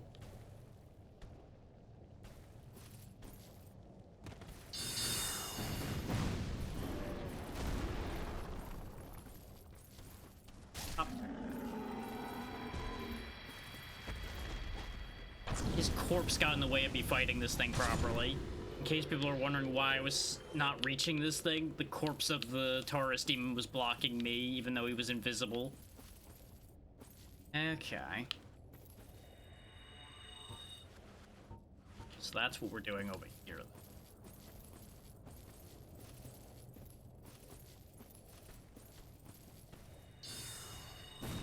Continue with that, and those will not kill you because you jumped over one of them. Please don't sweep me off. Thank you. I was really expecting with the golf swing he was doing to be just going flying out that way somewhere, and it would be so bad. Really should have touched the bonfire before coming over this way. Hi. You know, infinitely less threatening than I worried it would be. That was just a bit of a surprise.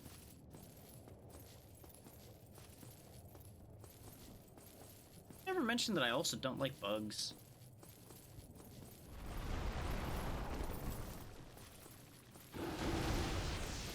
Anyway, just gonna circle around that. Not so stupid as to stand in their game. I could stand in the middle of all of you, but why would I do a fool thing like that? That's just asking for trouble. Oh, you can turn around. Okay.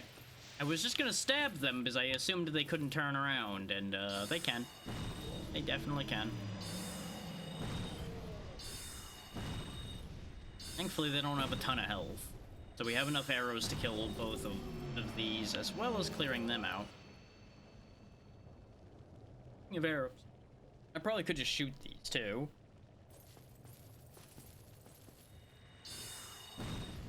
Let's just use... They replenish at every bonfire. This place is very, very lucrative for souls, though, I gotta say. We're already back almost to 40,000. The ads are coming back up, though, so bear that in mind. Now, was this for a mimic? I can't see the chain well enough. No, it seems fine. Large flame ember. Hooray! We got 2 embers out of this, so that's something. Build only by blacksmiths knowledgeable in ancient methods, and same with this one. Sends level 5 flame weapons to chaos weapons that are augmented by humanity to inflict fire damage, and just plain fire weapons with a large flame. Not sure who those are going to go to yet, but we'll figure that out when we get to it. I think there is another blacksmith, and they might go to them.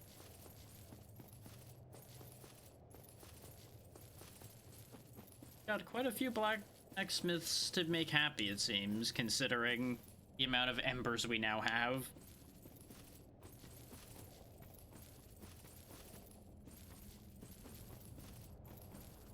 Let's go touch that bonfire, because getting back through all of this isn't going to be that bad. I would much rather have Estus to deal with whatever is coming up next. Is the most problematic thing coming back through here for us is gonna have is just getting back past the Taurus demon, and that's not that big a deal. Honestly, we probably could run past everything to get through where the fire sage used to be.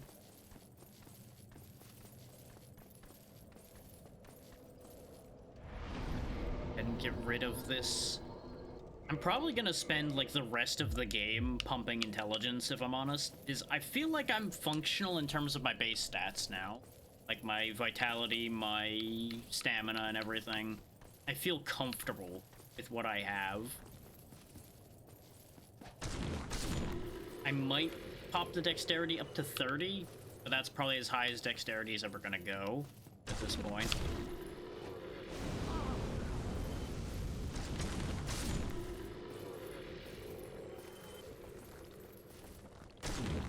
I said I was just gonna run. Yeah. The reflex kicked in again, like, ooh, thing to kill, wham. Those are things that like take nothing to kill, so it's like, yeah, I'll just slap them out of my way. They're not a problem. Gotta go right now. Gotta go. Yeah, real shame if those stairs actually were here, but you know. Make do with what you got. Yeah, see, he lost interest, so we can just trot on right on through here. Doesn't want to go in here.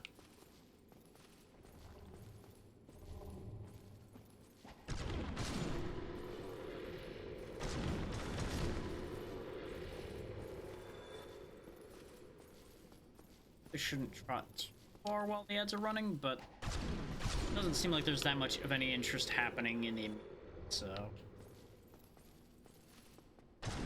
Hacking my way through more for statue guards.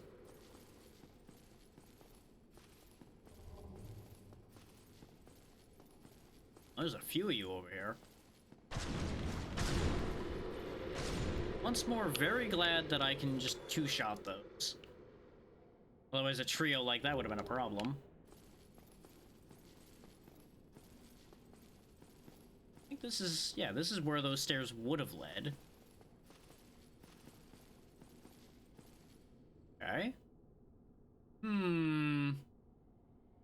Gee, I wonder if some of these are alive.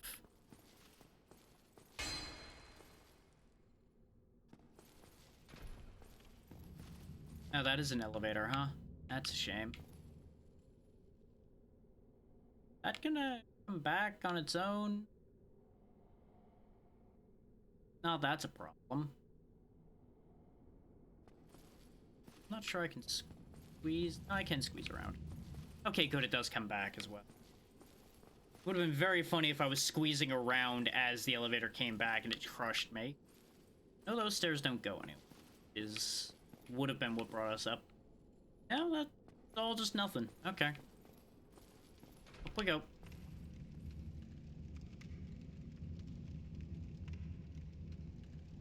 Welcome back from the ads, everybody. We just kind of walked along a little bit, and Oh, this is the elevator back up. Huh.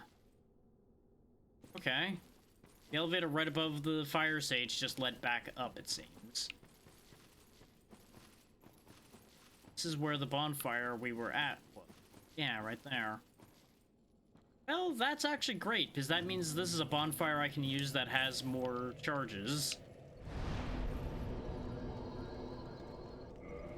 I can just take the elevator down. So that's helpful.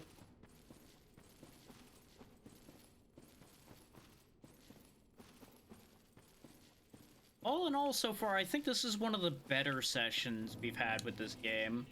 I haven't gotten as frustrated as I have with a few things. Like, for example, the Ornstein Smough fight that was giving me fits.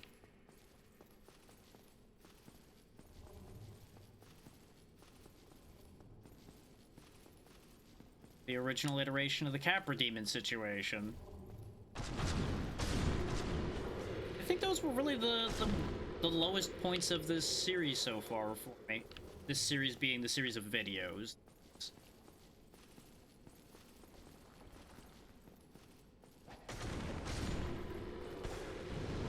Well, actually, I don't know if the Ornstein Smough fight was worse than the path to them was. Now that I think about it a bit more, the path to them was fucking awful.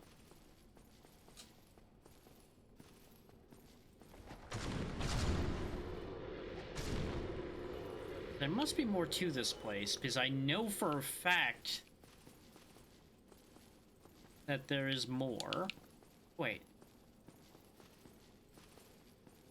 Bingo. Oh, and there's another bonfire just right here, huh? Oh, we may as well keep our 10 Estus from the other one.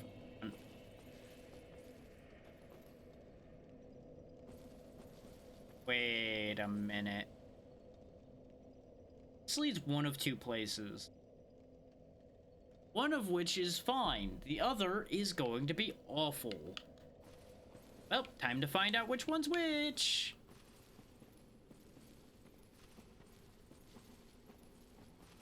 The fact that there's like these natural bridges made out of roots, though, is fascinating to me.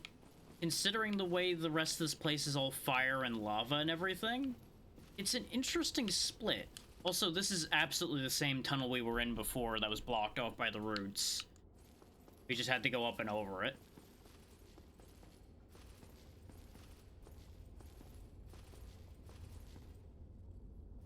Bad feeling.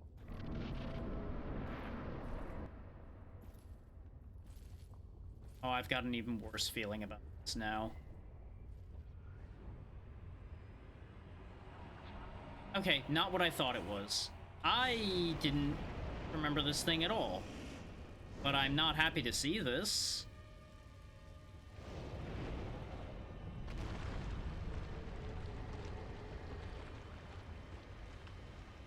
Because this is just very upsetting to look at. Creature from my nightmares. Centipede demon. And a lot of this arena is lava, so,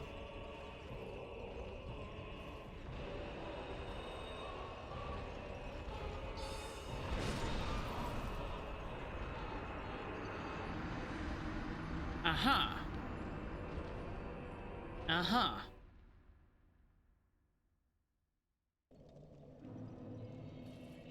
Uh-huh. Just got fucking one-punched. Can I warp to any of them? No. Apparently this entire area down here is just like, no, you can't warp here. Okay. Unless maybe no, because we had that bonfire before. So if that was a warpable bonfire, we would have been able to warp down here. The way these bonfires and warping work is really annoying. Like, well, we've arbitrarily decided that this one is not good enough, so no, you cannot warp here.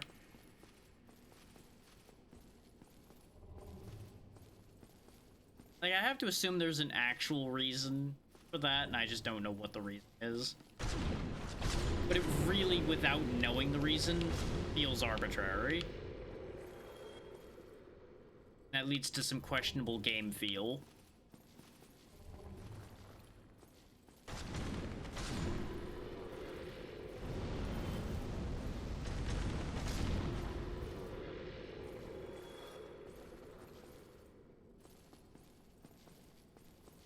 Because otherwise, one of these times when I build up a lot of souls, I would go pick up, like, Crystal Soul Spear, for example. But knowing that I won't be able to just come back without having to go on a whole long walk, just because the game has decided I'm not allowed to warp here, makes me a lot less inclined to do that. Now, there's positives and negatives to that. I'm not gonna say that there isn't.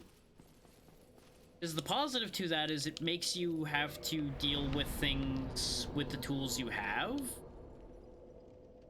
rather than just going and getting better tools. And I'll grant that there's value to them. I will never say that there isn't.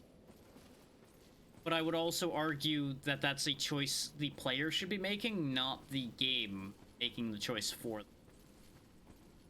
Because as I've said numerous times about adjusting difficulty, I feel like the player should be the one to determine how hard a time they're going to have with something. Because people are very good at finding ways to make things more difficult for themselves.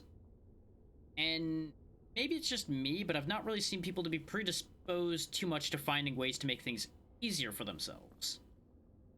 So I feel like, as a general situation, you would be more likely to find people increasing the difficulty when left to their own devices rather than decreasing it. Outside of finding, like, cheese for things and situations where things potentially outside of intended design happen. Those are a separate concept in my mind for that.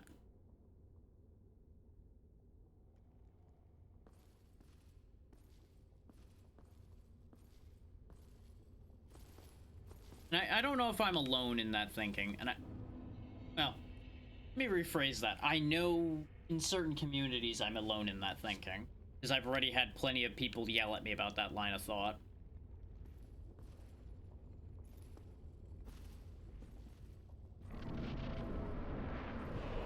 And I'm not trying to say that as my line of thought is right and someone else's is wrong. This is just how I feel about it and how I think it would be nice for things to be.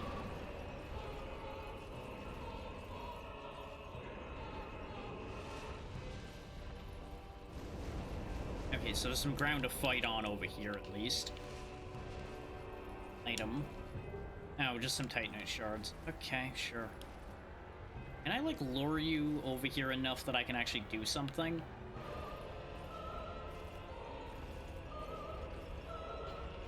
I think it's just disgusting to look at. Really don't like looking at it.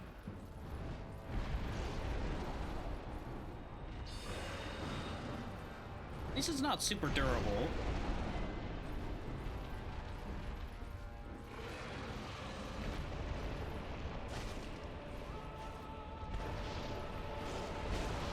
Hard to tell what he's doing sometimes, though, I'll admit. Oh, he's got a stomp. Okay, big stompies. Gotta watch out for those.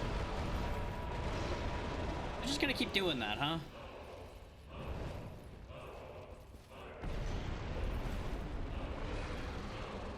I assumed he was, like, going up on the wall, and I might be right about that thought. I just didn't read his positioning properly from there. Ow! Got a lot of annoying moves there, friend.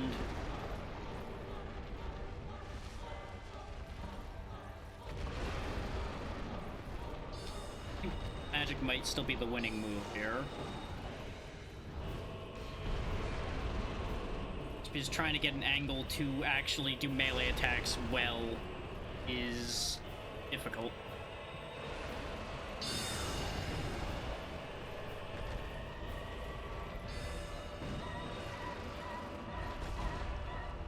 Oh, he picked me up. He's gonna eat me. Is this just a kill? No, not quite. Close.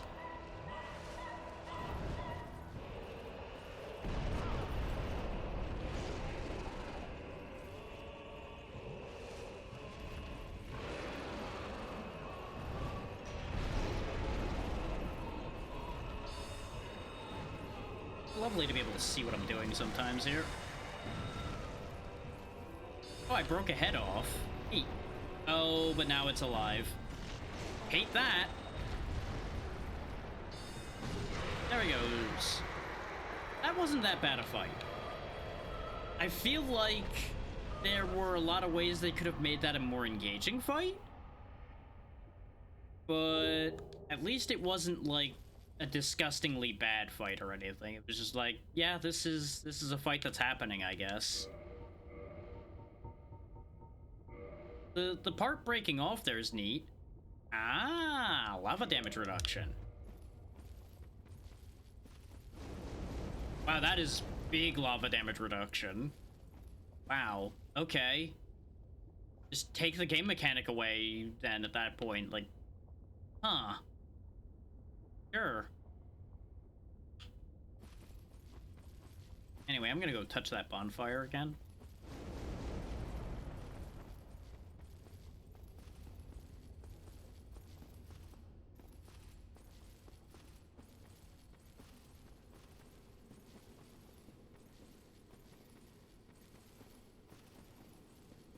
Now, I want somebody to correct me if I'm wrong, in case anybody listening out there actually knows. But you get to keep a bunch of your stuff when you go to New Game Plus, right? Is that ring one of those things? If you keep that ring in New Game Plus, doesn't that mean you could just, like, skip most of what we've been dealing with when you come back here? You could just walk across the lava without needing to do much in the way of shenanigans. So I'm gonna grab this item and use that homeward bone we got. Oh, this was worth it. Thing is, I don't really see a good landing point anywhere around here. This all looks like death. Hence why I'm like, I'm just gonna home bone, because we did just get a second one.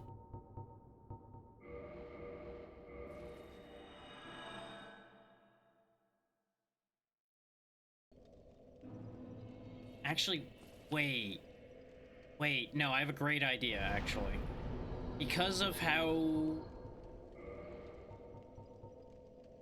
these work, things we've experienced already, I can actually do this way.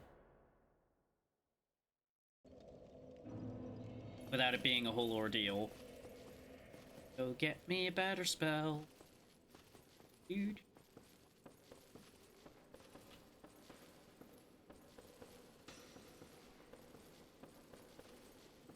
Hey, Logan.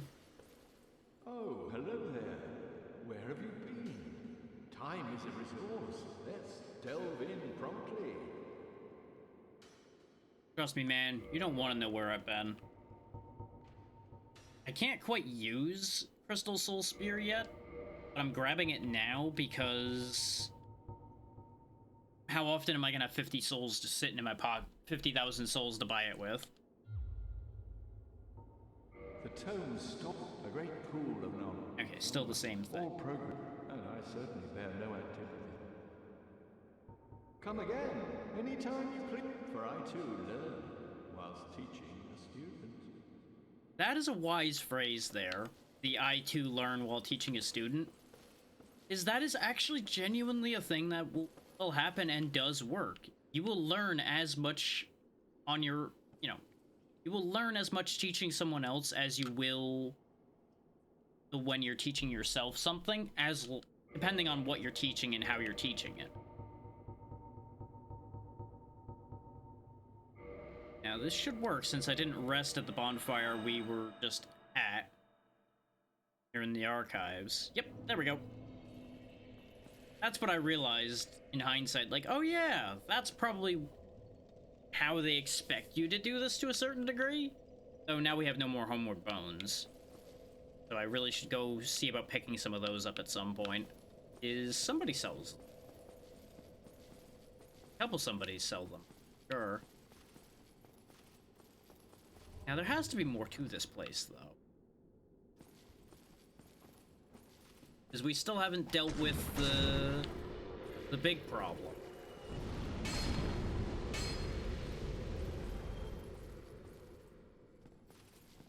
But based on the fact that we received an item for walking on lava, I assume where I need to go is across the lava somewhere, then.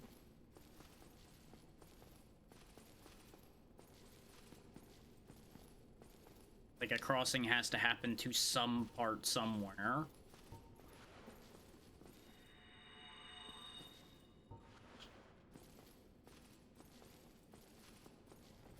Did that thing again where I activated these out of order. Because these guys are gonna absorb the crystal soul mass. Come on then. You're the one who wanted this smoke. Bring it on.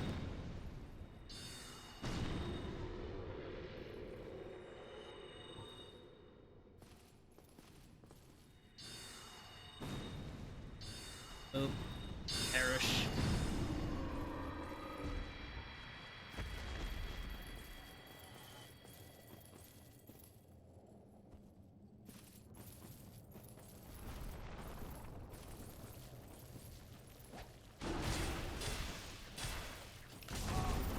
Ow. Really expected it to die a lot quicker than that. It just survived all of those swings, apparently. That's on me, I suppose.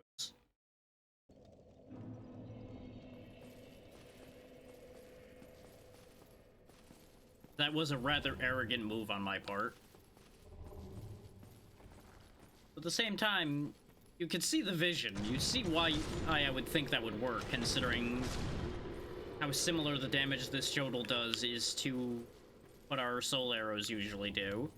So logic denoted, same amount of hits, but apparently that thing has a different layout for its resistance than that, and I couldn't see how much damage I was doing because the thing's massive.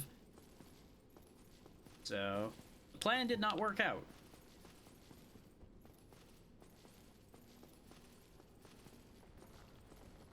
You're floaty boys.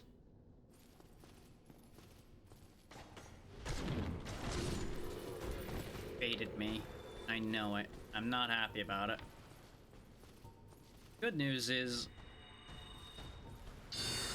I have pretty good control over how this guy moves too. Yeah, Soul Mass, that's clearly what I fucking wanted. God damn it.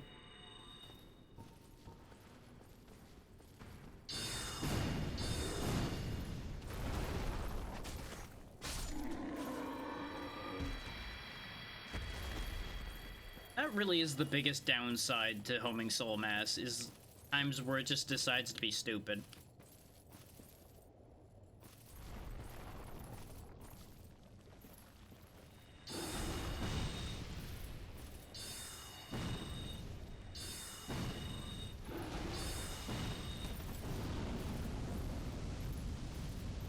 Interrupting my fight.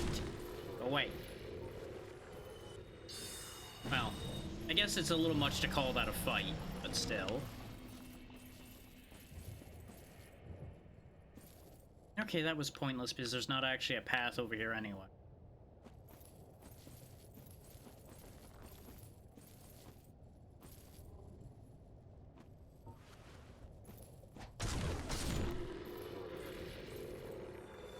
We know we don't need to go back over there because that's just where the Ember was. Doesn't look like there's anything else aside from much further down, which is particularly reachable.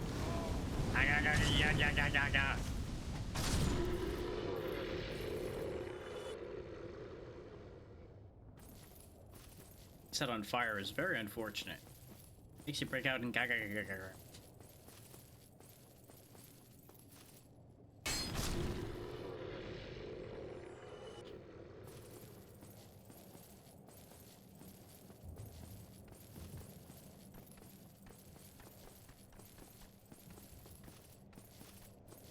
Guess we'll touch this bonfire all the way. I'm assuming that my path now is backward. Like I need to go back up to go back down. Go somewhere.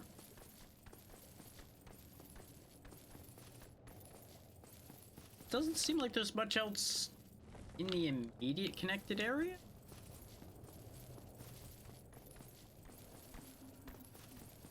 Oh right, you all are up here.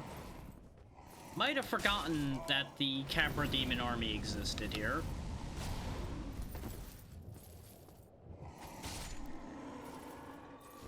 Okay, I can stagger those with a heavy hit, it seems.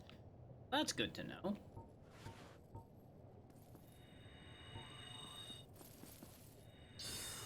You son of a bitch! You did it to me again!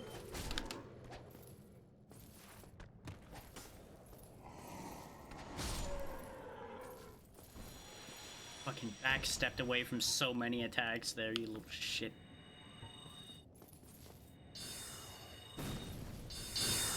There, that's what was supposed to happen the first time, and then stupid orb man got in the way.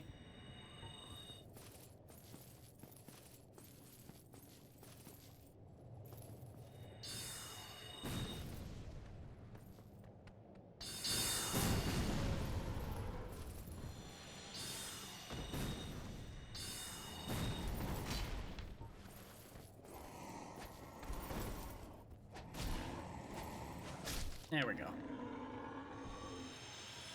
That went better than last time.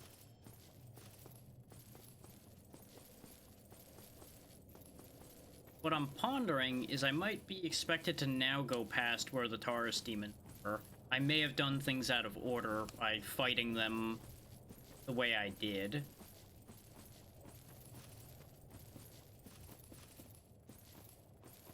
Actually, no, because that's a dead end. We know that's a dead end. That doesn't work.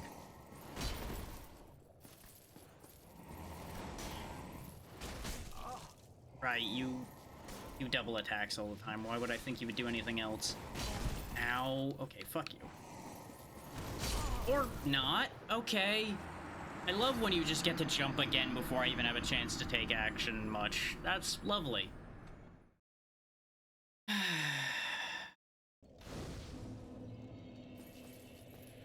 We all love it when things just take way more time than they need to, don't we? The greatest game design decision. Prime example being all these fucking Capra demons.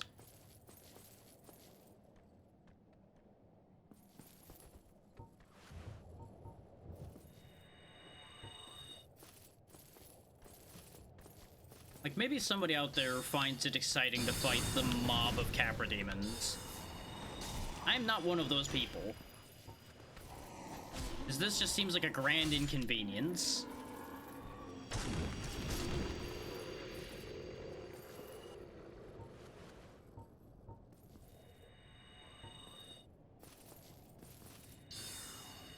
Like, maybe if I was better set up to fight these where it wasn't a whole ordeal every time. Or a big expense, depending. Like, it would either be I use a lot of my spells, or I have to deal with a whole fucking thing.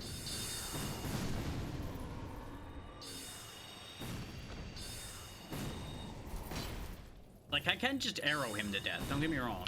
As demonstrated here, it just takes a handful of arrows. But that's still a solid amount of the arrows I have, and I would rather be spending them on other things that are important, like literally anything else.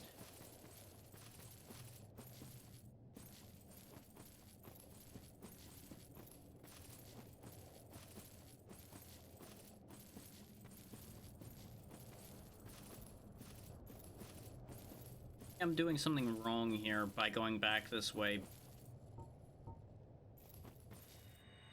That's entirely possible. Just bear in mind, I don't know where I'm going. Well, amendment. I know where I'm trying to get to, but I don't know how to get there.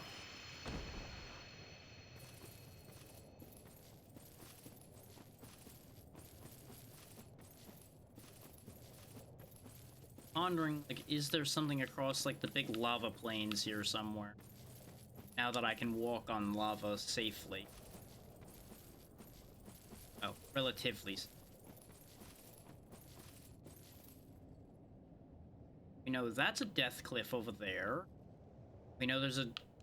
Well, do we know that there's a dead end there? Let's make sure.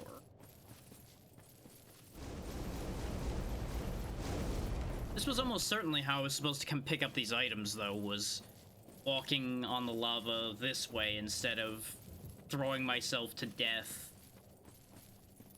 to try to get across. There is this, like, indent over here. Maybe something. Oh, sure ain't anything.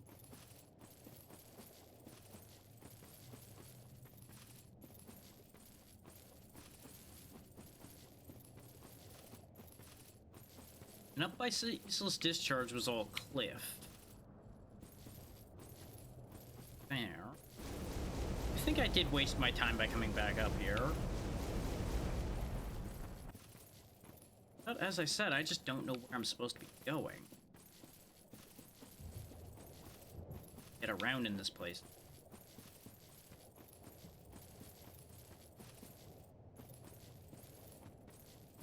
Because I know this is connected to another area. I just don't know how to get to it.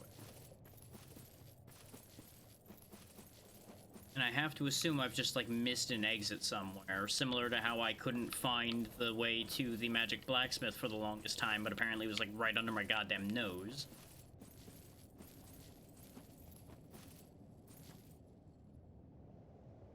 No, that's not. Just sticking out of the side.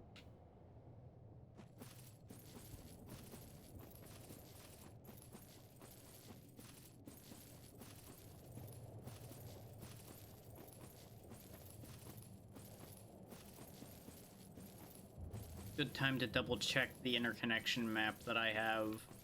Make sure that I'm not just fooling myself into thinking that there's a connection to this area. Like 90% sure there is, though.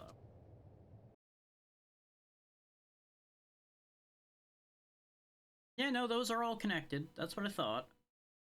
Just gotta figure out how to get there. Wait. No? Not connected. This is drawn in such a way that it's hard to...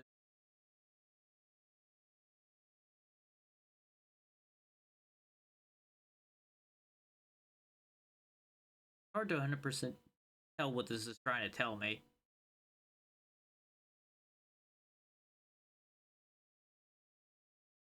Because there's a bunch of things laid over each other.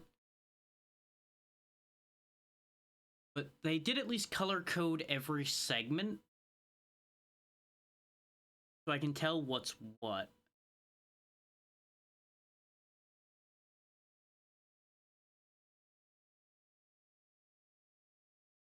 Okay, no, I think I need to go back to where the centipede demon was, because I think that big door there is literally what I was supposed to have done, and I had a whole big brain moment that's not actually big brain at all. What happened? Mouse cursor off the screen again. Thankfully, we can just take the elevator up here and make sure go to the correct place that way.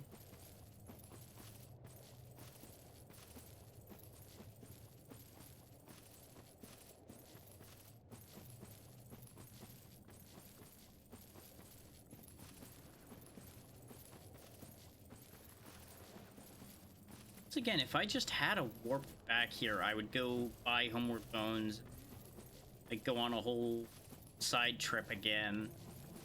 But I just don't want to have to run back down here. It's not even that far a run back, it's just annoying. Because I have to run all the way back through Blighttown and everything, because there's not even a damn Blighttown. Outside of apparently one that might exist that I just didn't touch. Probably is one. I feel like I was told there was one before and I forgot about it again already.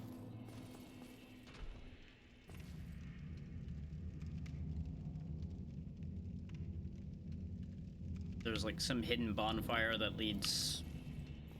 allows you to teleport. Like that.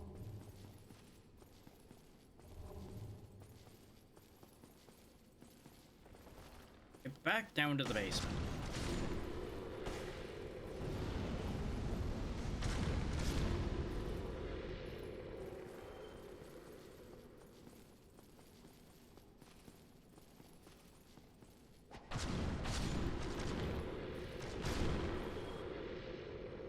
I feel like I've asked this before, but I genuinely do wonder, what's the intended order here?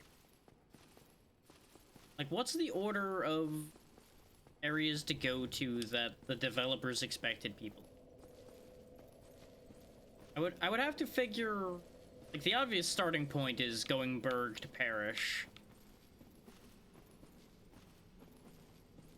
And then obviously you have to go to Blighttown from there to get the Bell of Awakening wrong. So I would assume it's expected that you go Berg, Parish, Depths, Blighttown, then Sen's Fortress, presumably. So it would be Sen's Fortress and Orlando. Then it kind of turns into question mark, I guess.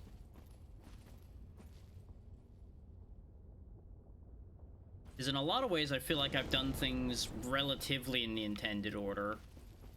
Just skipping some steps, like skipping the depths entirely.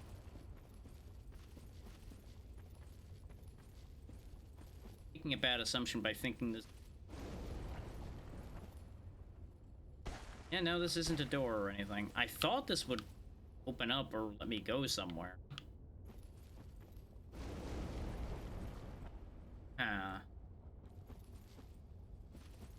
Is there... Oh, there's a path over here. Except this doesn't go anywhere either. Okay. Am I barking up the wrong tree by going down here again, then? Wait. This is how we got here, isn't it? No, the big archway over there is how we got. Perhaps this is the answer. There we go. Just an entrance that blended into the wall.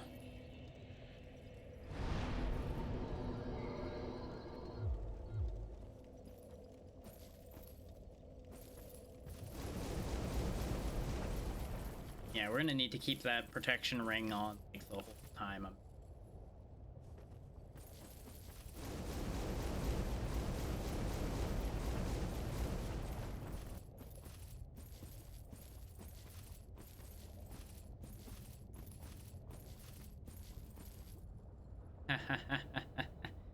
Yeah, well, that's moving. Yeah. That's not great. Looks like there's a whole city behind it, though, so that's nifty.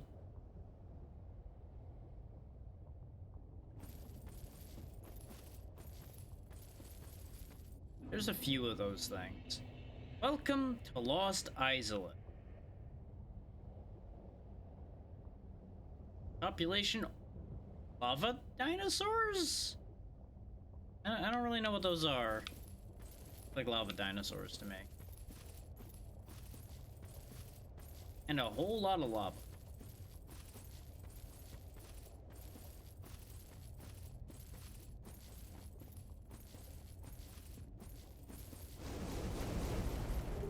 Soul of a Brave Warrior.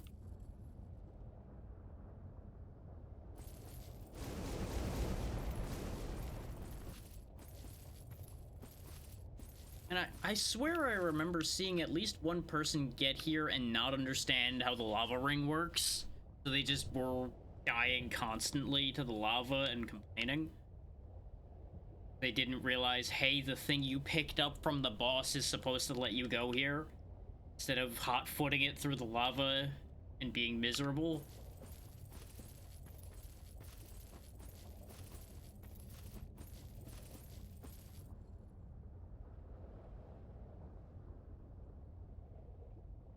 I'm gonna check the other path behind us first. dealing with Big McLarge Huge and all of his Big McLarge friends? That's a better idea. Seeing if there's anything over there, that is. Hope you like the sound of lava, because we're gonna be hearing it a lot. Ow, ow. Yeah, hot foot, hot foot, hot foot, hot, hot, hot. You know, this whole area is all about just taking damage. Is Blighttown? You're constantly just slow walking and taking poison damage. Over here, you're constantly dealing with heat damage. This whole, like, lower section of this game is just health drain hell.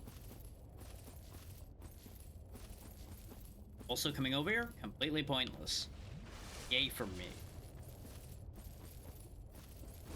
Ah, eat, ah, ooh. Ah, ah, ah, ah, eat. Eat, burn, burn, burn, burn, burn, burn, burn, burn. Ow, ow, ow. Why? It at least doesn't hurt much with the ring.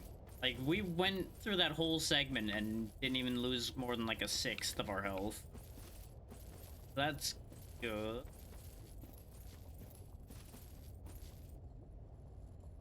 Let's get a gauge for how strong these things are.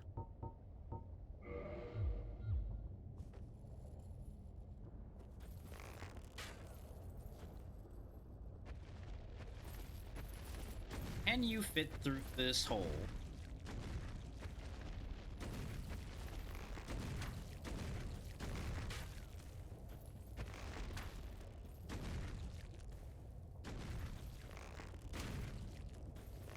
Answer is they cannot fit through this hole. So I think I have decided how I'm going to solve this problem, or at least some of them. And people may be disappointed and think this is a cop-out. But this is what the power of dexterity does for you. It allows you to shoot your problems and not have to deal with them. 2,000 souls. God. Oh. And the other part of it is, if they didn't want me to just shoot these things to death, they should have made them able to fit through the door.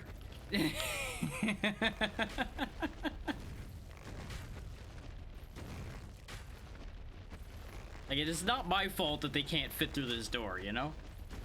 That is a developer oversight. That is not my responsibility.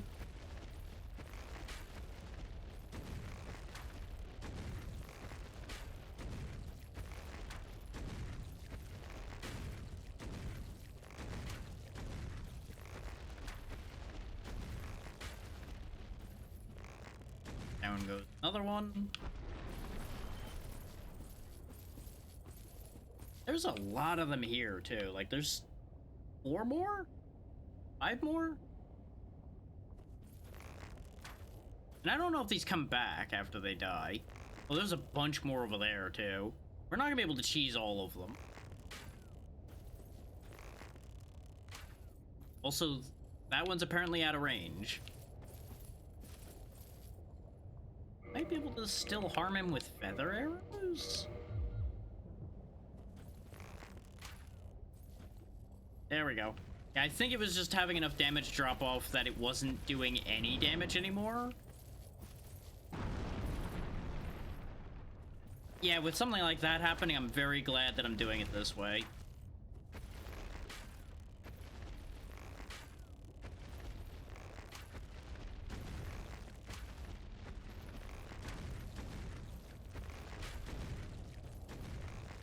These things would probably just crush me without a second thought.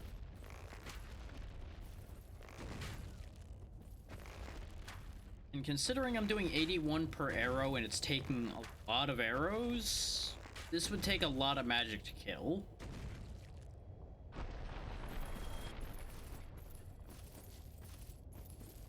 Definitely realizing I didn't bring enough arrows. Oh. Hit you for the feather arrow.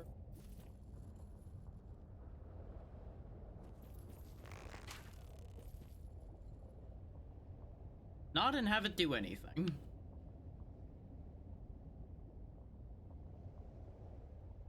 Oh. Hi, boys. Boink. Gotta go!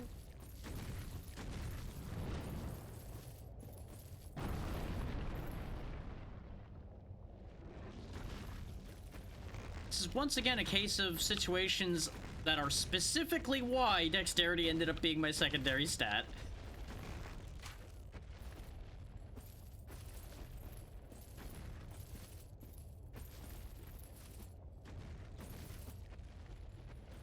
And I just like the dexterity weapons better. I've never really been big on Unga Bunga strategies. Of just like clobber thing with real big weapon.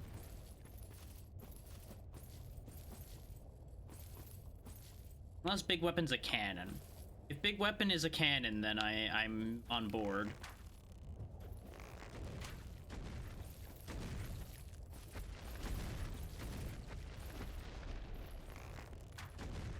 This one's gonna take particularly long to kill because it keeps turning around. How do I shoot this one? Get a better angle.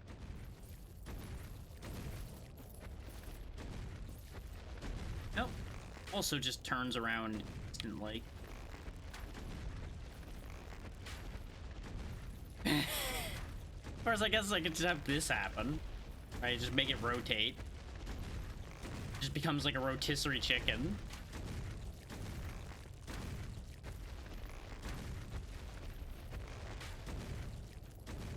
It does run like a chicken, so you know, I guess it's spinning around like a rotisserie chicken's not that unreasonable a thought, huh?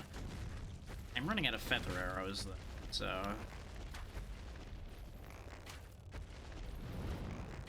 That gonna reach? No, it just went straight up. Okay.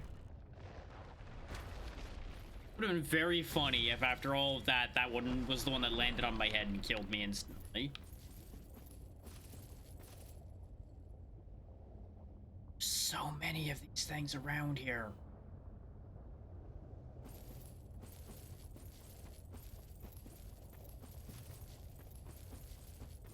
My better judgment, I'm bored of this idea now.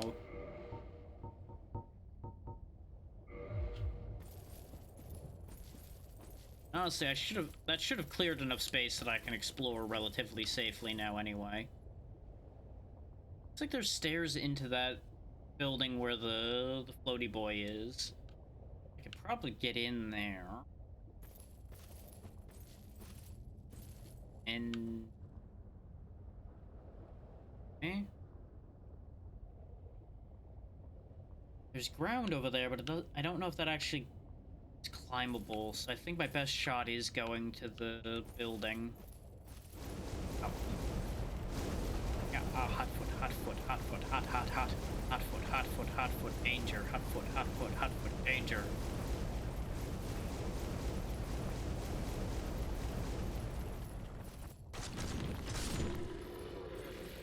Yeah, I didn't think that actually was a door. Really thought that thing was a leg for a second.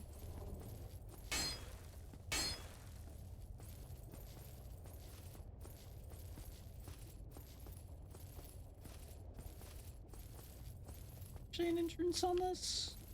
There's the thing. There's any entrance. Also don't seem that interested in me. I tell you what though.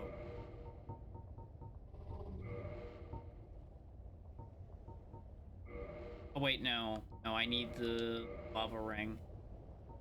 Wait, 28. I can probably get away with taking Havel's ring off for the time being.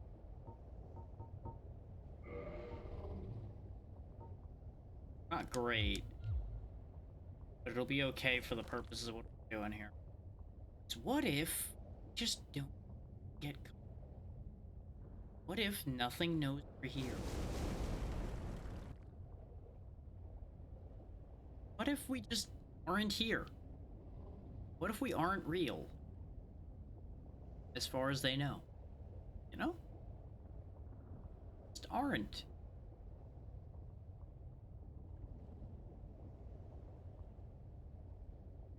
Consider, if you would, stealth.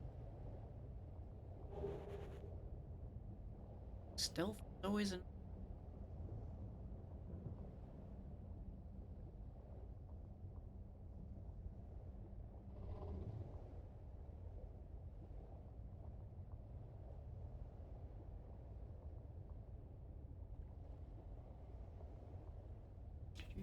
Top.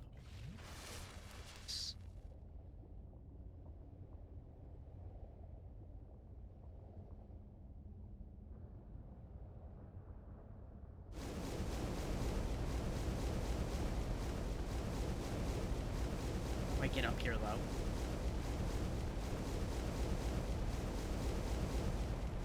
Oh, it's not actually up, it's on the lava floor. Okay, that's fine.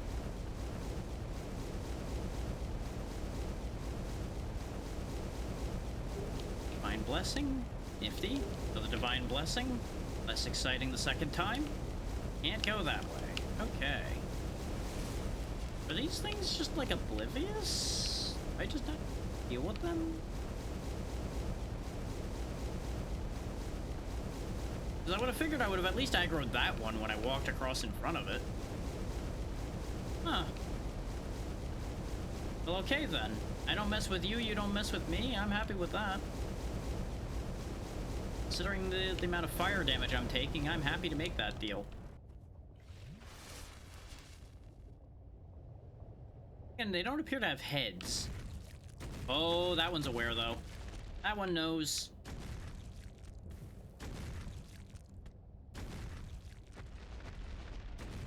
Not really sure why some of them are aware and some of them aren't. But there is in fact a difference apparently. Some of them are aware and some of them aren't.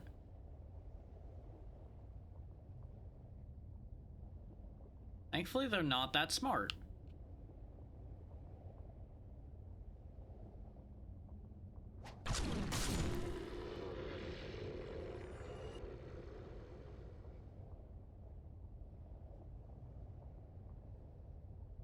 I need to get to like that branch over there. Ah.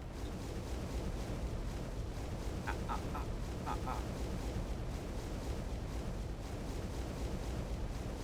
Yeah, this looks like the way up.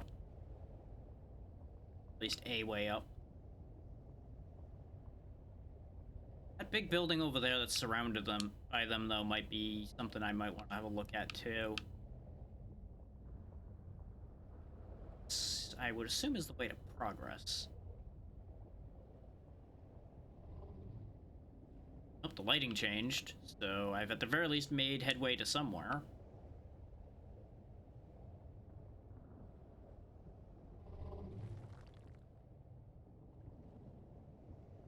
Things are really loud, you know?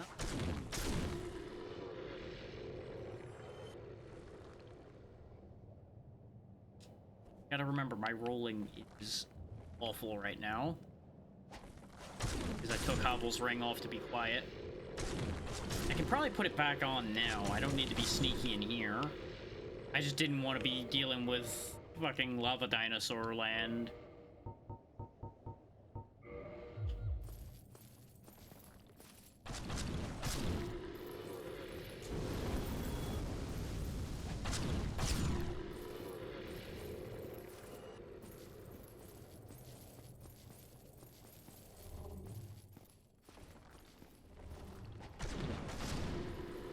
Wise man does not pick fights with something that's the size of his buildings.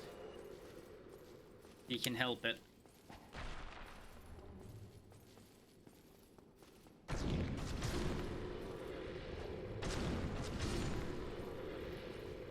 These things, though, these things I can just chew through all day. Bring on hundreds of these, I can take them.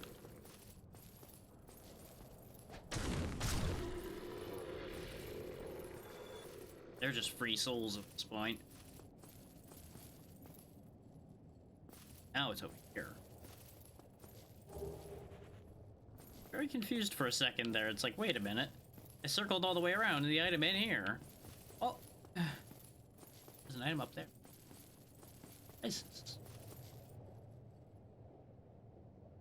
I don't know what I'm looking at, but I don't like it.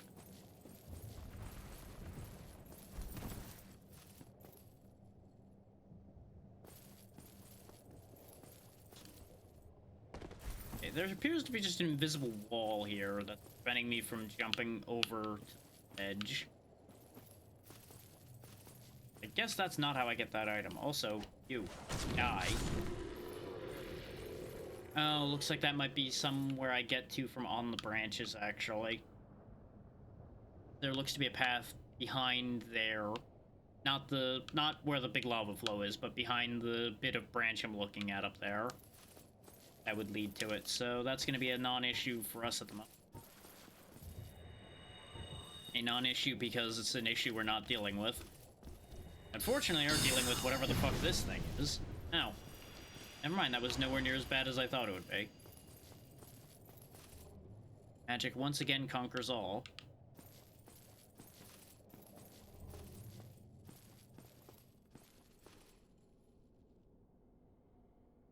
Yeah, I wonder if that one is real or not. Really did seem like it just rotated to look at me, didn't it? An elevator or anything? It's just mosaic floor. It just happened to be pointed that way, and I'm convincing myself it turned.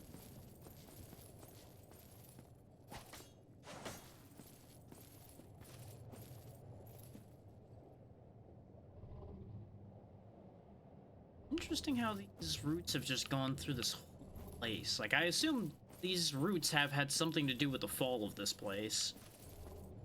That would just make sense. Is the way it's kind of interwoven into everything around here doesn't feel like it overgrew the place after the fact. This seems like it tore through here actively to me.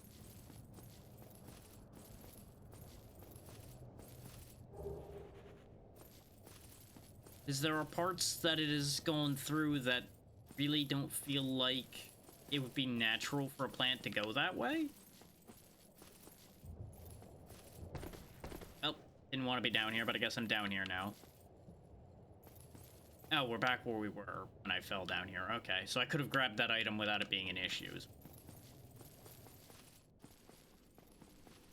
Is like plants, much like water and everything else, as far as I'm aware, typically take the path of least resistance when they're growing through something.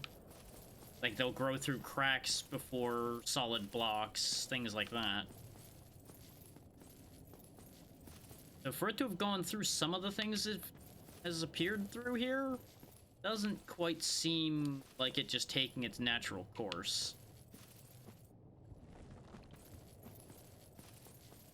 There's plenty of natural course shown here, of course, too. Like, there's both on display here at the same time, I would say.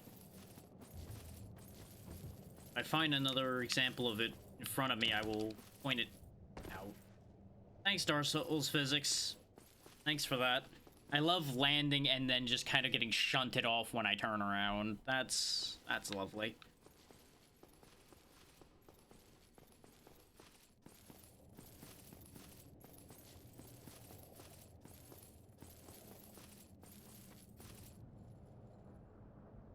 Hang on.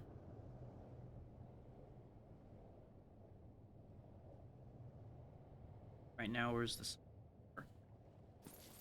Now, we'll see if mobile Discord ever actually loads. I swear it's gotten worse again. Like, half the time when I try to load anything in mobile Discord, it will just be a blank screen.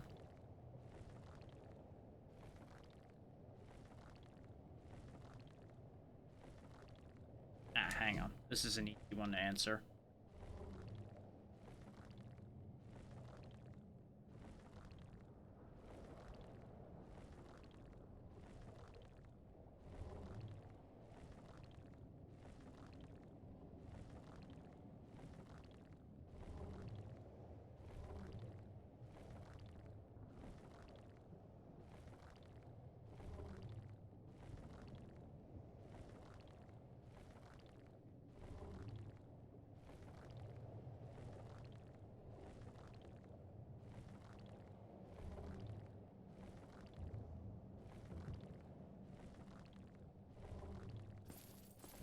Doing tech support as I do, don't mind me. One of those things where it's like, oh, this is a very easy question to answer, as soon as I was able to see what the question was.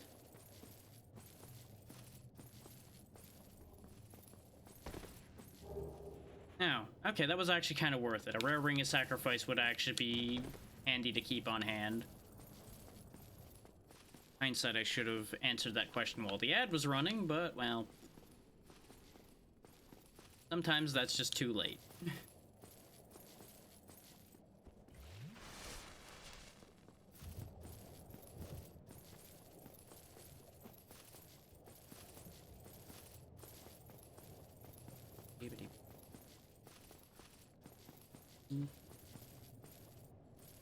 Let's see what's up these stairs, shall we? Pyromancers, that's what's up those stairs. Also, that is not the direction I told you to roll in. But it was because I was still locked on that he rolled stupid.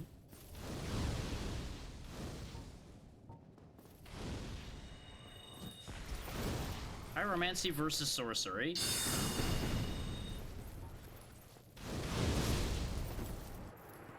Pyromancy loses. Izalith Catalyst.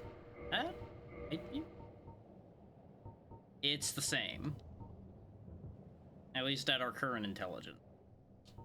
But you know what? At least it's a different catalyst, so I'll take it. Oh, it's another long boy. Okay, sure.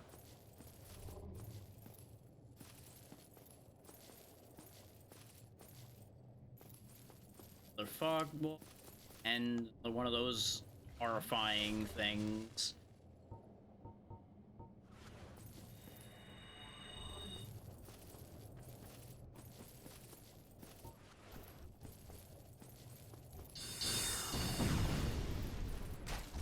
No.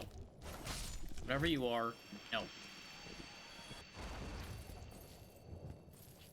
Just behind this.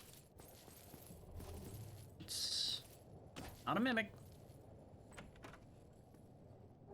Oh, Pyromancy, Chaos Fire Whip. That'd be nifty, but I'm not a pyromancer. Is the Izalith Catalyst doesn't count as both, right?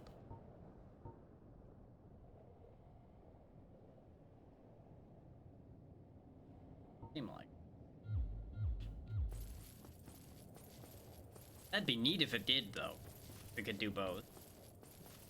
Then I could use Power Within and Fire Whip and fun things like that.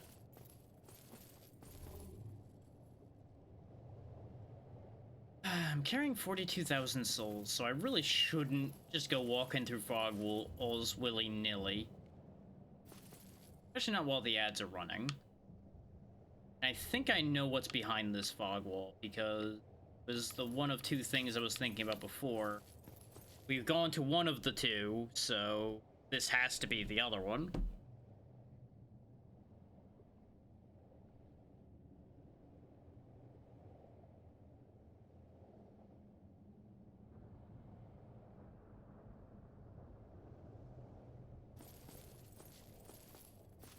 Be nice to have more Estus doing something like this. But methinks maybe in my best interest just to put the Ring of Sacrifice on. Thing is, I probably am gonna need lava walking, so I would have to give up some mobility potentially here. Or I switch my armor up. Which actually, I could do that.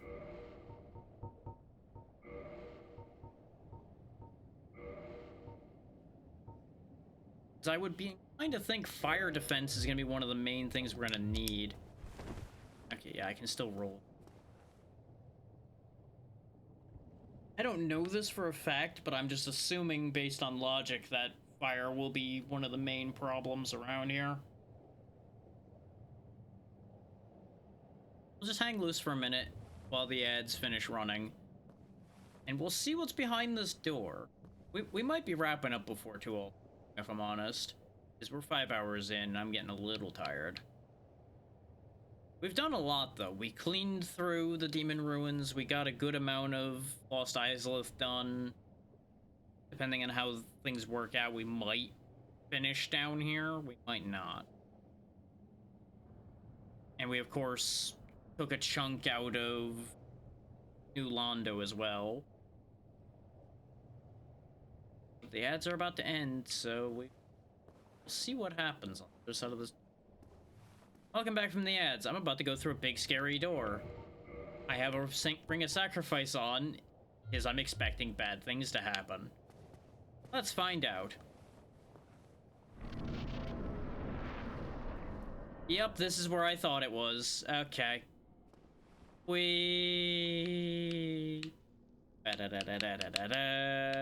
to go to hell. This is gonna be awful. Hi, Bed of Chaos.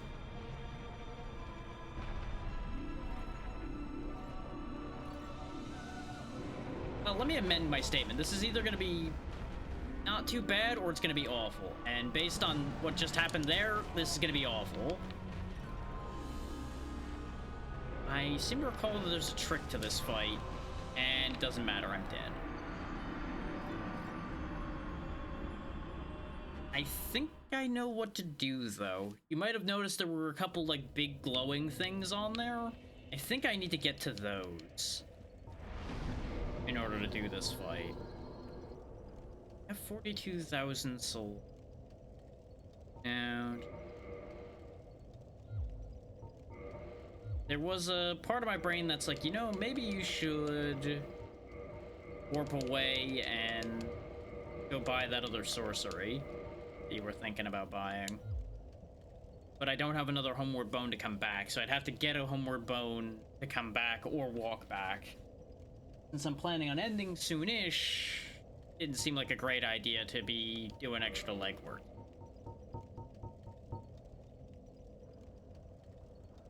Fortunately, there's too much to be doing about upgrading armor right now anymore either.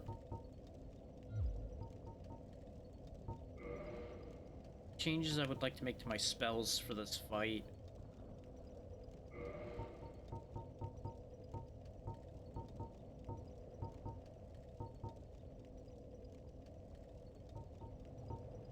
Are these lit up like I can use? This one is. Oh, right, this needs 2 slow. Okay. Let's do an experiment. Nope, that proves it. I cannot use them. I figured I'd check. Because it would actually be pretty funny if I could actually use pyromancies with the Izalith catalyst. It would make sense, considering, you know, Izalith is the home of pyromancy for the most part, isn't it?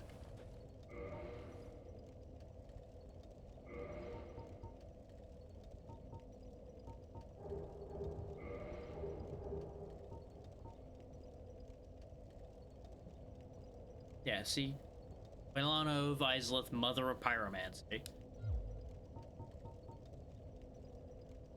Logic would have made a degree of sense.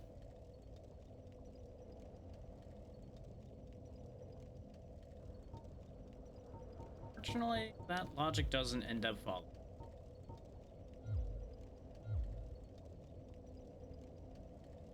Based on the way we just got slapped when we walked in there, I don't really feel great about this idea, but I'm gonna try again, now that I have less to lose.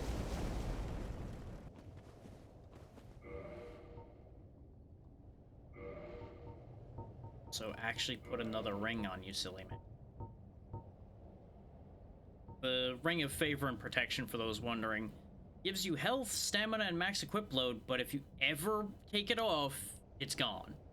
So I'd be locked to 1 ring slot, essentially, permanently.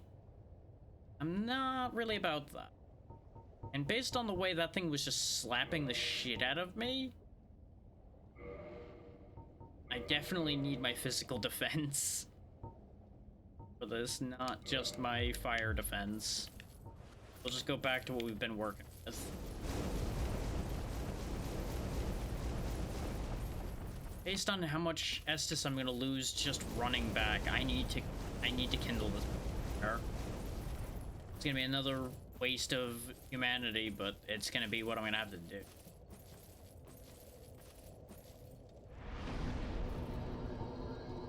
I wish I could see where I am on this list so I knew whether this was a warpable bonfire or not as well. As it remains weird to me that we have not found a single one down here that counts.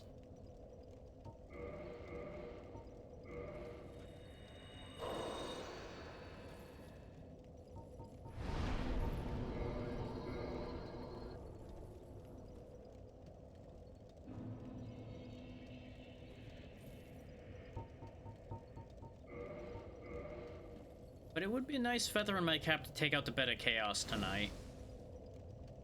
Because that's one of the ones I'm really worried about in this run, is dealing with the Bed of Chaos, as well as a few others. The Four Kings that were mentioned over in Londo Ruins being one of the biggest ones I'm worried dealing with.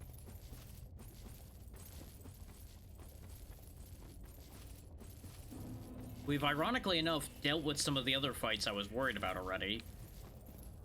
Like the Ornstein Smough fight, I was very concerned about getting through, and we've gotten through it. For example.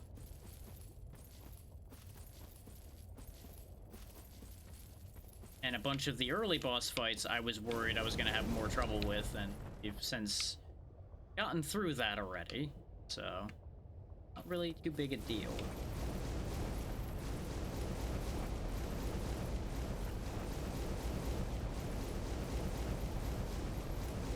That's not climbable.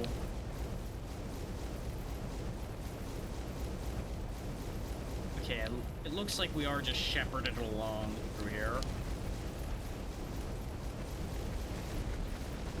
I am aggroing so many of the big scary things this time, because I am a fool. A fool who is probably going to die a miserable death.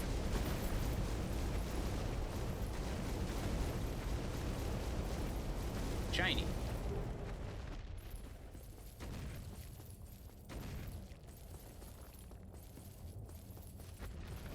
Looks like the path we took the first time was the correct path, because I don't see any other paths to take.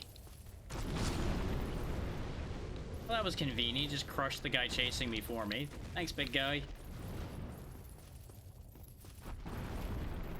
Chased by these things isn't as bad as I thought it would be.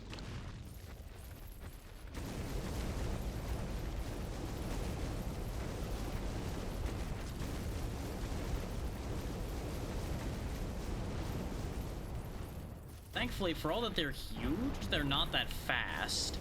I expected them to cover distance way faster with those big legs of theirs. But at the same time, since this is one of the big fights up here, the Bed of Chaos being one of the required fights as far as I'm aware, considering the interconnected map I was looking at only shows a handful of the fights, and they're all shown in red. And the rest of the ones I saw there lined up for ones I knew were required. That at least to my knowledge.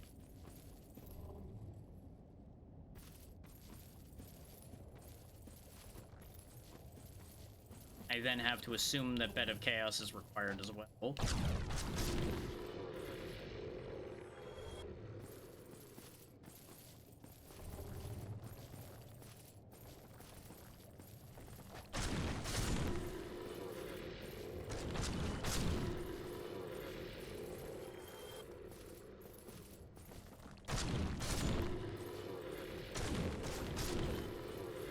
If you all want to die, I can oblige you.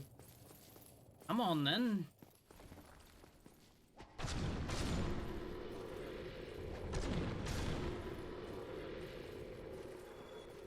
Go ahead and give me more souls to lose to the Bed of Chaos.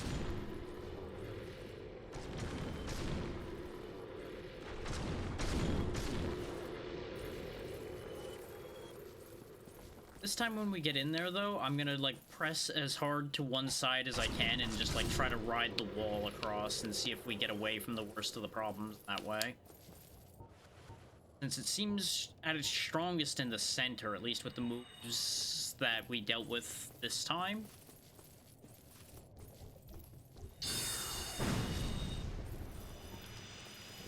We are having to burn some magic just getting back, though. Get through guys like that.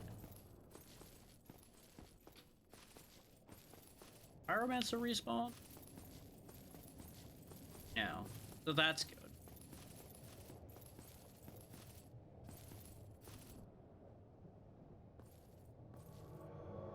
Dark Spirit Knight Kirk has invaded.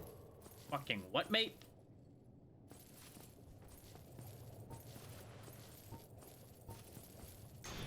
This is an NPC spawn. I'm just surprised at the timing. Anyway, he's dead.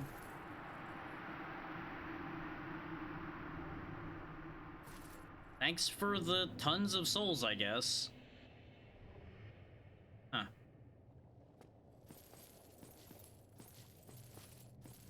Oh, right, because we were human when we came here this time. That's why... Is even the NPC invaders that can happen randomly, I believe they only happen if you're human. So since I've been avoiding being human, we've not been dealing with those. That's the thing. Right. Many mechanics I forget, and many mechanics we just really haven't been dealing with. But now I have another 41,000 souls to lose, so that's a shame.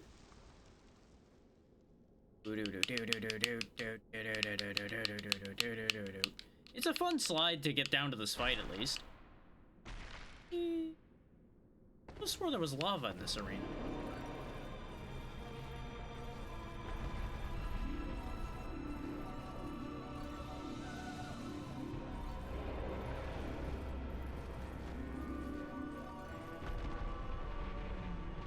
Okay, that's something. Seems like it can't reach over here. So how about we do the sensible thing? Break out good old friend Cheese. No, I can't hurt that. But it seems like the body's also not particularly bothered. This thing just immune to arrows?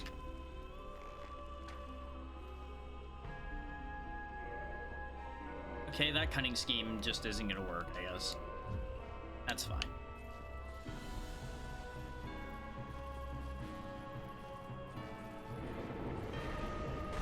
Ow.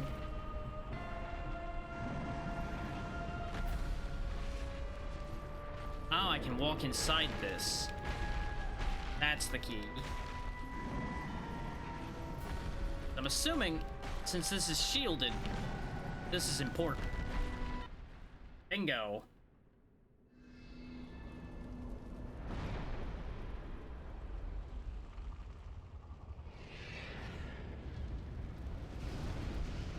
That seems unhealthy.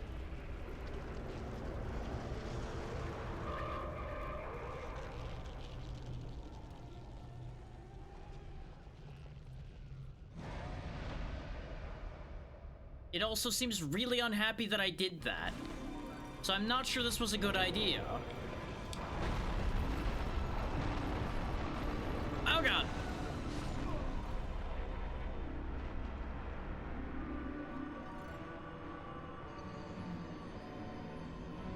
So yeah, you know how I said I wasn't looking forward to this fight? That's why. I couldn't remember if it made lava holes or death holes. Turns out it makes death holes.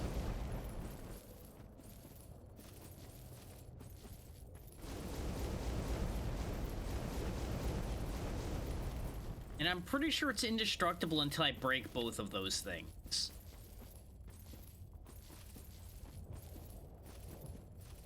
Based on the fact that my arrows were doing nothing.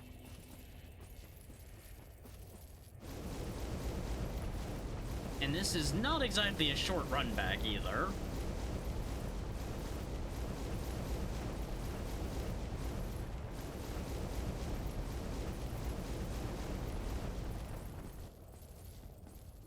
Is it bad that I kind of like that idea, though? Like, I like the idea of a fight where you actually have to do something specific to move it along a little bit, rather than just these pure execution learn my pattern or get clapped fights that this game is particularly fond of. Now, I'm not a fan of the fact that the boss is indestructible, by any means, mind you. Before anybody's like, oh, he's changed his mind about phase-based fights that are full of random invincibility. No, no, no, no, no, no. Still say that's not good. But at least this is a fight that has something going on other than, hey, just do good at fight to not lose.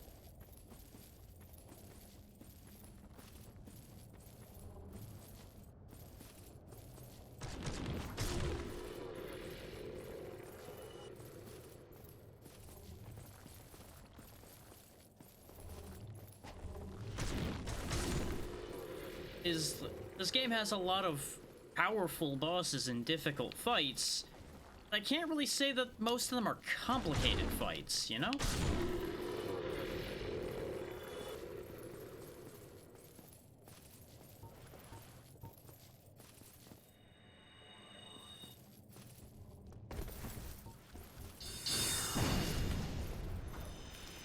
They don't really engage on any level other than, hey, I'm going to just beat the piss out of you if you don't respond to my attacks properly.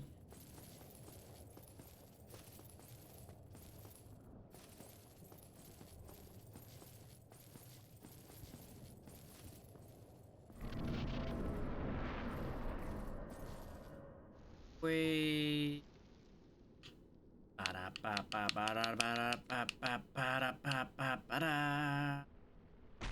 Break all the roots on the way down. Yeah.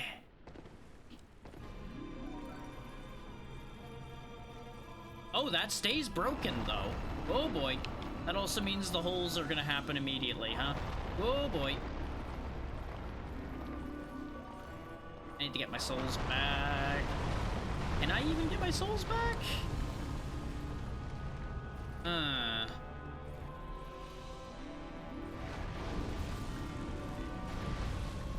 I can't help but notice that it might be complicated to get my stuff back. I see a path, but getting there is gonna be complicated. And usually setting a tree on fire is a good thing, but in this case, all I did was piss it off.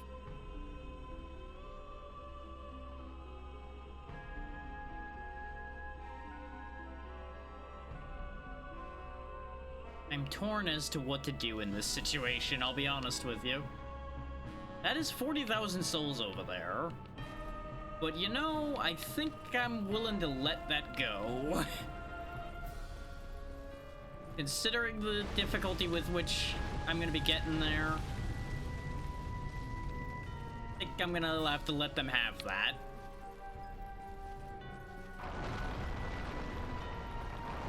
Oh, you bitch.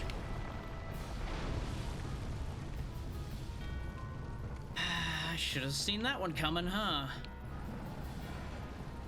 They're gonna block off all paths that don't involve walking where they can attack, is the trick here.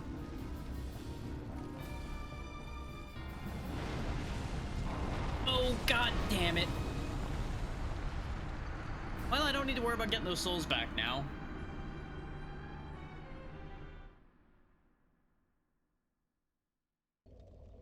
This is taking longer to get bad than I remember it taking when I've seen people do this before, but I think that's because the people doing it knew how to do the fight much faster. I do really dislike how the holes only appear once you get close to them. I feel like it would be a much fairer fight if the holes just all happened the second you activated the thing.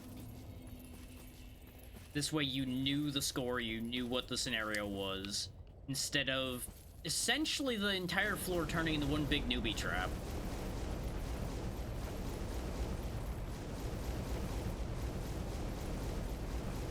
Which, don't get me wrong, Dark Souls is riddled with newbie traps. Which is another one of the things I usually point out as a negative for a lot of this series, is like, hey, if you don't know this thing's coming, guess what? You're gonna get fucked. Enjoy getting fucked.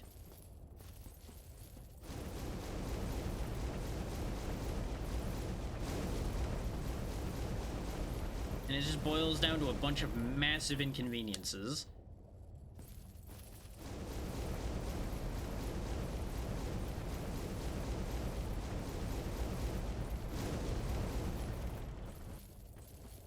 I almost don't even know if I need health for this fight. It's just not falling in the fucking holes.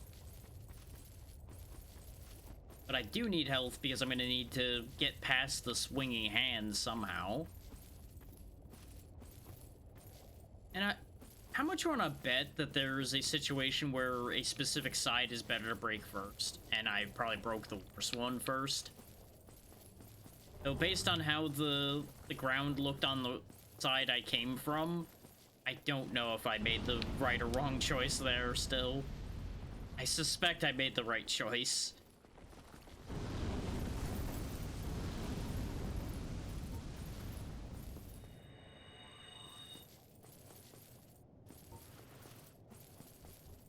Aside from the run back being kind of long, though, this is not the worst run back we've had.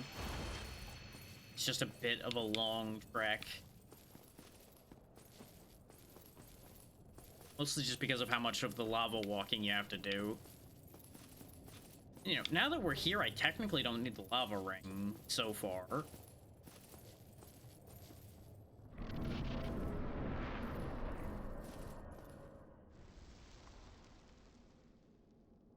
I wonder if there's a trick where you could get, like, stuck up here or something. Like, avoid the main bit of the fight entirely. Barrier around the things seems to indicate otherwise.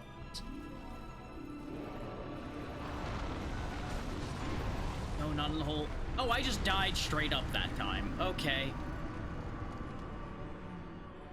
I thought I had enough health to take one. I didn't. So, sorry about the entire wasted trip there, everybody. But, that's how the Bed of Chaos fight's gonna go. Because a lot of the time I'm gonna run over there and die immediately.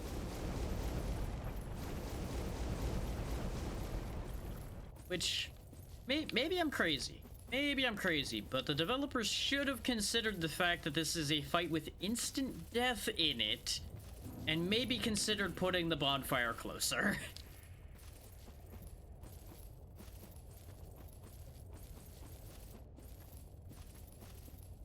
And you can argue all you want that it's like, oh yeah, you could just run directly there pretty much. It's like, you're not wrong to say that, but you're not right either. Is even taking the most direct route possible. This is not a fast trip by any means.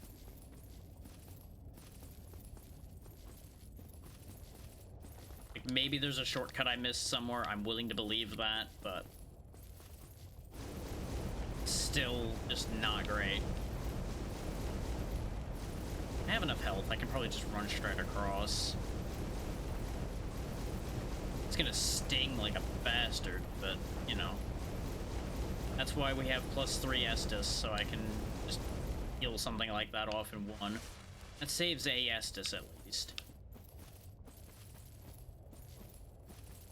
And this is another case where if I could just put a save state down, I would, over by the door, so we could just keep going back to the door.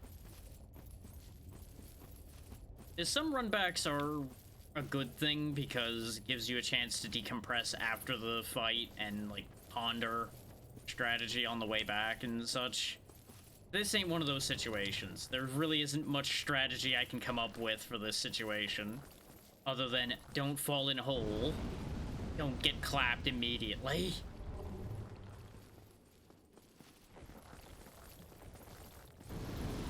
That's kind of the plus and minus that's taking place here, is like, it's good that it's doing something other than just being a memorization and pattern fight, but it's also unfortunate that it's a instant death fight instead. Like, neither of these things are necessarily what I would call good, just across the board inherently.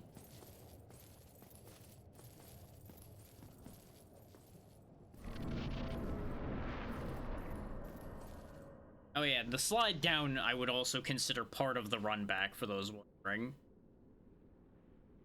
This is neat the first, like, 3 times, but I'm getting a little tired of it now.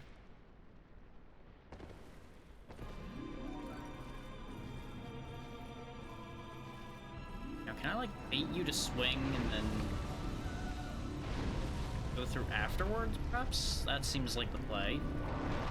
Except I still just get slapped off into the abyss. So what are you supposed to do? I don't understand what to do with this part. Is I can't hug the wall to avoid getting slapped. Because there's no hug the wall on that side because the floor's gone.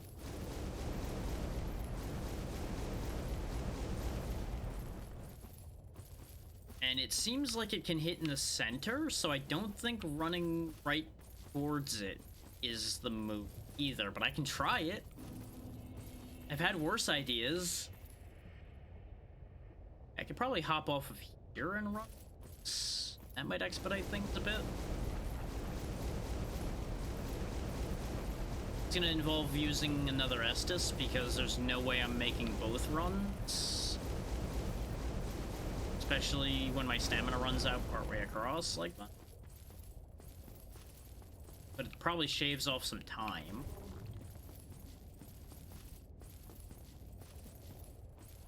And obviously it would be a bad idea to jump from up there, as I would just take fall damage and then burn. Actually no, I should be able to make this across.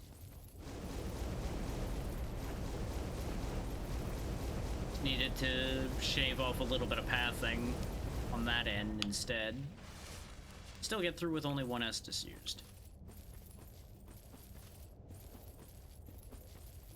Part of me's tempted to see if there's a way I can, like, wend a shot through the shield, but I don't see how that would be physically possible. I assume that's designed for you to have to be able to get through the shield by walking and melee the roots. Then the real fight will begin, type deal.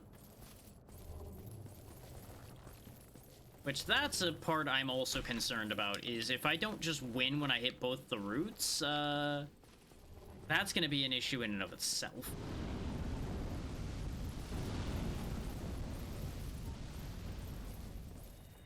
But that's very much I'll cross that bridge when I come to it scenario, because if I don't get to that part of the fight, then it doesn't matter what that part does, you know?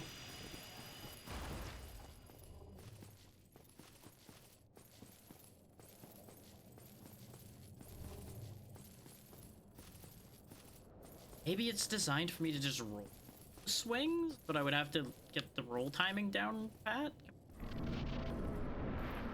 Rise from your grave. Oh, I'm gonna rise as many times as I have to, but unfortunately, every time I rise, I get knocked back down again.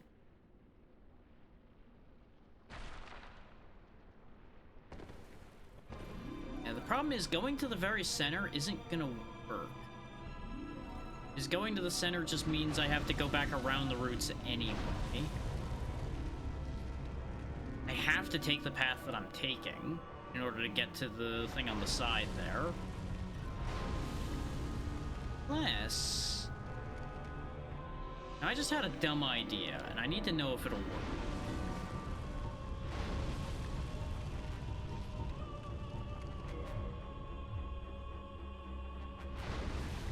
Because the upper part of this doesn't count, right? No, because I'm hitting it and then nothing's happening.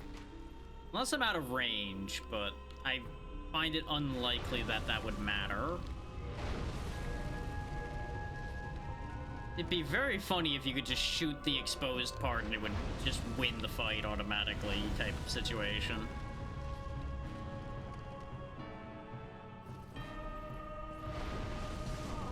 Yep. I was trying to do a funny and I immediately got clobbered. Yeah, see, the tree hands and that operate independently. I like climb on this. Ooh, wait, a concept. No, that really doesn't like me doing that. But, hang on. If this doesn't fall away when I jump for it, it might be okay. Except I keep forgetting this game is garbage and doesn't let you jump when you want to, because God forbid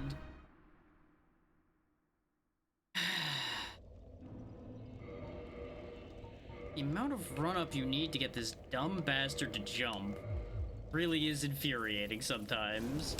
You see, he jumps there just fine. But if you just don't have enough space, sometimes he just decides to shit the bed instead of jumping. The worst thing. But I think I might be onto something with that. I just need to do better than I did. Because that jump should be makeable. I'm pretty confident I can make that jump.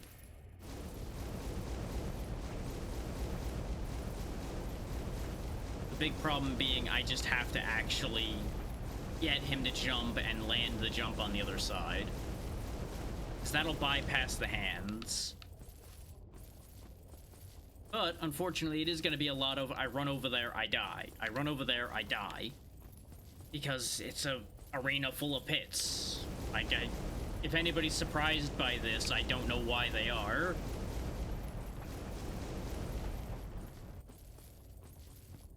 Like, it's like being surprised by somebody dying into a pit when they're doing the final Dracula fight of Dracula X, for example. Is for those that don't know, that Dracula arena is also full of holes. For reasons. Fuck the player reasons, I would assume. Much like this situation. Like, don't get me wrong, there's logic to this situation where you've got this big plant that's grown through the floor and it's just a tile floor with nothing under it, so of course it would start falling apart, but at the same time, game mechanics wise, is like, you know, you could have really thought this through a little bit more and maybe not made this a bunch of instant death pits.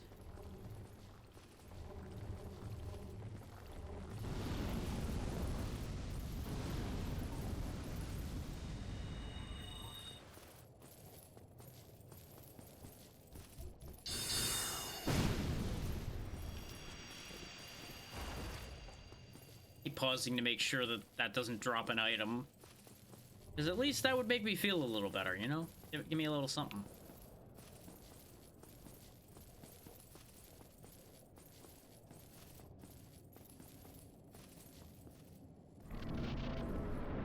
Like, to its credit, at least this fight has a lot of safe zones where you can sit here and actually think these things through before you do them, making it a bit more of a puzzle than just, hey, you have to deal with the pattern. But it's still not exactly a great situation on the whole. And it does seem like they intend for you to come over here because of the way the floor is laid out. Just getting enough to get a jump. The place where I jumped to may have just disappeared based on the tiles that fell, too. So that might not even work anyway. But, since the tiles seem to stay fallen, we might get to find out whether that would be viable at all. Keyword being might.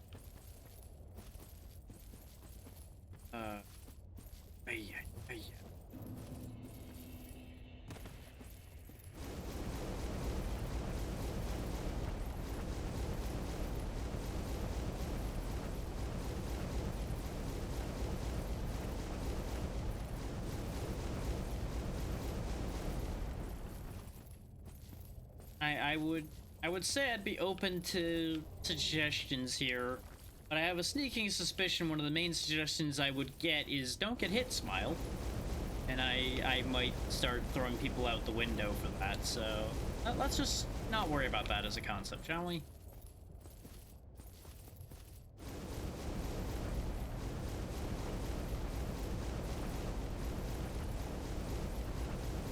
And I say that as much not because that I think y'all are gonna be smartasses, because I know you're gonna be smartasses, because chat reflects streamer, etc., etc., but also because I'm genuinely worried that that might be the only answer. Like, there might not be a good answer to this, considering this is one of the ones that, to my knowledge, is the most notorious for being just kind of bad.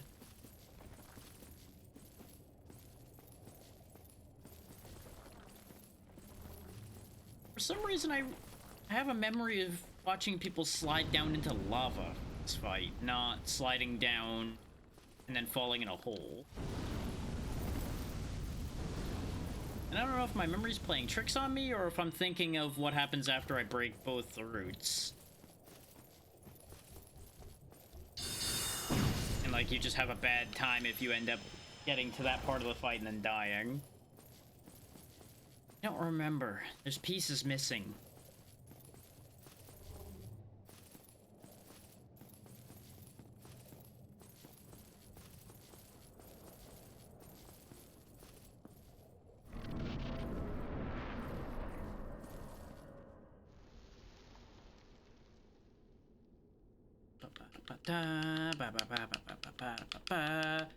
Remember when I said I was gonna end soon, and now we're like an hour later almost, stuck in this hell?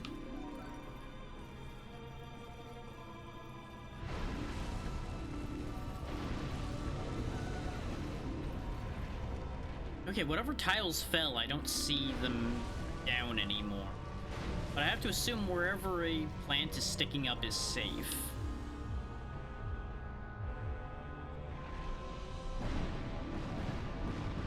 Oh god!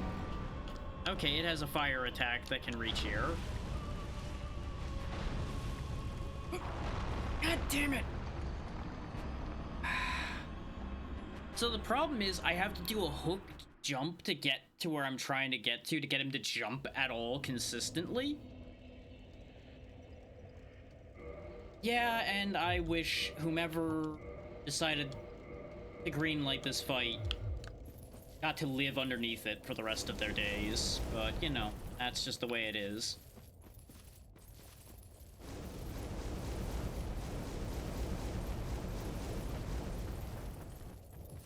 But the problem is, that hook jump I'm trying to do would work nicely if this camera was better, and it isn't.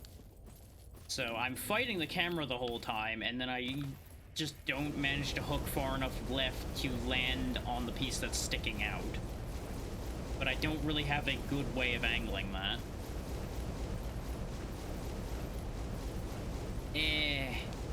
I'm tired of this, you know. But otherwise, everything's fine. How about you?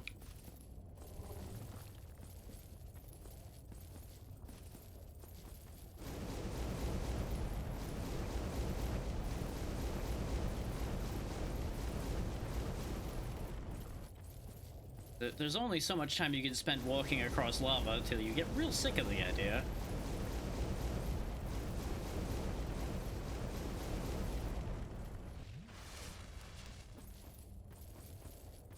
Like, I would, as I mentioned before, be much more okay with this if I didn't have to run so far back every time. This entire trip back is just a waste of my time. And everyone else's, really, that ends up watching me do this. Like, the vast majority of these runbacks could be sliced out of the VOD and nobody would even notice they're gone. They amount to absolutely nothing. Some people treat things like this as yap time, and I can respect that, but I also don't have anything meaningful to talk about at this point either, because I've run out of things for the time being.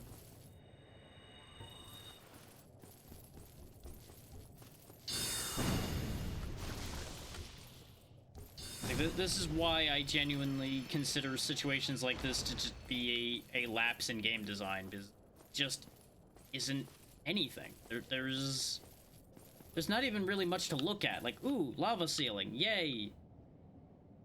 And all the structure around here is only interesting the first, like, 4 times you see this. Yeah, that makes sense. Because honestly, there should have been one. It would have been a perfectly good spot to put one right at the top of the stairs right before this door, for example. Would have been perfectly fine. But it's not in keeping with how they usually have designed these things. So, I understand why the bonfire is where it is, even if I don't agree with it.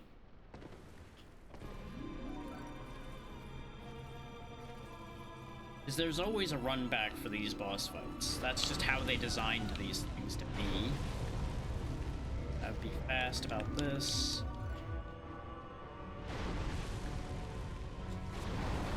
go. Made the jump. Hey, Jay. Thank you for the raid. You're just in time for me to have actually made the jump finally to get over here.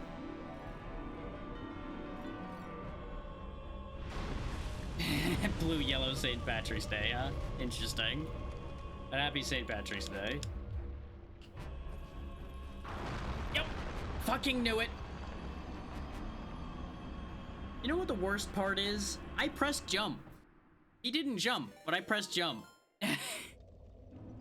I'm mildly suspicious. Yep, there it is. I wondered when I saw blue, yellow. Oh, and then I'm like, wait, but Jay's blue. So where's the yellow? And then there we go. Welcome, Iki Lemon as well and thank you as well for the raid. I'm assuming both of you were playing something together. What were you two up to? And of course, if either of you or both of you or anyone that came in with you needs to raid and run, please make sure to do so. Taking care of yourselves is always the first priority. Meanwhile, I'm gonna keep throwing myself into the holes around on the bed of chaos until eventually I fill all the holes with corpses and stop having this problem. Don't mind me. I may or may not be going through it right now.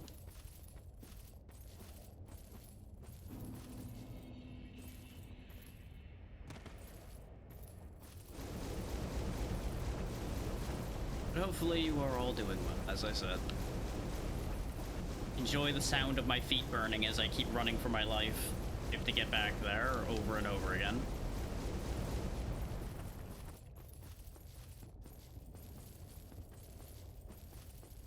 We are still trying to finish Dark Souls 1 Prepare to Die Edition, and I'm going to be here until I am even more old and gray than I already am. Based on how things have been going.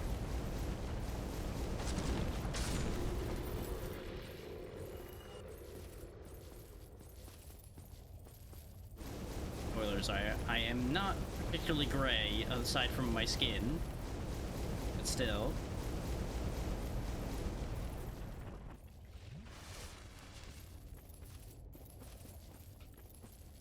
Okay, now we're in position to actually try this again. I'm gonna have to blast the weird tendril thingy out of my way again. Unfortunately, we're just in a loop here because the only thing the Bed of Chaos is doing to defeat us is dropping us in holes, so I can't really prepare for that. I'll just keep making the best of it I can and trying to land these jumps.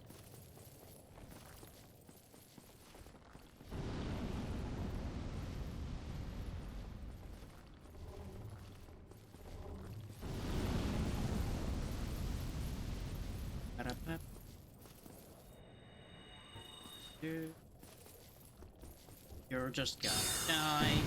Do, do, do, do, do. Do. Though it shouldn't feel bad, I'm about to join it in the abyss here in a second.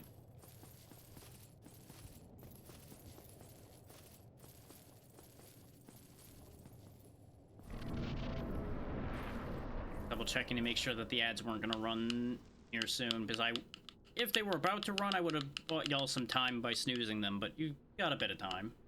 It'll be fine.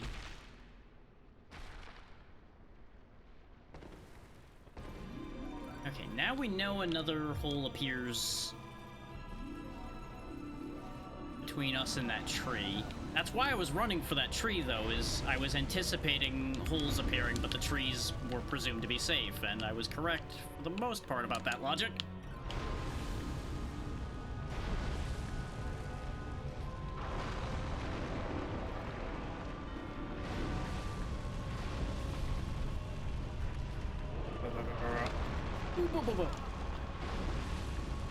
I'm about to get shit on, aren't I?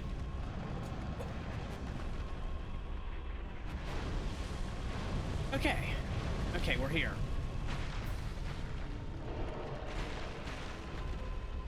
Just gonna take a moment to put my armor back on in case this fight's not over after I do this, because I'm betting it isn't. I'm assuming the real fight begins after I break it free. That would just make sense, unfortunately. But hey, we actually made progress, look! I freed the awful thing from within the tree! Yay! Yeah, that's kind of what I figured. Ow! You ever make a decision that you regret? 'Cause I just did. But on the bright side, I don't need to run back over there again. On the downside, it now has an attack that I'm assuming hits a lot more territory. So that complicates matters. Unfortunately.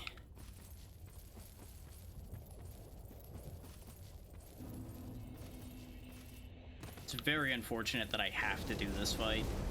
If I didn't have to do this fight, we wouldn't be doing it.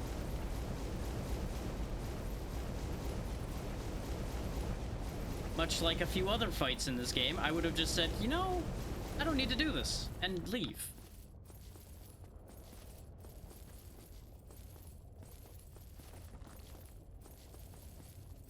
Well, the way of things.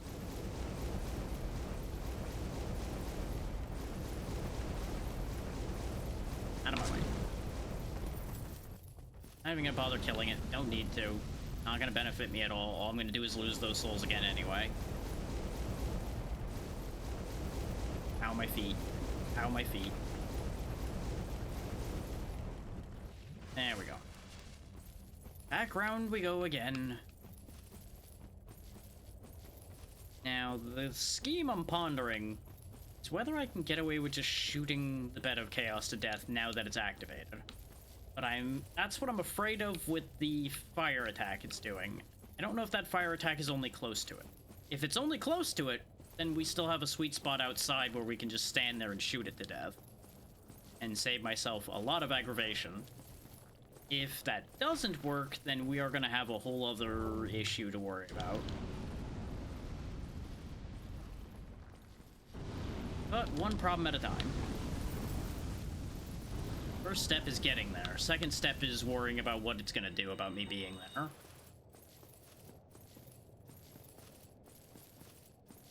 Goodbye, weird suction cup monster. Nobody loves you anyway. Well, somebody probably does. That's probably somebody's fetish, but either way, moving right along.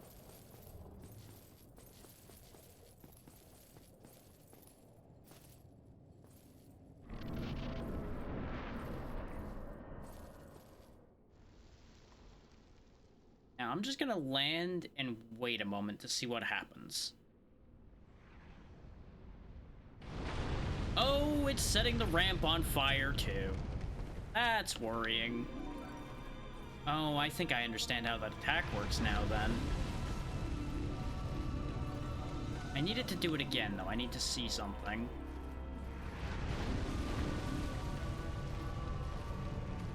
There seems to be long stretches between it using that move.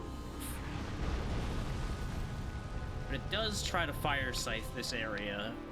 And it seems to be targeting that more than it did before? Or not, never mind. Yeah, I just happened to walk where it was sending that. Yeah, no, there seems to still be a gap where it's not sending that. So if I stand here, it seems to be okay. And there's been a period of time where not much is happening to worry about, so... Let's see what happens.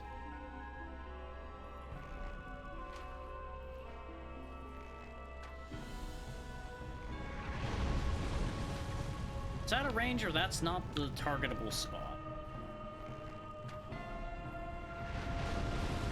Probably out of range, if I'm honest. So, let's scoot a bit closer. See where the attacks are landing. I need to not get in hand range.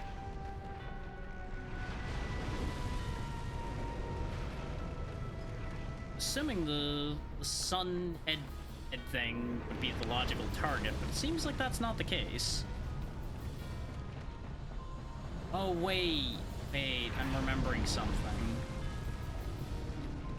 I'm remembering something now. I'm remembering something potentially really stupid.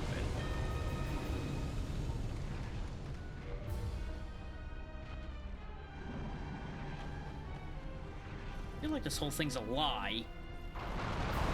Oh, nope, there's a big fucking hole in the middle, so that's not happening. Unless... Uh-huh. Uh-huh. I don't know if anybody else saw what I just saw, but I think I figured it out. And I'm more annoyed than I was before. So I'm pretty sure I understand now why I remember something else about this. I need to get to that branch that's sticking down the middle, I think, and get down below in order to actually harm it. That whole thing up top is a red herring.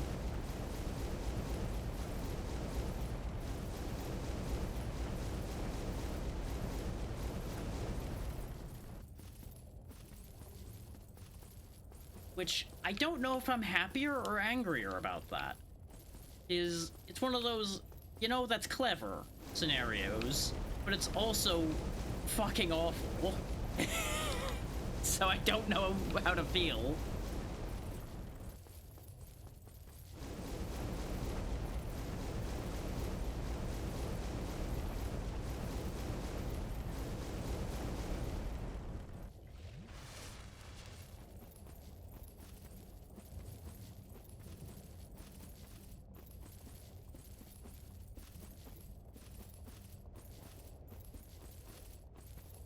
Back up we go, back around we go. Once more into the breach we go. I'm assuming the hole's gonna still be there when we get back, so I'll be able to check to make sure I'm not imagining things about that bridge I saw.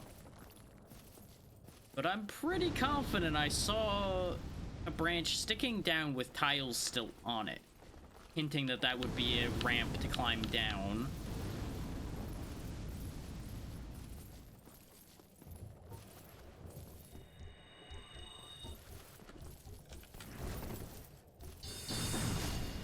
Goodbye, Nightmare Beast.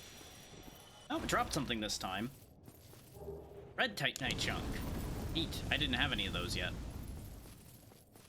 But I'm assuming that's only going to really be relevant for fire weapons and chaos weapons. Neither of which are probably going to be too useful to us. Because we already have a fire weapon in the form of the Fury Sword, so if I really want to worry about that, I have that option already.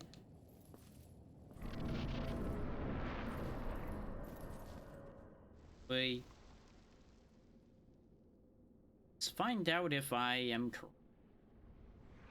Assuming they haven't just filled the hole back in.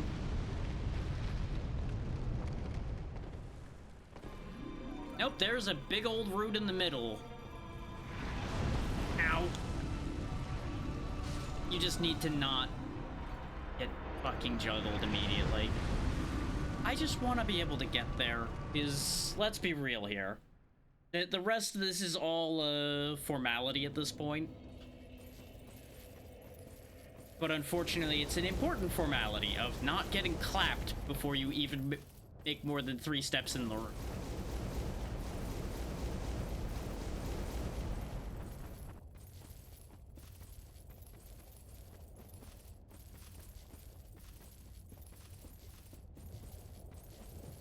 But now that I know what to do, should be able to do it.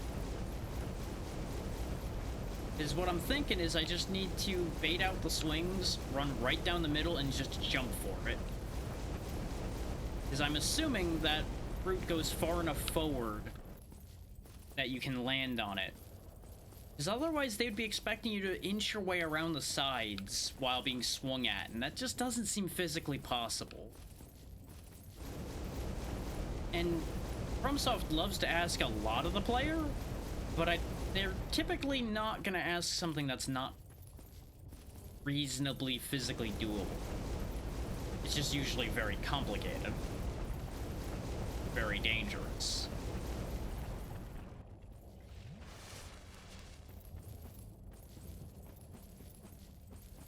But I'm betting down at the bottom of that hole is going to be where all that lava I remember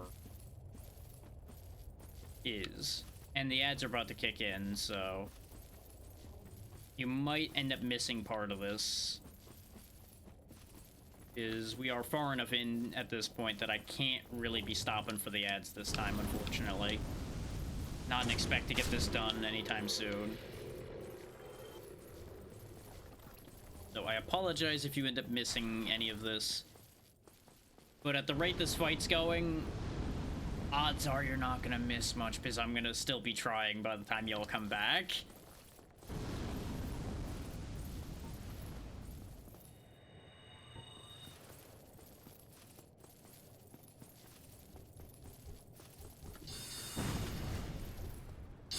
I don't understand why those shots sometimes are just stupid. Then again, a lot of things in this game are kind of stupid, so I shouldn't be shocked too much, I guess.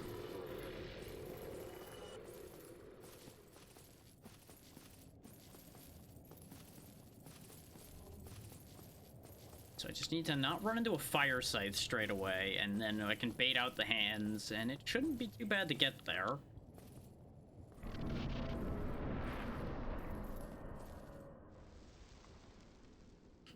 If there is a safe spot when I get down there, I'll think about waiting for the ads. But I make no promises. Interesting how they set the whole ramp on fire, but they don't actually, like, set anything down here on fire, other than whatever they hit with the scythes. Undo the thing. Oh, that was... What? Does it change positions depending on where the holes are?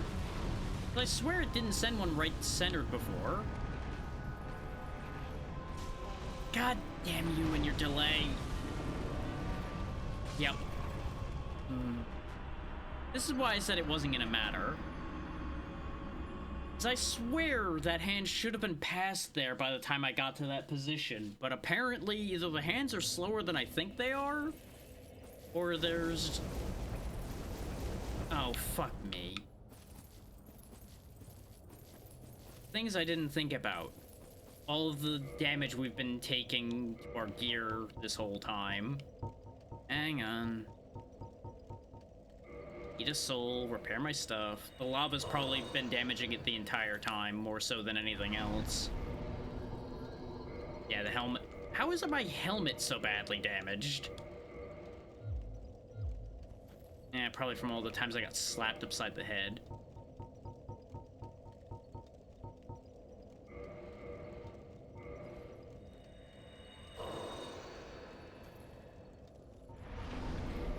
Well, good news for anybody stuck in ads. It's looking like you're gonna have more of a chance of seeing something happen after all. I had to stop to repair my stuff.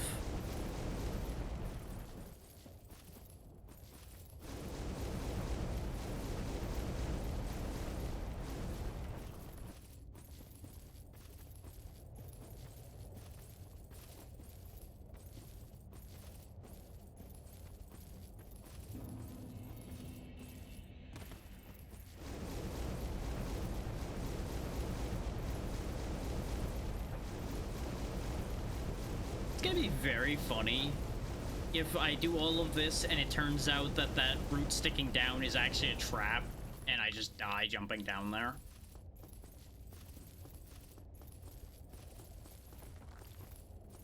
Like, that'll be very funny in the, oh god, I hate this kind of way.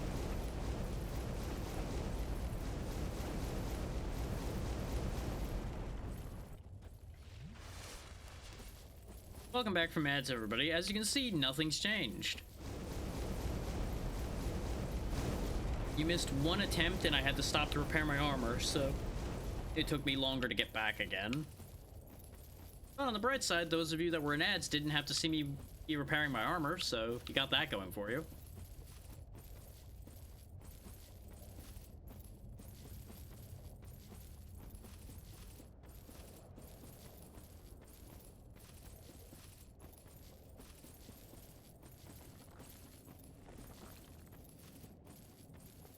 Make our way back to Bed of Chaos.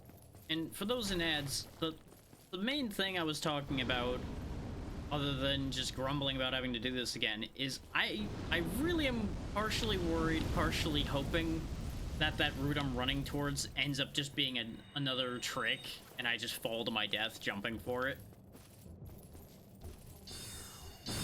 My memory's telling me no, that is actually what you need to do.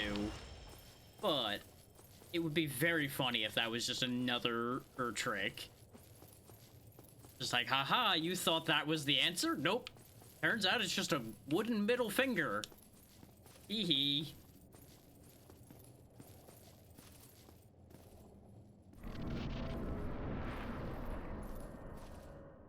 I'm surprised I'm not more angry at this, if I'm honest.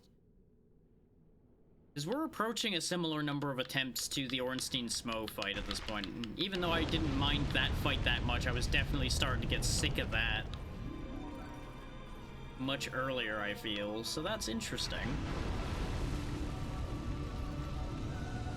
Touch the scythe, bait out the hands.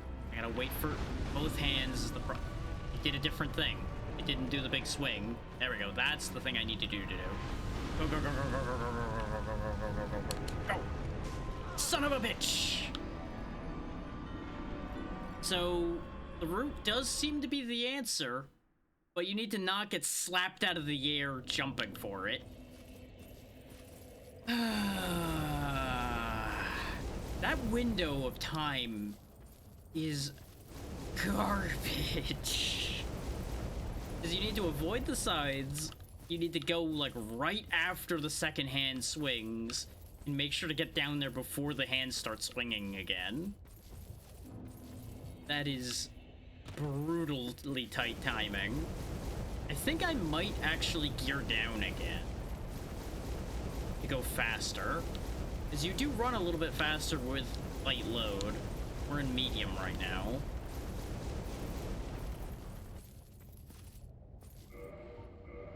This does mean that if I get slapped, it's gonna cost me more, but that's fine.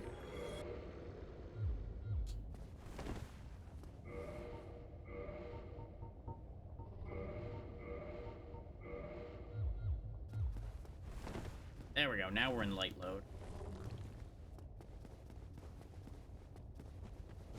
Not only is this gonna mean less time spent lava running, is we run faster, so we should cross these a little quicker. But it should also mean getting there faster and avoiding the hands better. But bear in mind, since I've lowered my physical defense, I wouldn't be shocked if one good slap is going to just kill me instead of nearly killing me. So that's the trade-off. And who knows what I'm going to be dealing with when I get down there.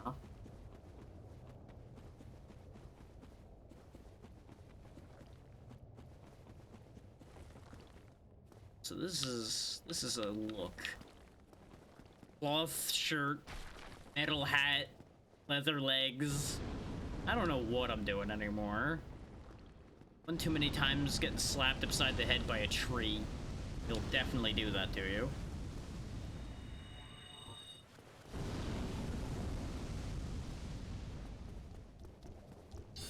Anyway, boom goes the Nightmare Beast again. Got a good look at the teeth in the top of it this time for anybody that may have not realized that it had teeth up there. So, you know, enjoy that. Enjoy the nightmares that gives you.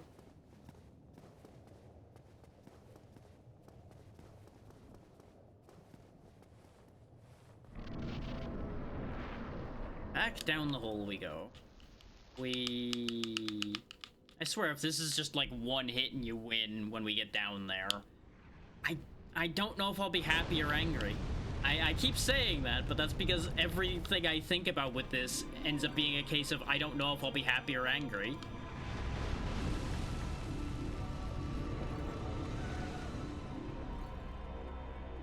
Oh, it's doing the slappies again. Which actually, while it's doing the slappies, would have been a good time to run for it. I need to be a little bit more to the right to land on that route. Because here's the thing. It doesn't look like I actually need to go down from the route. I think I need to land on the route to go up then, and then attack the middle. I'm actually...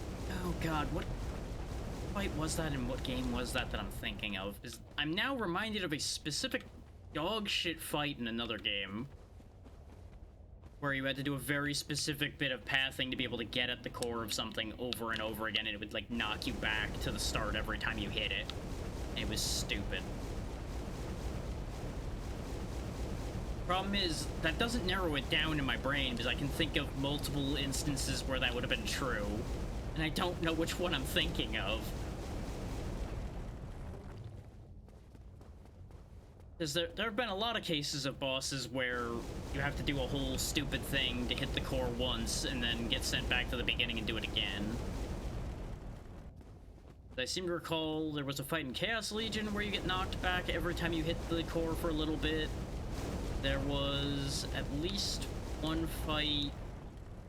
Oh god, what game was that? Brain's not giving me the name of the game that I'm thinking of now. Suffice it to say, this is a bit that's been played repeatedly, and I hate it every time. But I don't think I'm gonna get knocked back from this. I think I just get to hit it once I get there? Oh, we'll find out.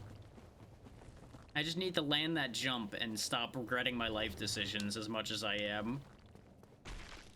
Unfortunately, I'm gonna keep regretting my life decisions because we're still here.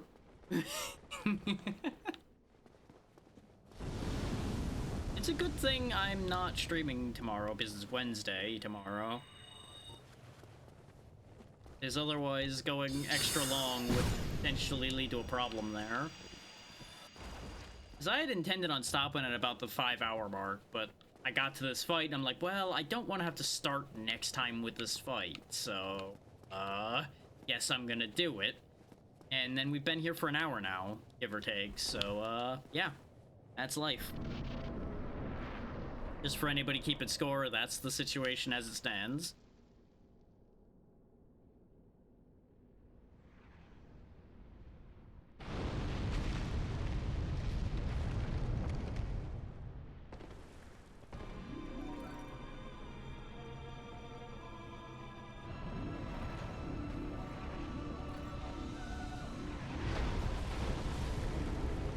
I overjumped it the other way.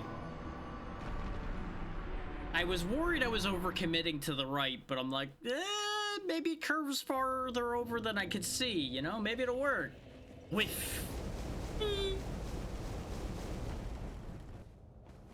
Hell yeah, for the 7 stream streak there, Clyde. How you doing? Yeah, you know what? That emote's about right, yeah. That's about right on multiple levels.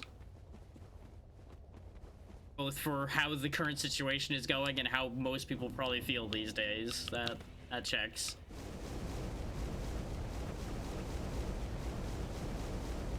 Just constant screaming while we distort and become a mess, yeah.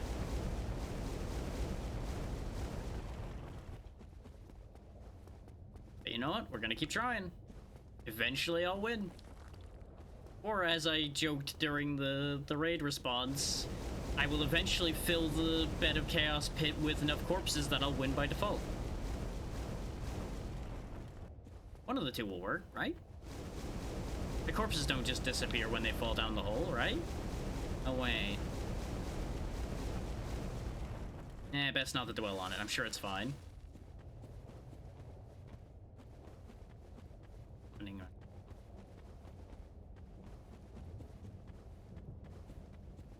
I want to take a moment to appreciate all of you that have stuck with me through all of this today.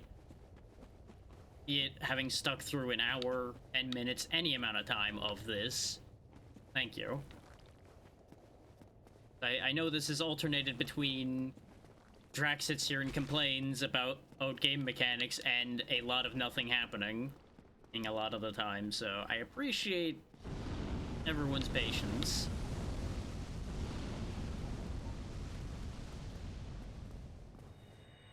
Even if, admittedly, most of this is just part and parcel with a Souls-like.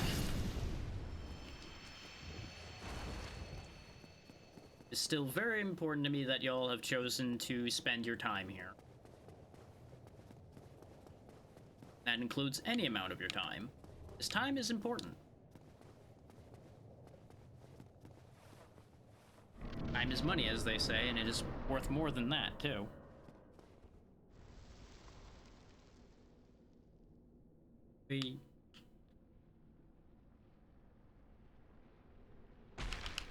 wiggle, wiggle, wiggle, wiggle, wiggle, wiggle, wiggle, wiggle, wiggle, wiggle. Pick up my empty pocket again because I just feel compelled to pick that back up. Oh, that reached. Oh, and you're setting the arena on fire this time. Why did it do that instead of any of the other moves this time? That's the first time it's done that. Does it activate just because I was in the right spot for it? Well, I suppose it's fine because I was lined up a little too far to the right again anyway. The idea was I was gonna hook right to avoid the scythe and then swing back in a bit before I made the jump, and well, that didn't work out.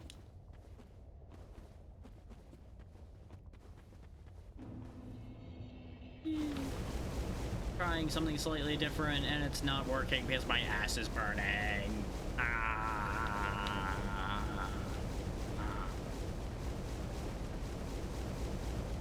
I really don't know why I've been trying to preserve Estus this whole time. It really hasn't mattered. But optimizing the run back is at least giving my brain something to do other than just chant the word fuck you over and over again.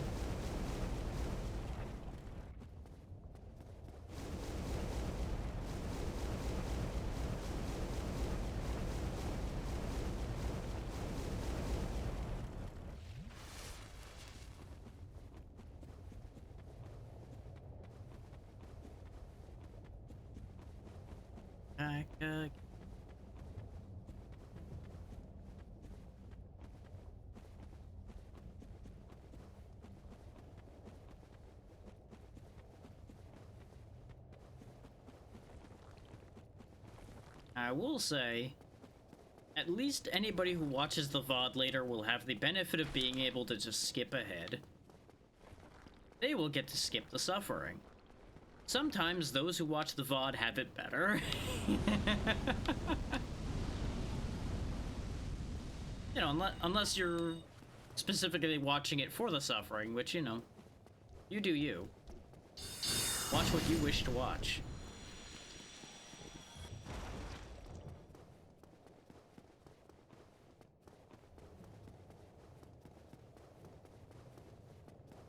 Admittedly, to a certain degree, I have to assume the Souls-like audience is there exactly for that. They enjoy watching the person playing suffer.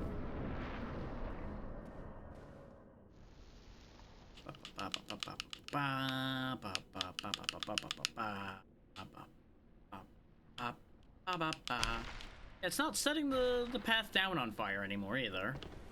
It's changed tactics, and I don't like it.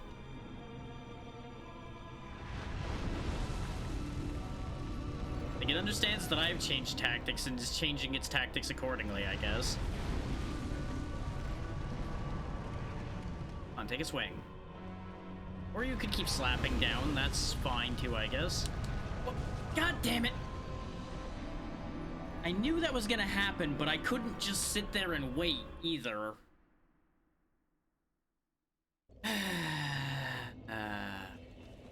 What stupid shit. So the thing is, it doesn't look like the route goes far enough for me to be comfortable, like, rolling off for it. So I feel like I have to jump. But based on the fact that I overshot it, maybe I'm wrong. Maybe I could just hop off and I'll be fine. Problem is, I think even if I, like, rolled off, unless I happen to catch it in the iframes, I think I would just end up getting slapped down when I get hit at that moment anyway.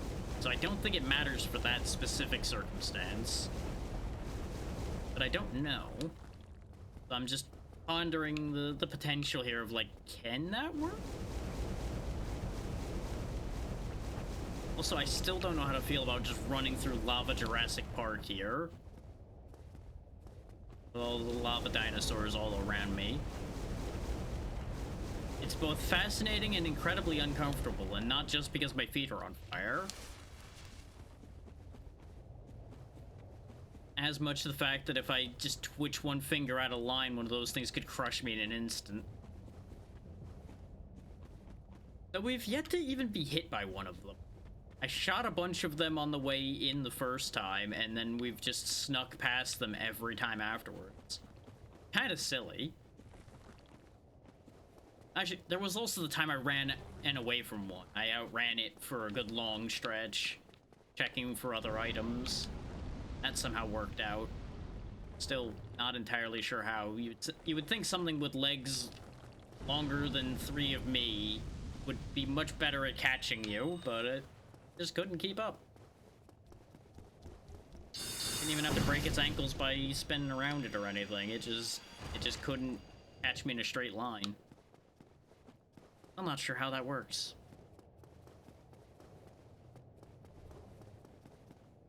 Back we go for attempt number I've lost count.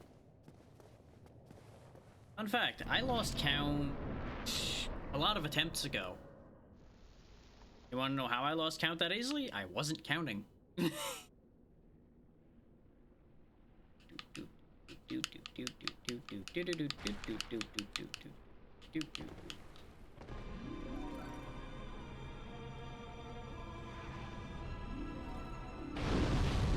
There's the fire floor.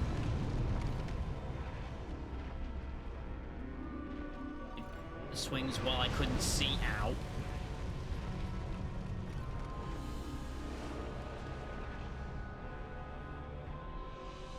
And hand down.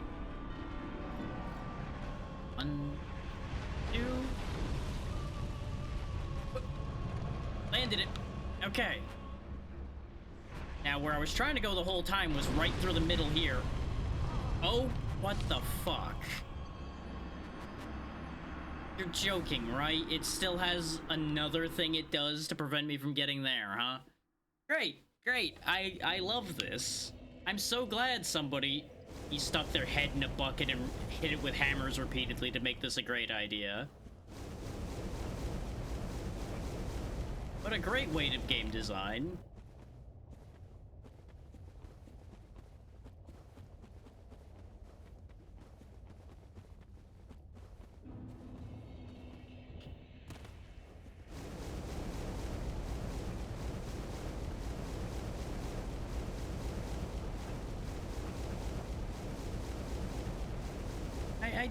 I do genuinely have to wonder what the playtesters experienced with this. Like, it clearly had to have been playtested. Like, I'm not even going to say, oh, this couldn't have gotten through playtesting or anything. It's like, no, it had to have. But I wonder what the playtesters' thought processes were, rather.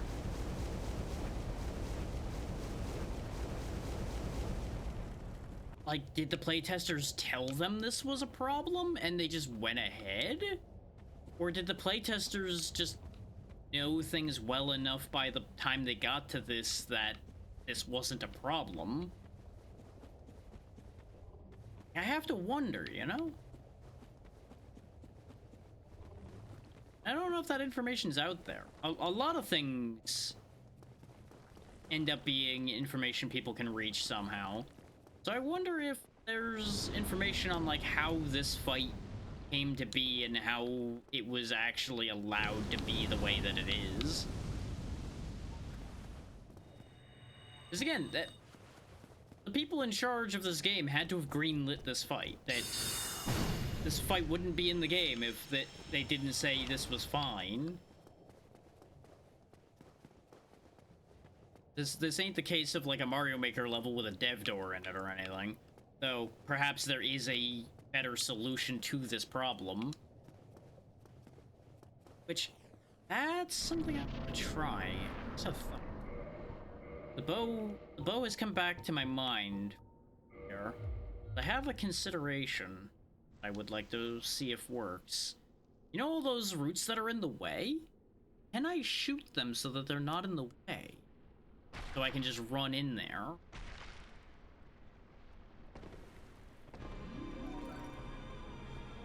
Since you have a shocking amount of freedom to a certain degree in this fight. Yes, you can just shoot the roots. Okay. A concept.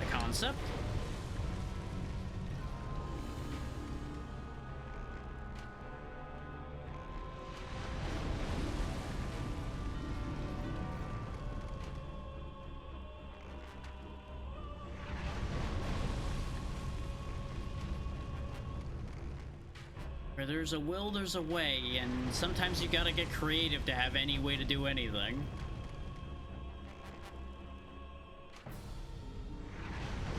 And then once we get up there, I'm gonna have to just, like, avoid the blast, and then I'm assuming there's gonna be a delay between blasts and there'll be enough room for me to make the run.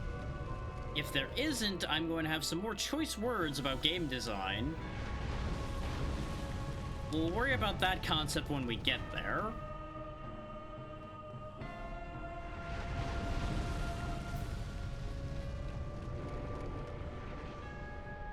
One. Nope, nope. Lap.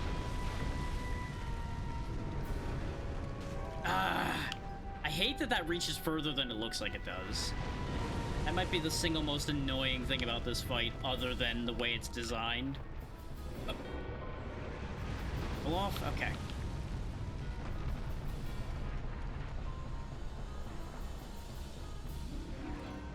Now I assume a blast is gonna happen? Yep, here it comes. Go, go, go, go, go, go. There. Nope. I thought that was like a side bit to hide in, but no.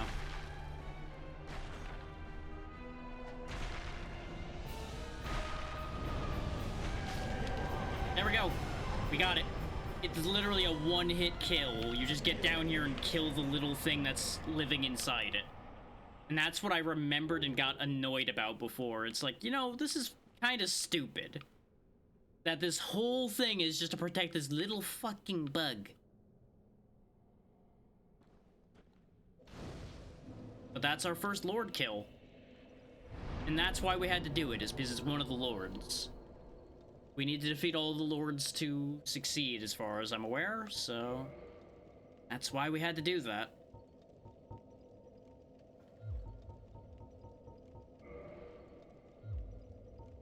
Now, I have no further reason to be down here, so I'm going to go make myself happier by going and picking up another sorcery. Though admittedly, it's one I'm not going to use, but I have a reason for picking it up. So curious. Okay, yeah. I was about to be even more upset about the way the warping works if it had said that the Bed of Chaos was a warp. Like, the internal bonfire of it. If that had counted as a warp, I was going to go on a whole fucking rant. I was going to be so mad. Hello there. Time.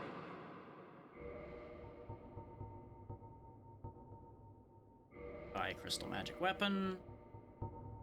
That's the only other one I needed, right? The tomes stored in the great pool. Someone. All. But perhaps I should have a copy of all, just in case.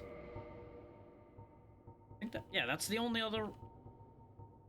Maybe I need to empty his shop. Because there's a specific thing that happens involving Logan. Come again. And I want to make it happen even though it's not exactly great. But it's important for my purposes.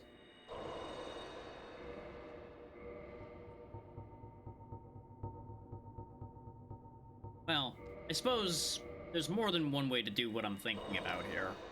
More than likely. But I would like him to finish what he started. Come again, anytime you please, for I too. No longer has anything to sell. Hello there. Oh. No items to purchase. The tomes stop. Still just repeating the same thing. Farewell. Let's go back to the bonfire now that he has nothing left to teach. Is if the bit I remember works the way I think it does, he should be gone.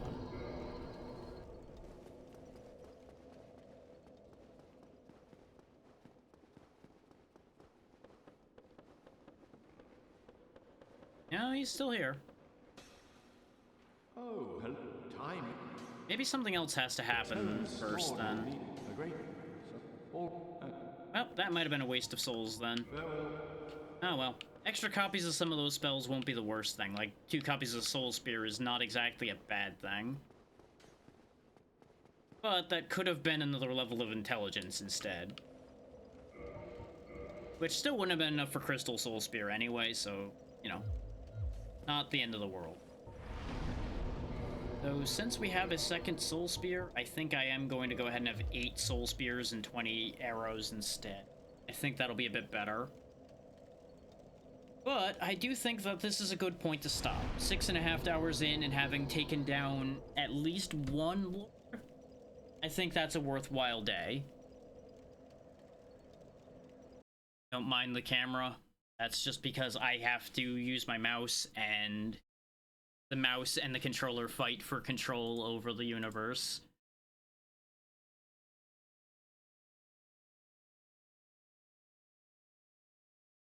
This was all in all a fulfilling day, even if the Bed of Chaos is a garbage fight. The important thing is it's a garbage fight we don't have to do anymore. That one's behind us. We got one of the worst options out of the way ahead of time.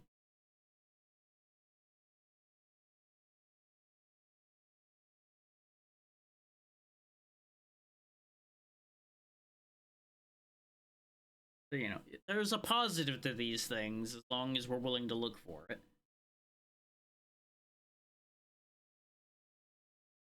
It's kind of funny as well. I thought I was going to beat Seath the Scaleless today, and then I got very unhappy with what I saw in the Crystal Cave, and I'm like, I'm gonna come back to that strong first. And lo and behold, we ended up killing Bed of Chaos instead. What a weird turn of events we have had here. We have...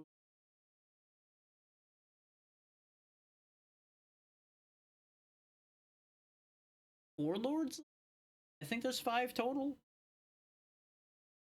As has already been mentioned, 4 kings is one of them. Seath is another, so that's 2.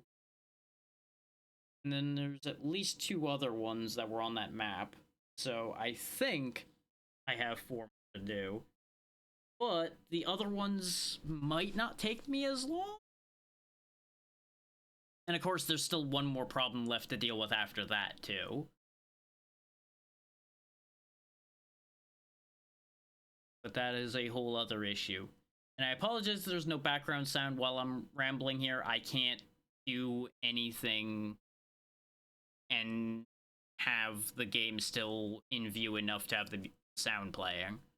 So you'll just have to make do with silence while I make this decision and ramble your ears off about what we're going to be doing next and everything. Because schedule upcoming, since today's Tuesday, the next one will be the big Super Battle Golf lobby that'll be most of Thursday. It'll be starting at either 3 or 4 p.m. EST, depending on how I feel on Thursday, basically, and what I have to do by that point. And then Friday will be Terraria with the same group as usual, and then Saturday is up in the air a little bit. I might finish Bomberman Tournament that day. I might pull something else out of the giant pile of ideas. Hard to say. It also depends on if I get another key given to me, because I've put in for a few things on Lurkit that I would really, really love to show you guys. But that depends on me getting the key. So if one of those big ticket ones land, that's going to be what happens Saturday, because that'll happen pretty much the first open day I have after that key gets given to me, basically. Won't say what it is, because it isn't a key I have yet, but understand that that is a thing that could happen. And then, obviously, once we come back around to Monday, the schedule is going to reset, and we will start Final Fantasy II that day. Now, whether I start a specific version of Final Fantasy II or not depends on how my testing goes for that over the next few days. I'm going to test a bunch of versions of the game over the course of this week coming up, because I was originally going to do the original NES version, and with the information I've gotten since then about that, we might not do that because of how NES Final Fantasy 1 went, I don't want y'all to have a miserable experience listening to me be angry all the time. And it sounds like NES Final Fantasy 2 would lead to that exact scenario. So there may be some changes made there, but I have a couple versions I could choose from, so I don't know which one I'm going to go for. I do have a means of getting access to the remastered version, it seems. I saw it pop up in Game Pass. Ironically enough, not that long after we had done Final Fantasy 1, it was very interesting timing there. So that's something I'm thinking about. There's also a couple other versions of Final Fantasy 2, usually bundled in with 1, that we could do. I believe it was a Game Boy Advance version and a PlayStation 1? Might have been PSP. Might have been all of the above. I genuinely do not remember off the top of my head. I was going to go look at that again tomorrow, probably, after I make sure Super Battle Golf works well. So that's all considerations in the pool. Still struggling with the grade list here as well. A long list as always.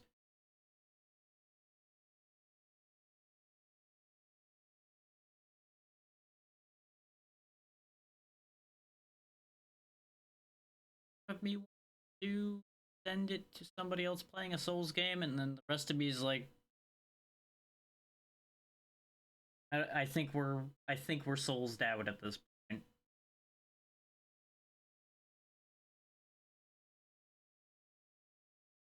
Or at least I am. There is the idea of like, hey, let's watch somebody else suffer. Kind of fine with not doing that. The audio off and see where a couple of these are at. See if they are planning on endings.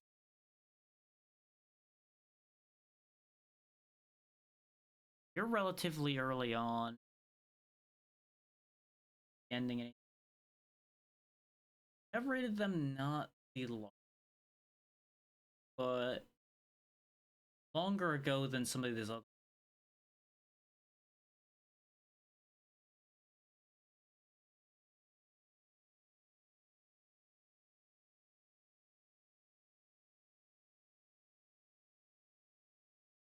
This month, pretty confident apparently it wasn't this month. That's a possibility. I'll think about it.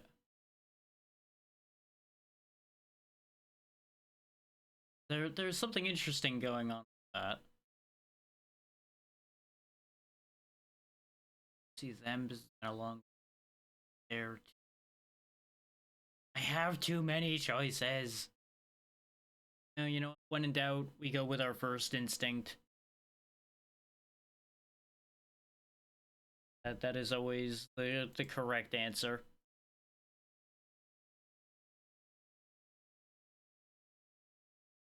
Now that's how you know it's been a fairly frequent thing, is when I remember how to spell their name. Yeah, we're gonna go see Maki, who's apparently playing GeoGuessr, so that's gonna be an interesting experience. So that's what the plan's gonna be there. Brain. There was something else you wanted to point out, and you've forgotten it. You've done the thing again where you forget something important. Oh well. If it's important, I will bring it up on social media, or I'll bring it up on Thursday or Friday, etc. I'll bring it up again at some point, because I will remember it at some point. Let's go ahead and just get that timer started. Thank you all so much for taking the time to be here. Good to Maki, she's good people. Remember, people that play GeoGuessr probably usually don't know a lot about where they're looking at, so be patient. It may very well be a case of watching somebody try to find a needle in a haystack, so just bear with. Yeah, that's all I got. Good night, everybody.